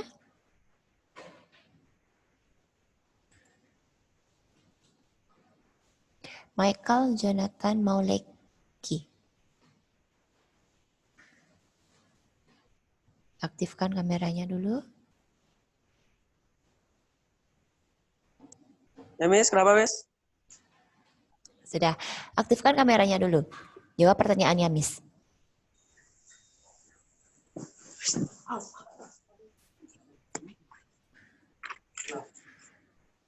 Sabar, Miss.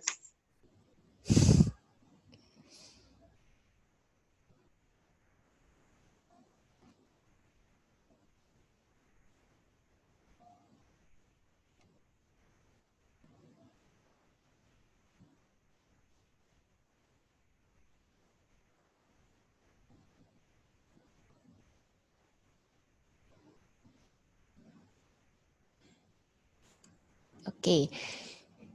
Jonathan, di-unmute dulu.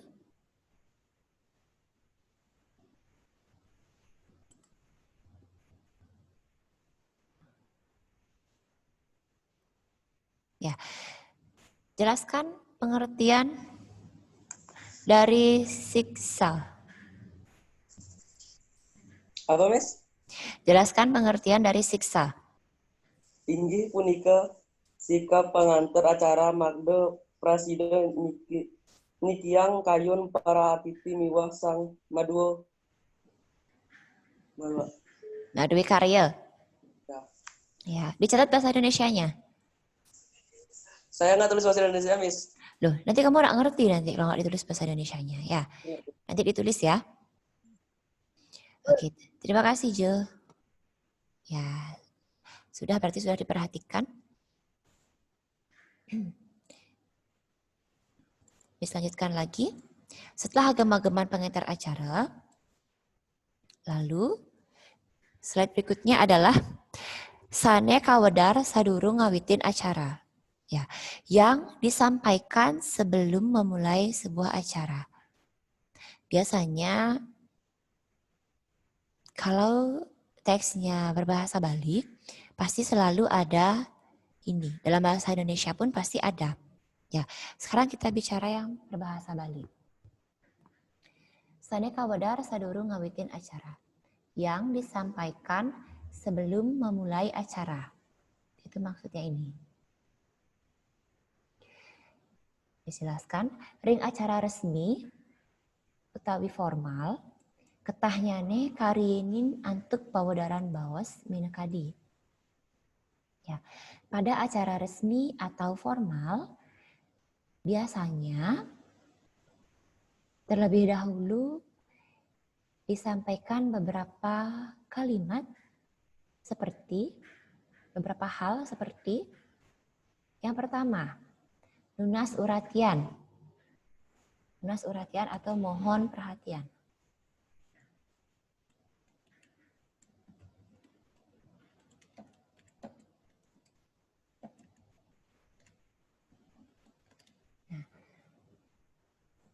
Mohon perhatian, pasti selalu ada mohon perhatian ya. Kenapa? Agar menarik perhatian para undangan kepada MC dan mereka mengikuti acara dengan baik. Biasanya sebelum MC menyampaikan permohonan perhatian, para undangan itu sibuk dengan kegiatan mereka masing-masing. Ada yang mengobrol, ada yang main handphone, ada yang baca koran biasanya. Nah, inilah pentingnya lunas uratian ini atau mohon perhatian ini. Ya, bagaimana caranya untuk mohon perhatian? Ada kalimatnya. Nah, ini dia. Santukan acara jagi kekawitin titiang lunas uratian idedane sareng sami. Bahasa Indonesianya, karena acara akan dimulai, saya mohon perhatian para hadirin. Seperti itu. Ya, lunas uratian. Agar full perhatiannya mereka ke MC dan ke acaranya. Oke, silakan yang mau izin.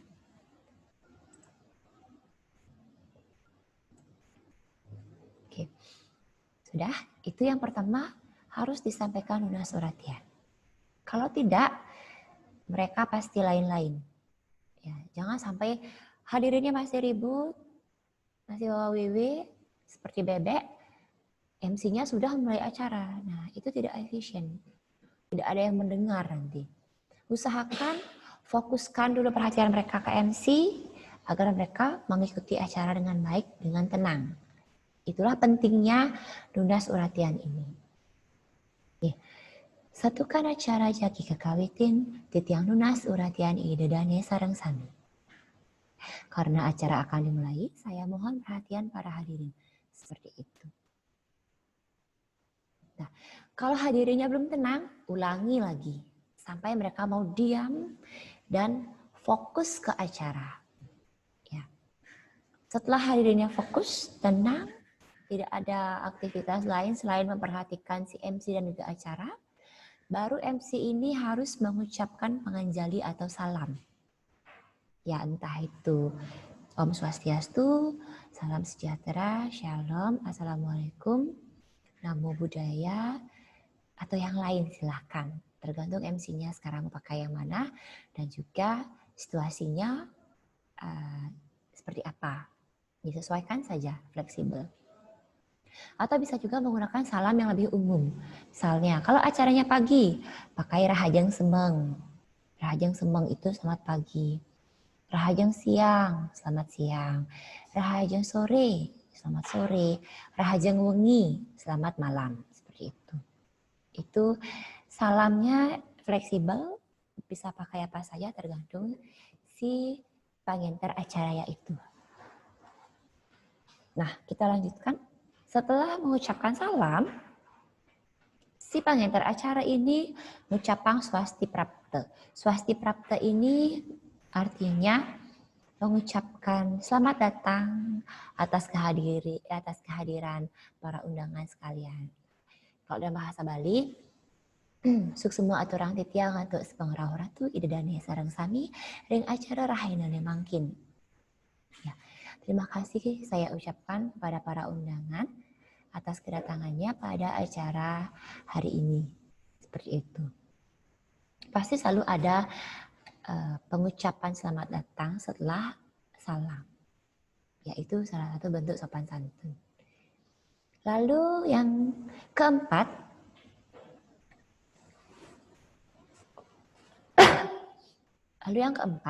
itu adalah nyapa para uleman atau undangan. Ya, tapi sebelum menyapa, si pengantar acara atau MC ini harus tahu terlebih dahulu siapa-siapa saja yang menjadi tamu undangan pada acara hari itu. Buat dulu listnya dari jabatan tertinggi ke bawah sampai yang paling bawah. Nah, setelah itu sapa dari yang paling tinggi kedudukannya. Cara menyapanya bagaimana? Kalau dalam bahasa Indonesia itu pasti yang terhormat. Ya, yang saya hormati, yang saya kasihi, itu yang terakhir. Tapi kalau dalam bahasa Indonesia itu, kalau dalam bahasa Bali itu ada banyak kata-kata atau kalimat-kalimat untuk menyapa para undangan. Ya, beberapa di antaranya adalah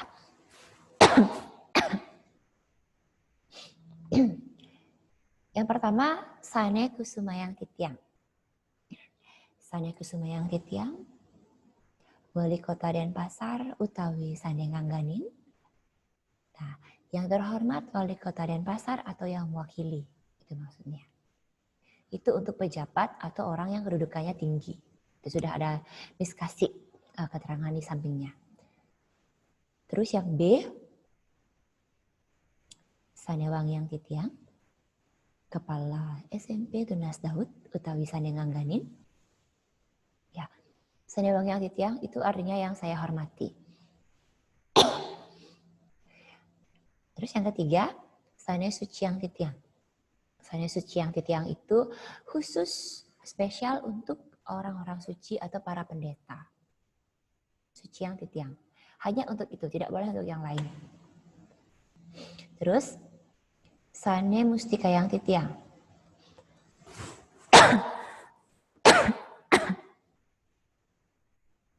Sane Mustikayang Titiang.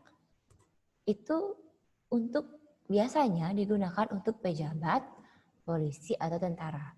Atau orang-orang yang memangku jabatan pada ranah hukum keamanan. Itu Sane Mustikayang Titiang. Sane Mustikayang Titiang, Kepala Polres Badung utawi Sane Ngangganin, seperti itu. Yang saya hormati, Kepala Polres Badung atau yang mewakili. Yang terakhir, yang E, ini untuk yang sepadan dengan kita atau yang di bawah kita. Sane Trasne Sihin Titiang, yang saya kasihi, itu maksudnya. Ya, itu ada 5 contoh. Sebenarnya ada banyak, tapi nanti kita akan ketemu lagi setelah kita bahas teks pengantar bawas. Nanti Miss kasih contoh teks pengantar bawasnya.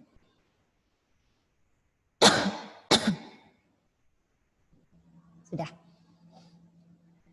Setelah nyapa para undangan atau para uleman, yang terakhir itu sebelum acara dimulai, MC biasanya menyebutkan susunan acara. Ya, susunan acara ini opsional anak-anak. Boleh disebutkan, boleh juga tidak. Ya, tapi alangkah baiknya disebutkan saja susunan acaranya. Kenapa? Agar para undangan tidak bingung. Nanti acaranya seperti apa sih? Kalau dia dapat tugas memberikan sambutan, saya memberikan sambutannya setelah apa? Setelah siapa? Urutan keberapa? Nah, kan dia bingung. Tapi kalau MC sudah menyebutkan susunan acara, jadi si undangan ini dia tidak bingung lagi. Tujuannya adalah, nah ini tujuannya. Mangda para uleman uning pemargin acara rahina punike. Ya. Fungsi dari menyebutkan susunan acara adalah agar para undangan mengetahui bagaimana jalannya acara pada hari itu. Ya. Ini tujuannya, fungsinya. Tujuan acara, tujuannya nih. Mangda para uleman uning ring pemargin acara rahina punike. Menyebutkan susunan acara bertujuan agar undangan mengetahui jalannya acara hari itu. Itu tujuannya. Ya, ini opsional, boleh disebutkan, boleh tidak. Tapi alangkah baiknya untuk memperjelas, kita sebutkan saja. Seperti itu. Ya, ini yang sani kawedar sadurung ngawitin acara. Lunas uratian, mohon perhatian. Ucapang pangajali utawi salam. Ucapang swasti prapte, selamat datang. Nyapa para uleman atau undangan. Wedar dodonan acara atau menyebutkan susunan acara. Ada 5 hal. Ya, ada 5 hal yang harus disampaikan oleh seorang MC sebelum memulai suatu acara. Nah, ini dia. Jadi silahkan ini kalian catat dulu. Bisa kasih waktu 5 menit. Ya. Setelah itu kita akan ada sesi tanya jawab untuk mengetahui apakah kalian memperhatikan dengan baik atau tidak, sepaham apa kalian tentang materinya ini. Bisa kasih waktu 5 menit. Silahkan dicatat dulu.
Oke.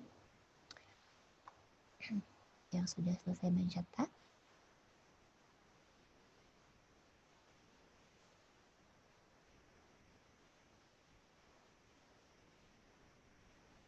Oke. Yang sudah selesai mencatat. Karena waktunya sudah mau habis. Yang sudah, kasih Miss thumbs up-nya.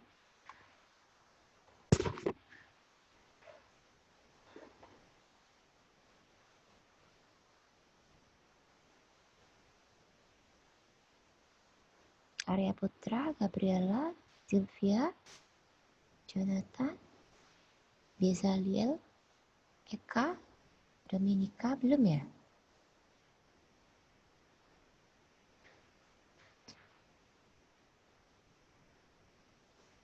Oke, karena waktunya kita sudah mau habis.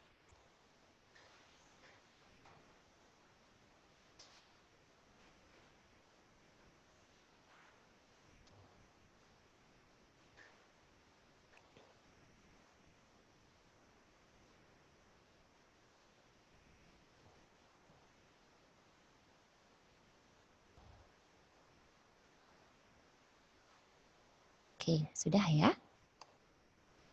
Waktunya sudah mau habis? Sudah selesai mencatat? Oke, Bezaliel sudah. Nah, anak-anak, itu tadi materi kita hari ini. Baru sampai di Saneka Wedar, sadurung ngawitin acara. Ya, sampai di sana ada yang mau ditanyakan, ada yang kurang jelas?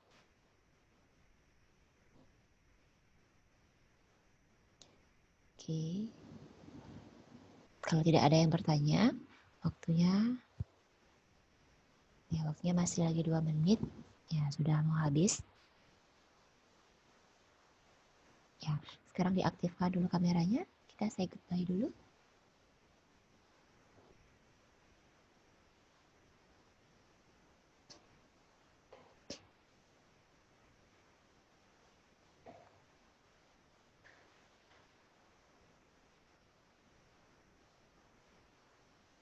Ayo semuanya diaktifkan dulu kameranya. Kita say goodbye. Masa goodbye-nya nggak kelihatan sih wajah-wajahnya.